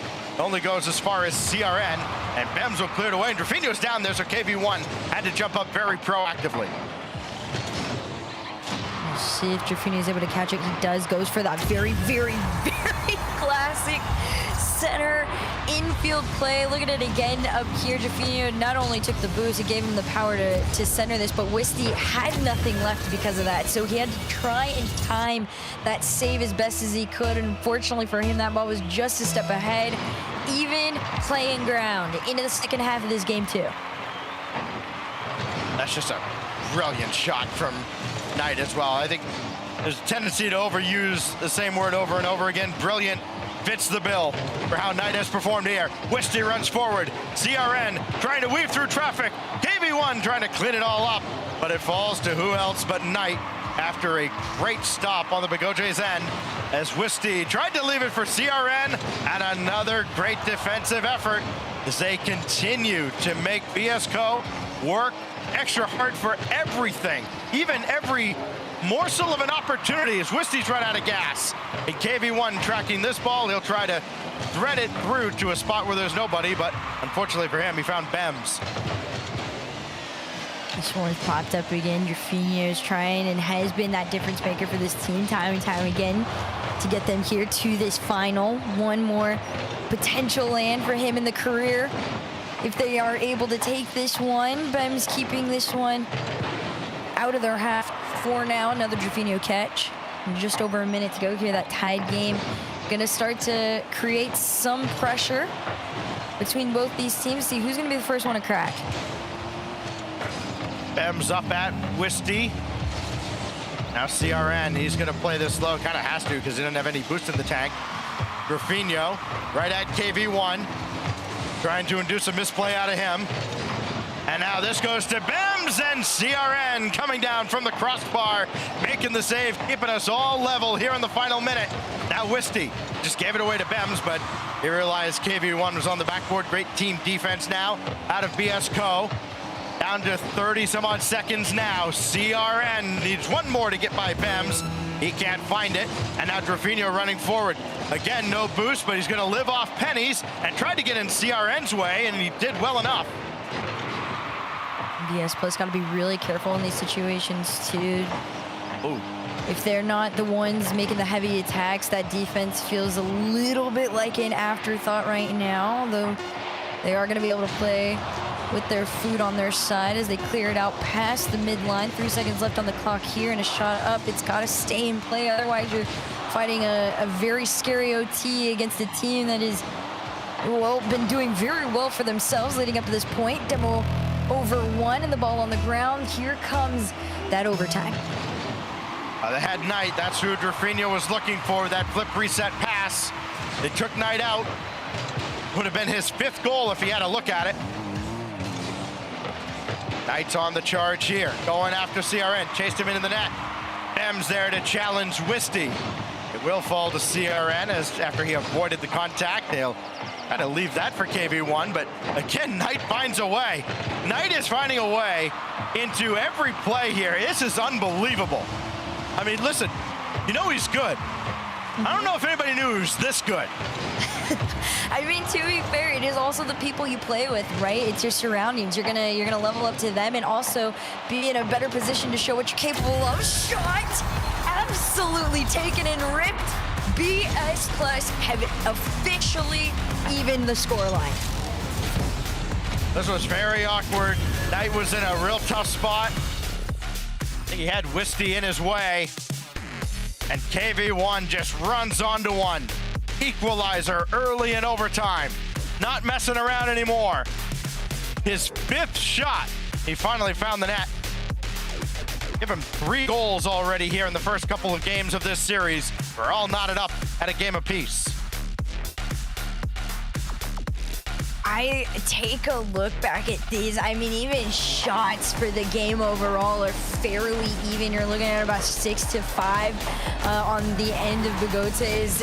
Drafinho was trying his absolute hardest to give them the most opportunity that they could, but at the end of it, BS Plus just had a little bit of a clutch factor that was missing on the opposite end of the field, especially in that overtime. There's something about this blue team when they see OT in these high pressure situations that there is just a re-lock-in that they are terrifying to have to go up against.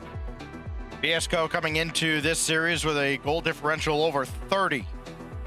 And they have had to scratch and claw for everything here in the grand finals. Of course, you expect everything will tighten up. The deeper you get into the tournament, it doesn't get any deeper than this here with the grand finals and just the biggest stakes for the region. One team goes to Worlds. The other, well, if it's one team, somebody's going to Worlds and not his teammates. Here we go, another 5 minutes on the clock.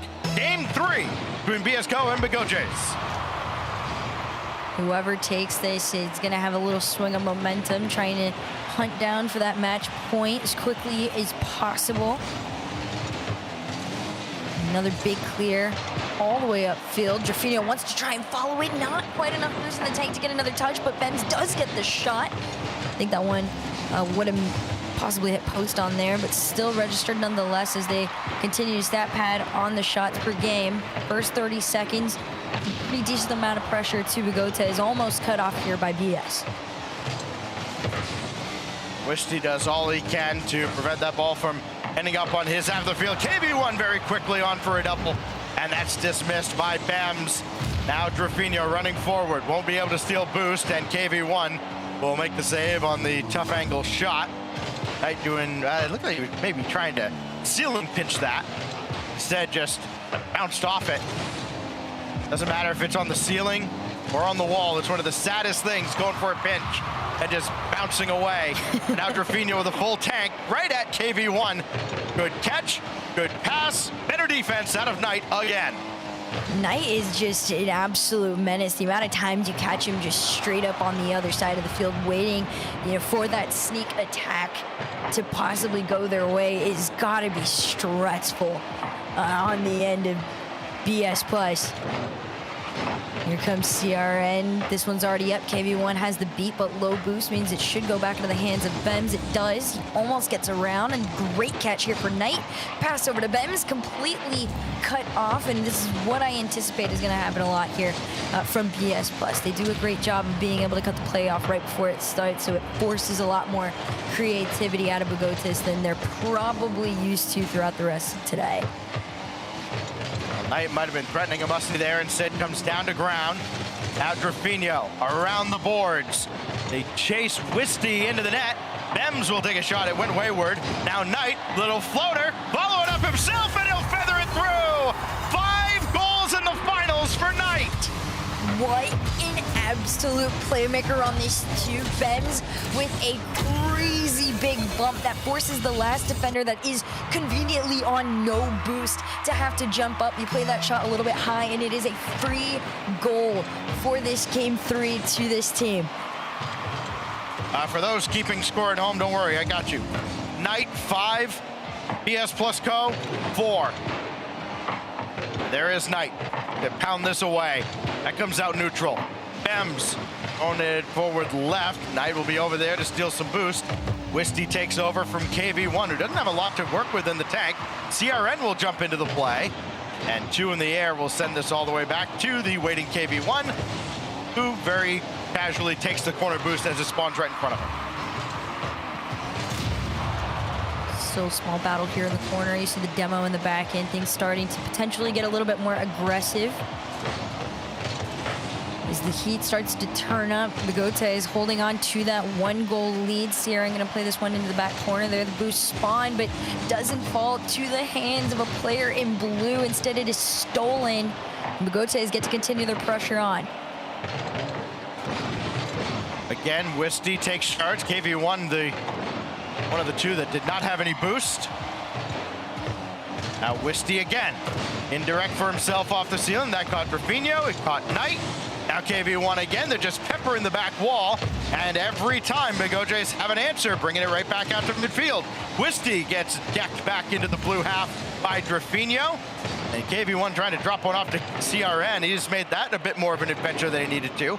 Ems has done that a couple times on the defensive end.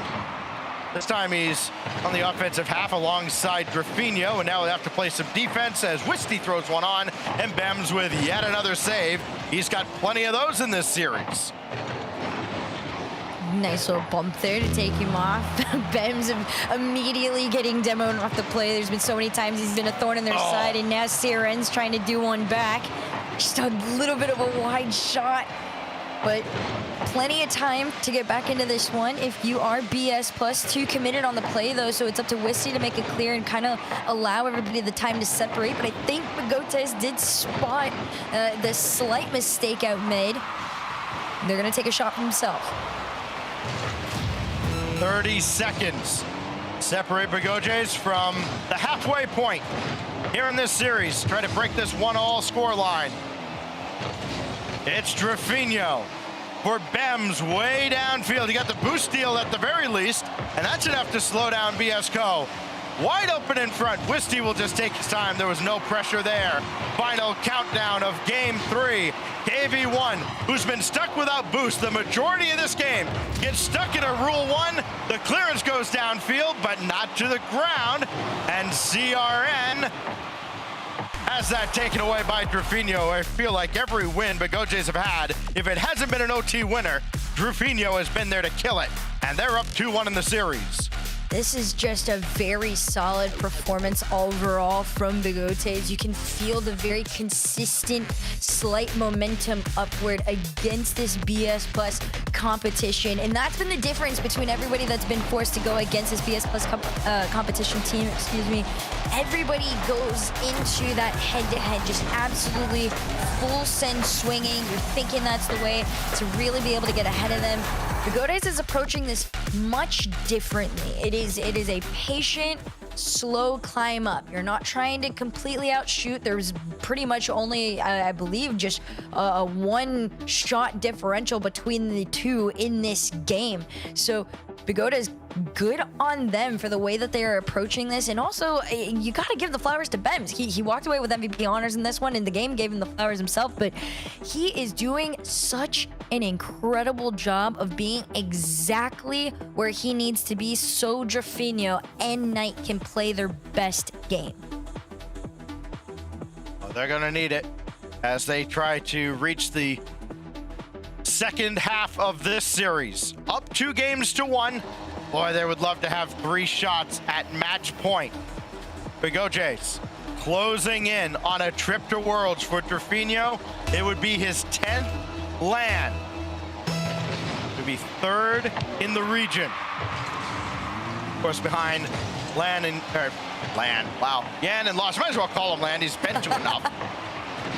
It would be fitting that he would join his former teammates in very elite company at the top of the list. We'll see how much closer he can get to the top of that list and stay there. Drafinho almost adds another goal for the team. It's just a matter of keeping the pressure on and taking those shots. Bems knocked off. CRN in the back end, just kind of messing around, trying to open a path, and he will do just that. Oh my gosh. You thought maybe there would be just enough power on the shot for that to go in, but no, he just folded enough that it was slow and savable. KV1 trying to get on the score, but once again, you see KV1 on the ball, and you see an empty circle. There's just no boost at all. Wisty's there, though. He'll keep this one in front, and he will score on the open net. And BSCO get a rare lead off of that amazing touch, recovering in the air. Absolutely clean on this one. You can just truly feel how comfortable BS Plus is against Bigotes. And despite playing, from behind right now, when they have the opportunity, they are absolutely taking it. Another shot ripped on net, out over to the side here. Wisty trying to regain a little bit of control off the sidewall. A lot of power on the shot, but a better save from Bems. That's where Bems has kind of settled into the role of the brick wall defender at the back, and he's been great in that role. Gonna need a little more offense perhaps now with Wisty getting on the scoreboard. His first goal of this final, by the way. Look how hard he had to work to get there. Drafinho bumps into Wisty, but it was Wisty who got that corner boost. Bems trying to dish it off to Knight. He's around 2, drop down in front, and Wisty didn't have it, but there was nobody charging in from Bigotes. Just 3 minutes to go. It's still that 1-goal lead. This is where BS Plus want to be sitting.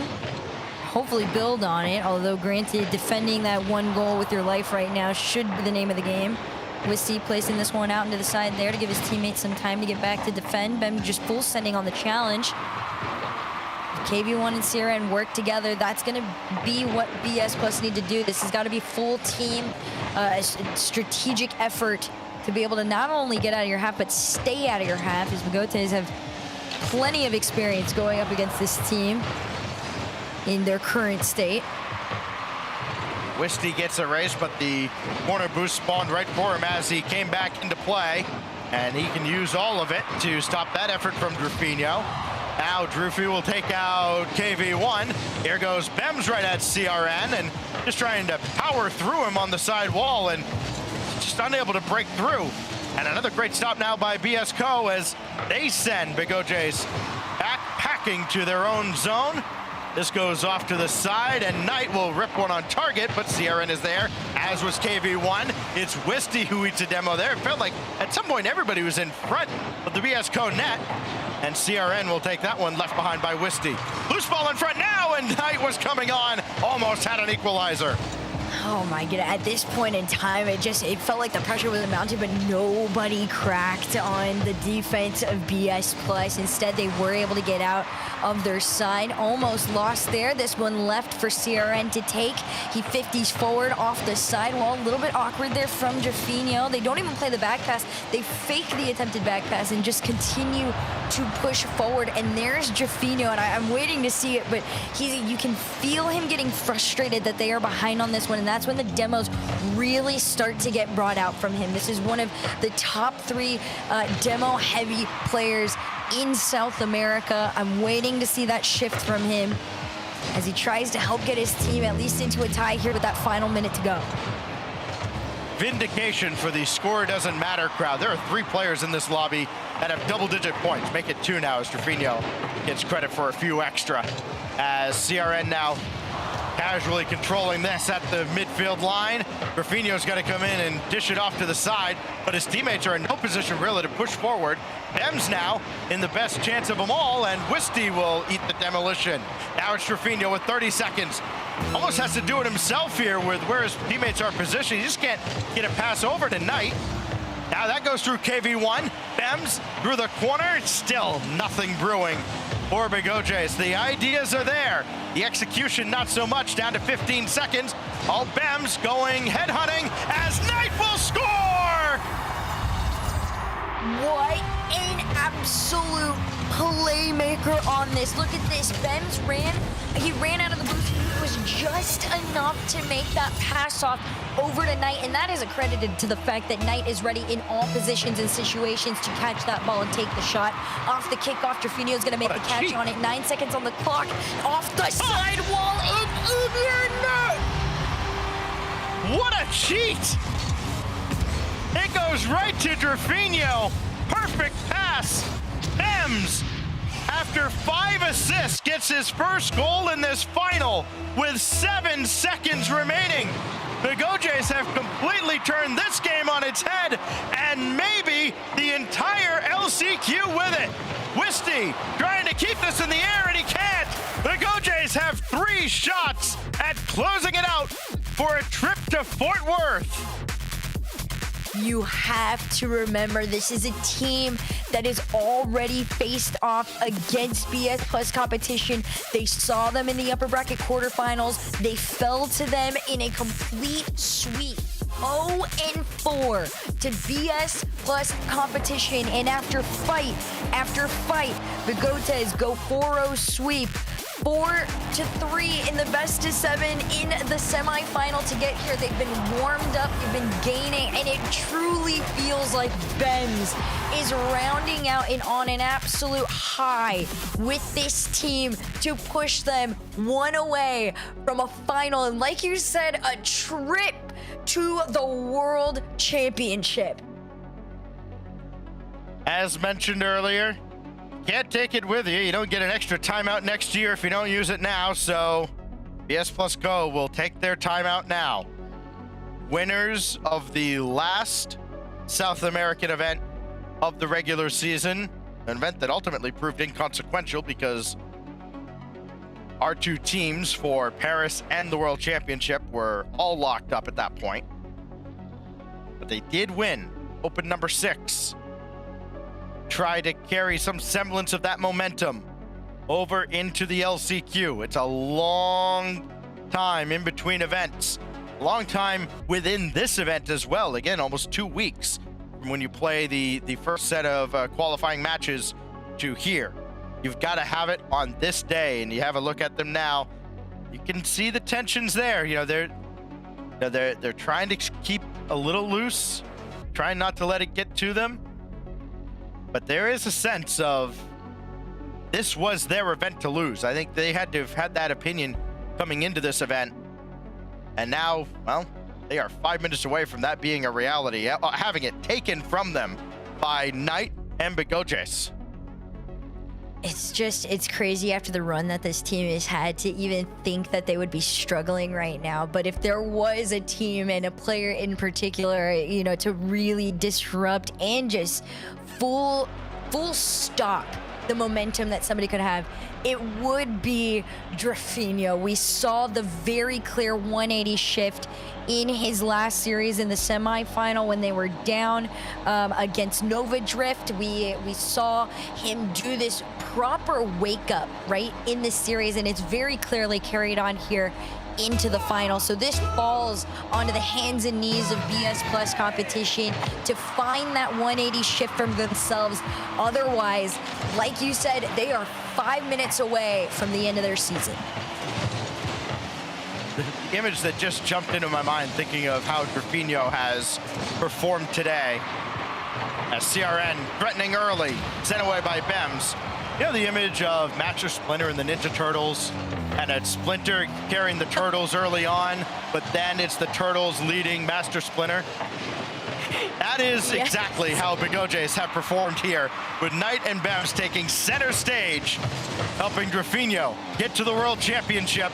If they can close it out here at Parc de Paris, it's KV1 out to the side. Drafinho has Bems in front, and he just pushed it high. You better be afraid too if you are BS Plus. The fact that Bems is getting in on the action, and it's not even just getting in on the action. These are very quality shot attempts from this player as well. He's completely woken up, risen to the levels of his two incredible teammates here. And we'll see maybe if BS Plus can find something for themselves. It's felt like it's been quite some time. The handoff completely denied by Bems. Bems, the incredible point-blank save. Then Knight with nothing in the tank, but Bems can't stop this one. Wisty's got BSCO in front.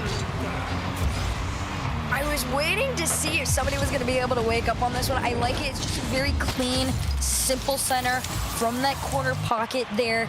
Nobody quite had eyes on it. A little bit slow to it. A very rare lack of speed on the end of the defense. But in terms of saves, you know, both of these teams, they've got people sitting not only in the top 8, but KV1 and CRN in that top 2. You got 2 of your 3 players make up 2 of the top 3 in saves per game, right? So if they can just rechannel that mixed with this level of offense, they should be able to get back in business.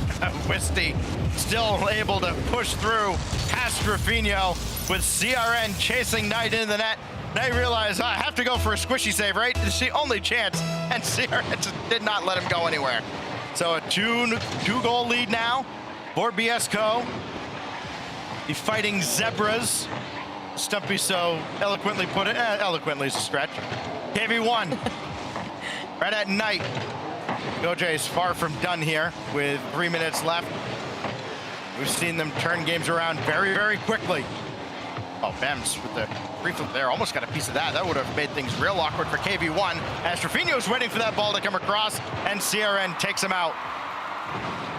Oh, what a pass from KV1 to Wisty, and Drafinho inside out for the save. Over 1 with a demo, and KV1 there for the stop. Oh, but now in 2-on-1. Wisty can't keep Bems out. Listen, it was either going to be Bems or Knight. Pick your poison. It was Bems, 2-1. It's also at a point in time, right, where you kind of have to throw your hands up and just be like, of course it was going to be Bems.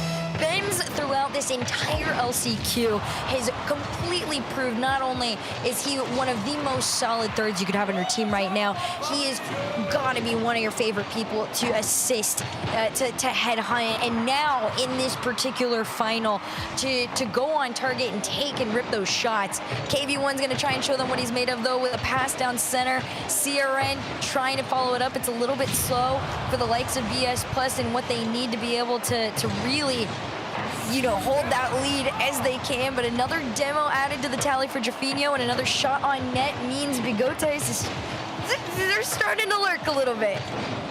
Drafinho taking out Wisty, very fitting. As you saw, those two are 1 and 2 in the demos per game. Here's Drafinho from the heavens. Quick pass down. Knight got the shot off. Follow-up from Bems denied by CRN as well. Shades of what we saw from KNS earlier. Bems meets Wisty. Got one more touch as Knight was waiting for a handoff. And that's a great ball by CRN, but it only goes as far as Knight.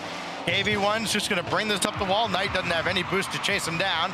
And KV1 will burn all of his again. He'll go all the way downfield and thought about trying to steal some, realizes he may be called into action on the defensive end. And KV1 is just everywhere right now for BSCO. Isn't showing up as much in the scoring department in the latter half of this series so far. But there's still plenty of time to do so as Drafinho now up to the skies again. Oh, quickly dropped it down. Where's the follow from Knight? It's a little chip, and CRN still made the save, shaking free from the attacker. it's got to be a little frustrating too, right? Because in a couple of these moments, it feels like Bogota is just like 100% full commit on one of these, recent plays. They might have been able to find their way in, but there's that small bit of hesitation that is coming from the stress of you're playing from behind right now. 35 seconds on the clock, maybe a quick cut here from Knight will throw that ball upfield, and a bump off the play might let Bigotes into this other side, but nobody seems to be able to get there and stay there. Was looking for Bems, had a lot of time to set it up. What a great read. I believe it was CRN that cut it out, but now they caught him. KV1, oh, he couldn't get back, but it doesn't matter. Saved by the post. Graffinho, second touch. Now Bems, hard off the side. Knight's gonna turn and catch, and CRN's all over it, but Knight got a hand on it. Now Wist all the way downfield. Boy, what a sticky situation that BSCO found themselves in, and they tightrope their way out of danger. I can't even fathom how fast your heart has to be racing in that situation. Two of those shots in the final moments for Bigotes almost find their way in. It's that BS plus level of defense that was really and truly letting them hold on to that 1-goal lead. Game starts out with a very clean pass and play between the two. Time and time again, BS Plus competition reminded Bigotes that they were the original ones to really start, that synergetic pass and play. And now all it has done is force Bigotes into a tactical timeout, with just from the sheer stress of all of it. 8 o'clock on the East Coast. As we keep playing deep into the evening, Bigotes will use their timeout. None remaining on either side. BSCO used theirs already when they were facing 3 match points against Bigotes. And they get some late heroics from no sentient human being. It's the post that keeps Bigotes out and keeps BSCO's lead intact and sends us to Neo Tokyo. I mean, Knight started off this series absolutely on fire, had 5 goals in the first couple of games. He's cooled off significantly. 6 total goals now in this series, has no assist to his credit. Bems was racking up assist after assist. He's still got the 5 assists and now 2 goals to his credit. Trofino yet to score. And normally, you kind of look at it and go, okay, well, somebody's clearly got to wake up. But that kind of scares me, because they went up 3-1 in incredible form. And Graffinho only in air quotes, had 2 assists. Something is going to give here. I feel like Graffinho is poised for a monster game. And the question becomes, NKV1 or Wisty or CRN or any combination of them match that. Neo Tokyo, the backdrop for a pivotal Game 6. BSCO must win to force Champions Field here in the LCQ Finals. A long road ahead of BS Plus competition, but one away for Bigotes. This is the one to win, the one that gives you everything that you've been wanting throughout this LCQ is right in front of them. Knight gonna try and bob and weave his way towards the net, and he's got the dunk on them to open the series. Hello, Knight. Welcome back to the finals. Hope you enjoyed your vacation. Missed you. What a win! Oh, what a big boost for Bigotes. 15 seconds in. And KV1 had such a promising attempt off that kickoff. Again, narrowly off the crossbar. The frame of the goal giveth and taketh away. CRN tried to leave it down for Wisty, but Knight is there instead. KV1 now going to work. Tough to get that ball in front to a teammate. No surprise he was unsuccessful. This one played off the crossbar, down and around. In that pocket, KV1 is still able to carry it forward. Not quite enough power to make it a shot on net, though. Graffinho is going to get around, and this is the player that we've all just kind of been eyeing and waiting to see when he's going to have that very intense shift and it could be here. It's between the two. It's between Bems and Drafinho himself to give this team that 2-0 up lead. Well, Bems will get credit, but this is all... I can't even tell who that was who got the pool shot. It had to have been Drafinho with the pool shot for a second goal for Bigote. So still yet to actually score a goal, Drafinho. Come on, pick it up, kid.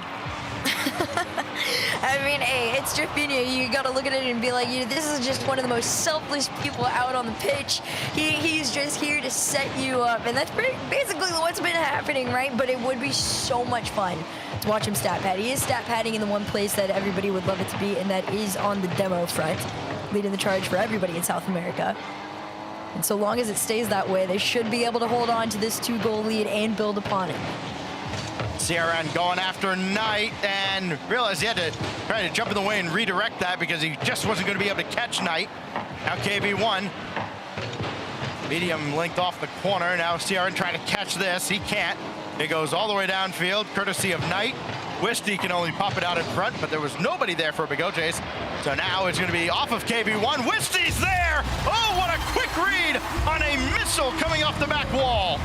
Look at this catch from KV1 too, just such control. It just happens to get the pinch off the top of that opponent's car there, and it's a beautiful catch from KV1 straight on in there. They are not to be counted out by any means, despite how far out Bigotes is gonna go. This BS Plus team has beaten them before. They just gotta stay calm and collected enough to continue to do it again here.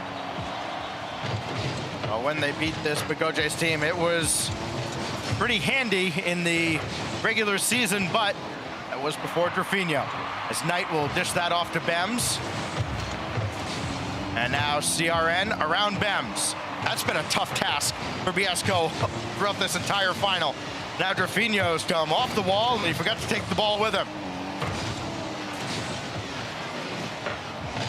Now Wisty out of the corner. He's got CRN behind him in support. CRN has been relatively quiet on the offensive end. Got a big bump in the air here. Wisty takes out Knight. Add to his tally. But it's Bems picking his pocket and then clanging one off the crossbar. Another near miss from Bigotes. This could get out of hand. Instead, a brilliant passing play downfield. A little give and go, and KV1 ties it. You absolutely said it straight before it even happened. They gotta hurry before it completely gets away from them. Catching Bigotes off guard, tying the game up when it matters most. 2 minutes of regulation left to go here. KV1, he's gonna pop this one up to himself from the sidewall. Wisty already there, was trying to make a little bit of noise on the back end, but couldn't quite find anybody to connect with. And we'll see if BS Plus competition is able to get a little bit more hyper-aggressive in these final moments as the ball clears out to the other end. What should be a little scary for Bigotes is they have seen a lot of shots out of BSCO that have not gone in, but not through any fault of their own. They've been just narrowly off the mark. They put a lot of power behind these. Did CRN get a piece of him as Wisty will score? I think CRN had to have got a bump right on the goal line. It was Drafinho getting knocked into the net, and Wisty gives BSCO the lead. It's Drafinho getting a taste of his own medicine. That's been something he's been doing to them time and time again. They finally get fed up and do it straight on back.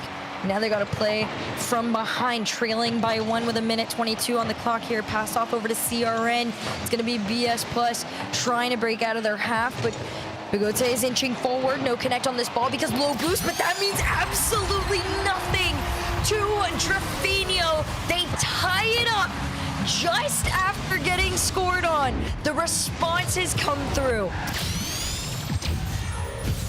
I make that flip when I play ranked all the time. I come nowhere close to the ball. Drafinho makes it look like a masterpiece. Slowed it down, realized he was beaten. That's great. All level. Drafinho with his first goal of the final. Knight trying to drop it down to him, but KV1 will pop it away. Now it's Bems trying to hammer one through the corner. Everybody misses here as Wisty let it come down. KV1 will run forward instead, and then Wisty gets demoed from behind. Advantage, Bigotes. Graffinho to the backboard, and Wisty hammers it away again. 34 seconds away. If somebody can steal it here in regulation, they try to go for a pass off, but Bems has just been the one to mess with. He's going to try and spot Graffinho. He's going to have to leave this one off. They're going to play it a little bit safer here in the final moments. Nobody trying to choke this game on either end of it.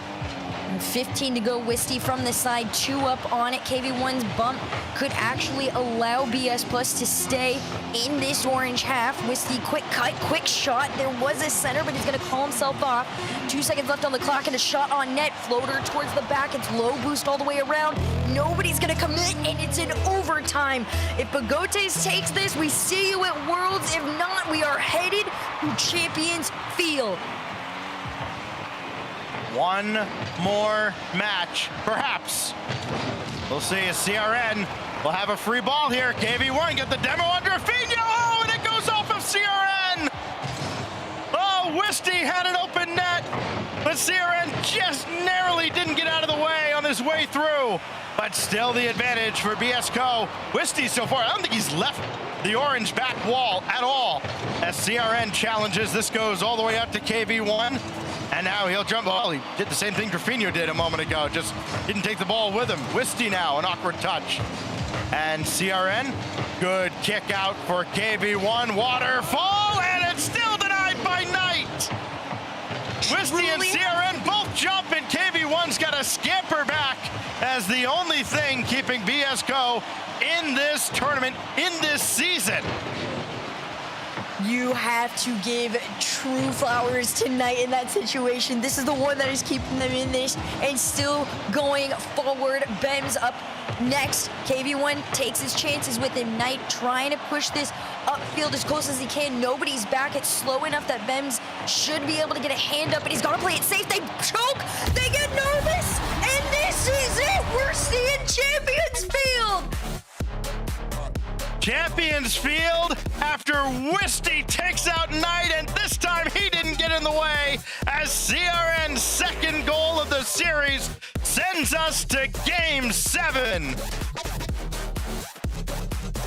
The most high pressure moments was that ball falling into that corner pocket. That is where so many teams completely lose sight of themselves and start to lose all bits of control that they have on that ball. The moment it fell into that corner there, you could see it.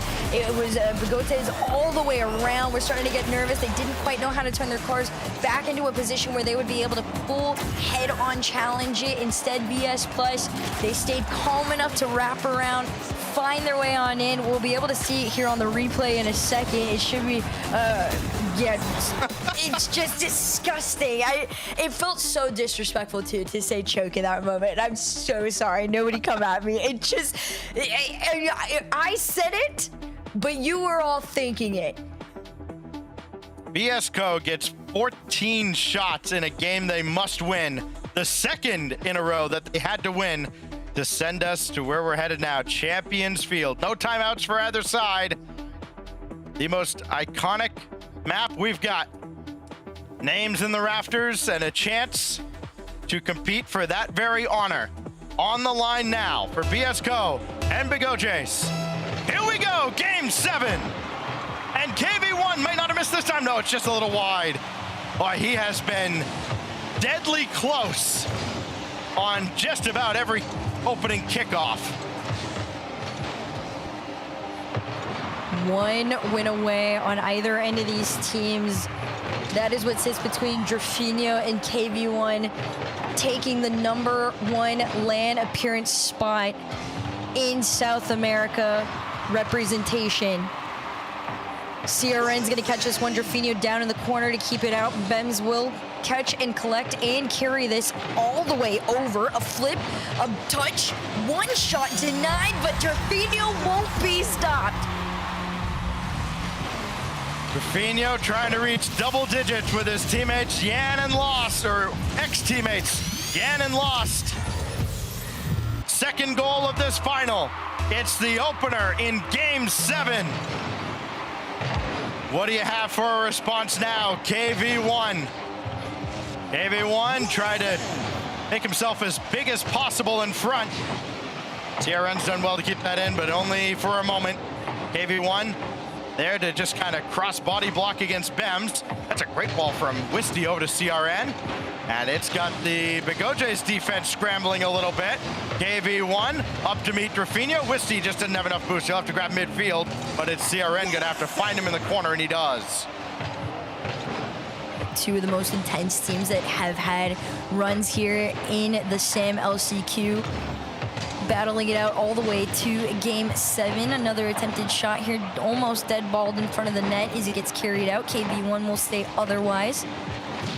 Bems has been such a huge difference maker that demo is going to mean virtually nothing as this ball almost got taken out. Another center will be sent off.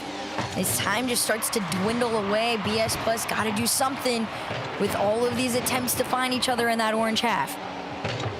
Good ball from Drafinho over to Bems, but Wisty not fooled at all, and a quick counter almost tied it.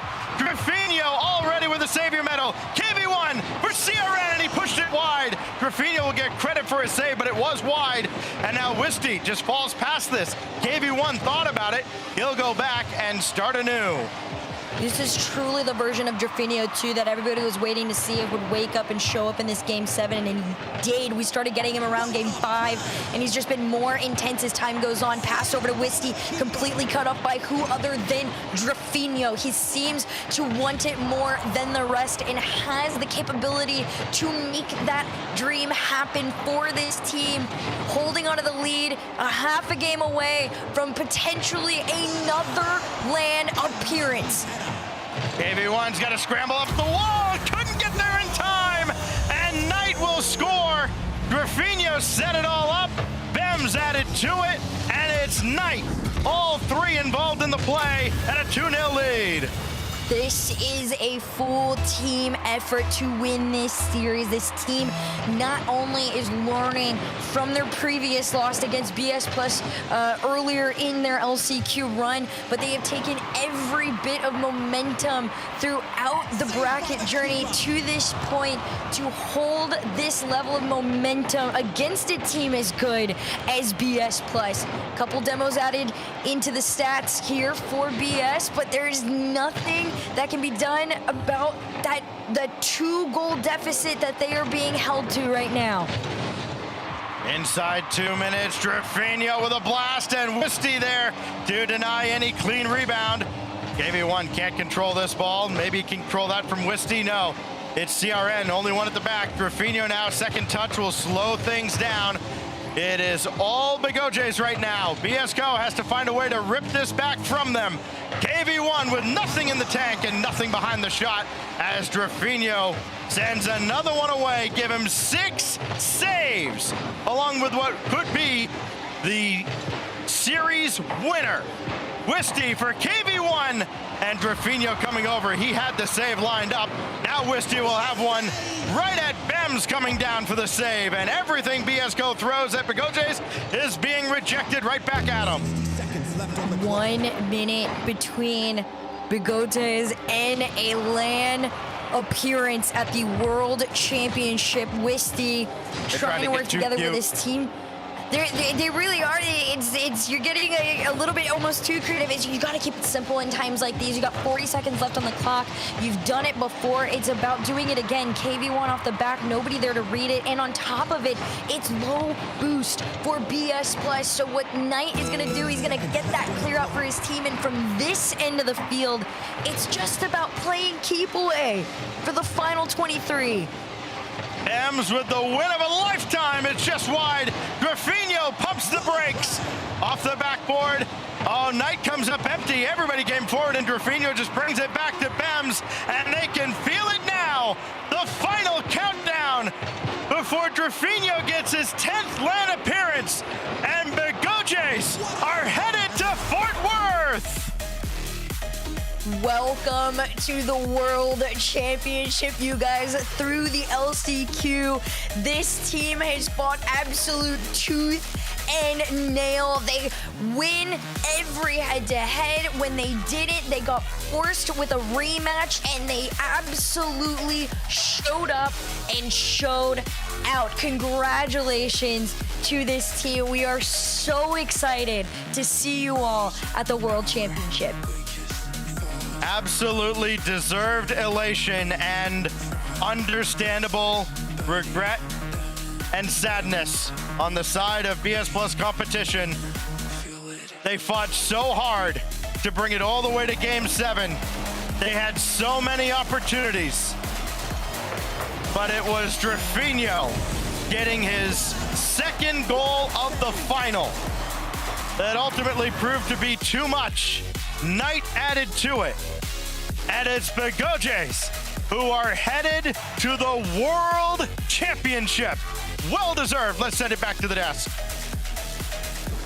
And all the way through, didn't lose today. It's Begojes. It's Knight, Drufy, and Bems all the way through, and they'll be playing in Fort Worth. What a performance. All the way to Game 7. Had to hold off an onslaught those final few games there, Dazarin, but they come out on top. It's the experience. You know, you talked about it. All of us talked about it leading up to this matchup and in that kickoff segment. Just, again, these guys have been playing the game for so long. They've had so many world championships between them all.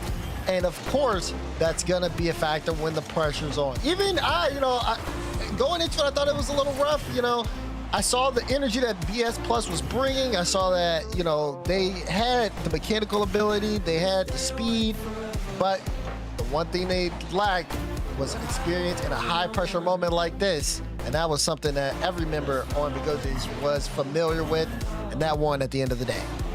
It's tough as well, though, because BS Plus, they managed to fight back. It was pretty back and forth throughout, but then they managed to win those final two before Game 7. So they won the 5th and the 6th, and it even came down to an overtime just to get Game 7. I think they have got so much to be proud of. They managed to really put the pressure on. They were, as I said, they must have felt like they were the next ones coming up.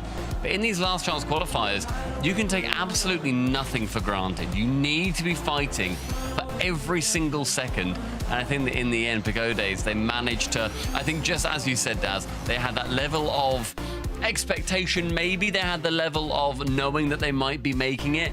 They popped off right at the end, so they clearly had that passion bottled up inside them. And I saw a lot of love for Drafinho in the chat as well. So he is going to be getting even more love on the stage in Dickie's Arena. His energy is so infectious. Everybody loves to watch Drafinho play, and we're so excited to see him in Fort Worth. Again, quite the bracket to get there, but it went to Game 7, 2 overtimes. It was 13-11 goals. You couldn't have asked for a closer grand finals in the LCQ. And with that victory, Begojes have earned a spot in the World's play-ins. They will take on Virtus Pro first thing at the World Championship. Loser drops the lower quarterfinals. Winner advances to upper semis. That is not an elimination match, but lose 2 in this bracket and your world run ends here in the play-ins, Daz. It's not really that bad of a first round matchup for them. Virtus Pro haven't really looked too solid over the course of the season. It's why they're in this position in the first place. They had a great start, but they fell off. So going to be a true test for both sides coming in, but I do feel like that playing field compared to all the other upper quarterfinal matches up we have, that one might be the most even. I think, though, you need to look towards the upper semis. You've then got EU's LCQ team. You've got another European team fighting, trying to make it through to make, I believe it'll be 6 teams in the main event for Europe. And they are going to be extremely hungry for that kind of opportunity. But I think Begojes have got a really good chance there. It's going to be very exciting to see just how much damage they can do in that bracket. And with their qualification here, South America has 3 representatives at the World Championship. We're still waiting to determine who will be the OCE champion. And then we will add one more team to the North American list and one more team to the European list for the most well-represented, most global World Championship, I think, in history of the game. It's pretty safe to say here. So a lot of exciting action, 3 team spots left to secure this weekend. And, shout outs to BS Plus here too. It's stuff you called them, they're kind of the next up, and this result doesn't change that. These are still the next players up. Their next just wasn't quite now yet. It's still kind of next. Yeah, for sure. And there's so much that's still yet to come in SAM as well. And I think when you have any region like this, we always describe this kind of region as a bit of a top-heavy one. Same with Mina as well. But Mina has proven R8, another team that is now going to the World Championship that has proved to be better than Falcons at times. That's happening now in South America. Younger players coming up. They're learning from these older guys. Couldn't get it done this time. They fought the ultimate old guy in Drafinio, and they weren't able to get it through him. But there's going to be a chance for Sam in the future. So whilst this season is over for them, they've got a big, bright future ahead. Yeah, for sure. And we'll see Bagojas play at the World Championship. Scan the QR code on your screen. You can be in the building when history is made. Now, I will say, BS Plus didn't make it as a team here, Daz, but KV1 is going to Dickies Arena to represent South America as the 1v1 regional champion. If you're a BS Plus fan, that's the guy to root for. Exactly, of course. And then I think also if you're just a fan of Sam Rocket League and a BS Plus fan, you do want to root for Bagotas because, again, this is the team that took out your team and stopped that run. So you do want to be able to give them some support. That's one of the things about the World Championship that makes it so special. All of these regions all kind of fighting for glory. And if you're a fan of Rocket League, no matter where you are in the world, there's going to be a team that represents where you're from. So again, trying to share that love and all that support, I think is going to mean a lot to those guys as they make their way to Dickies Arena. Such a legendary arena. Who knows what moments we have in store for us. What a pilgrimage it's going to be for all the teams that make it. And we still have 3 spots left to secure this weekend. That concludes our South American LCQ, but on Saturday, July 25th, tomorrow, we will have the North American LCQ OCE's tiebreaker match will be first thing Sunday morning with the European LCQ coming after that. So it's going to be a crazy day, a crazy final few days of Rocket League. So many fan favorites. Justin potentially could still play for the title of world champion depending on how things go tomorrow. Stumpy, lots of fun action in store. Here's the schedule. Yeah, I mean, I think you're going to have to tune into all of these LCQs as well to make sure you're getting the biggest storylines through straight live as much as you can. North America is going to be incredible. Then we have Europe taking place on Sunday as well. Jack, I was about to say, mention him in the Europe conversation. He's in North America. He's playing for Dignitas again. Like, there is an incredible amount of people who just see a spot. They say, I'm taking that. And now they're going to be fighting in different regions to try and get through to the World Championship. So super exciting. Again, shout out to Epic, shout out to Blast for giving us LCQs as a concept. I absolutely love it. It's so cool. Well, and here's the thing, Daz. Track with me here, right? If Dignitas makes it to the World Championship, the 76ers own Dignitas. No. LeBron James at the World Championship. LeBron is not coming to the World Championship. I would love it. LeBron. I don't know. Maybe Jack can make it happen. Is LeBron James, is that Bronny's dad? Let's not. Folks, thank you so much for watching the South American LCQs. It's been a fantastic show. We'll be live tomorrow, 9:30 a.m. Pacific with the pre-show, 10 a.m. for kickoff of the North American LCQ. Thank you so much for watching. We'll see you there. Stay safe.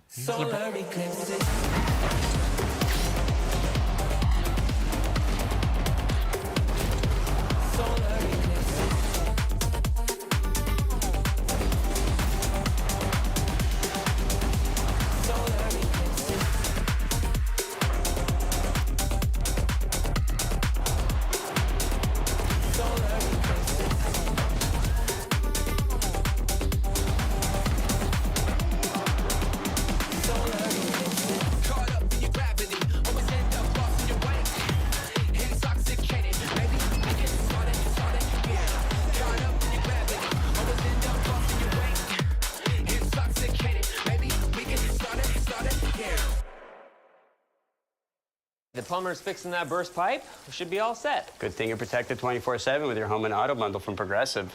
Oh, I'm sorry. I'm just trying to figure out the right caption to post about this. Maybe something like, I have protection, just need a lifeguard. What about that emoji with a shocked face? Or maybe flooded with emotion. That's too much. Try Tuesdays are cray. You know, technically, you don't have to post everything that happens online. I totally believe you. Life is meaningless without affirmation, am I right? Pressure's starting to build, though. Oh! It landed the bump, but saved it and System Mines are looking to finish. Oh, what a demo. Oh, Stizzy, downfield, down the jack. Open net, he doesn't have to hit it. Big shot, pass, up high, not over, 0 seconds. It's too late, on the ground, Harley Ports. That is how you take an opportunity, Ruas. Nudge the exulting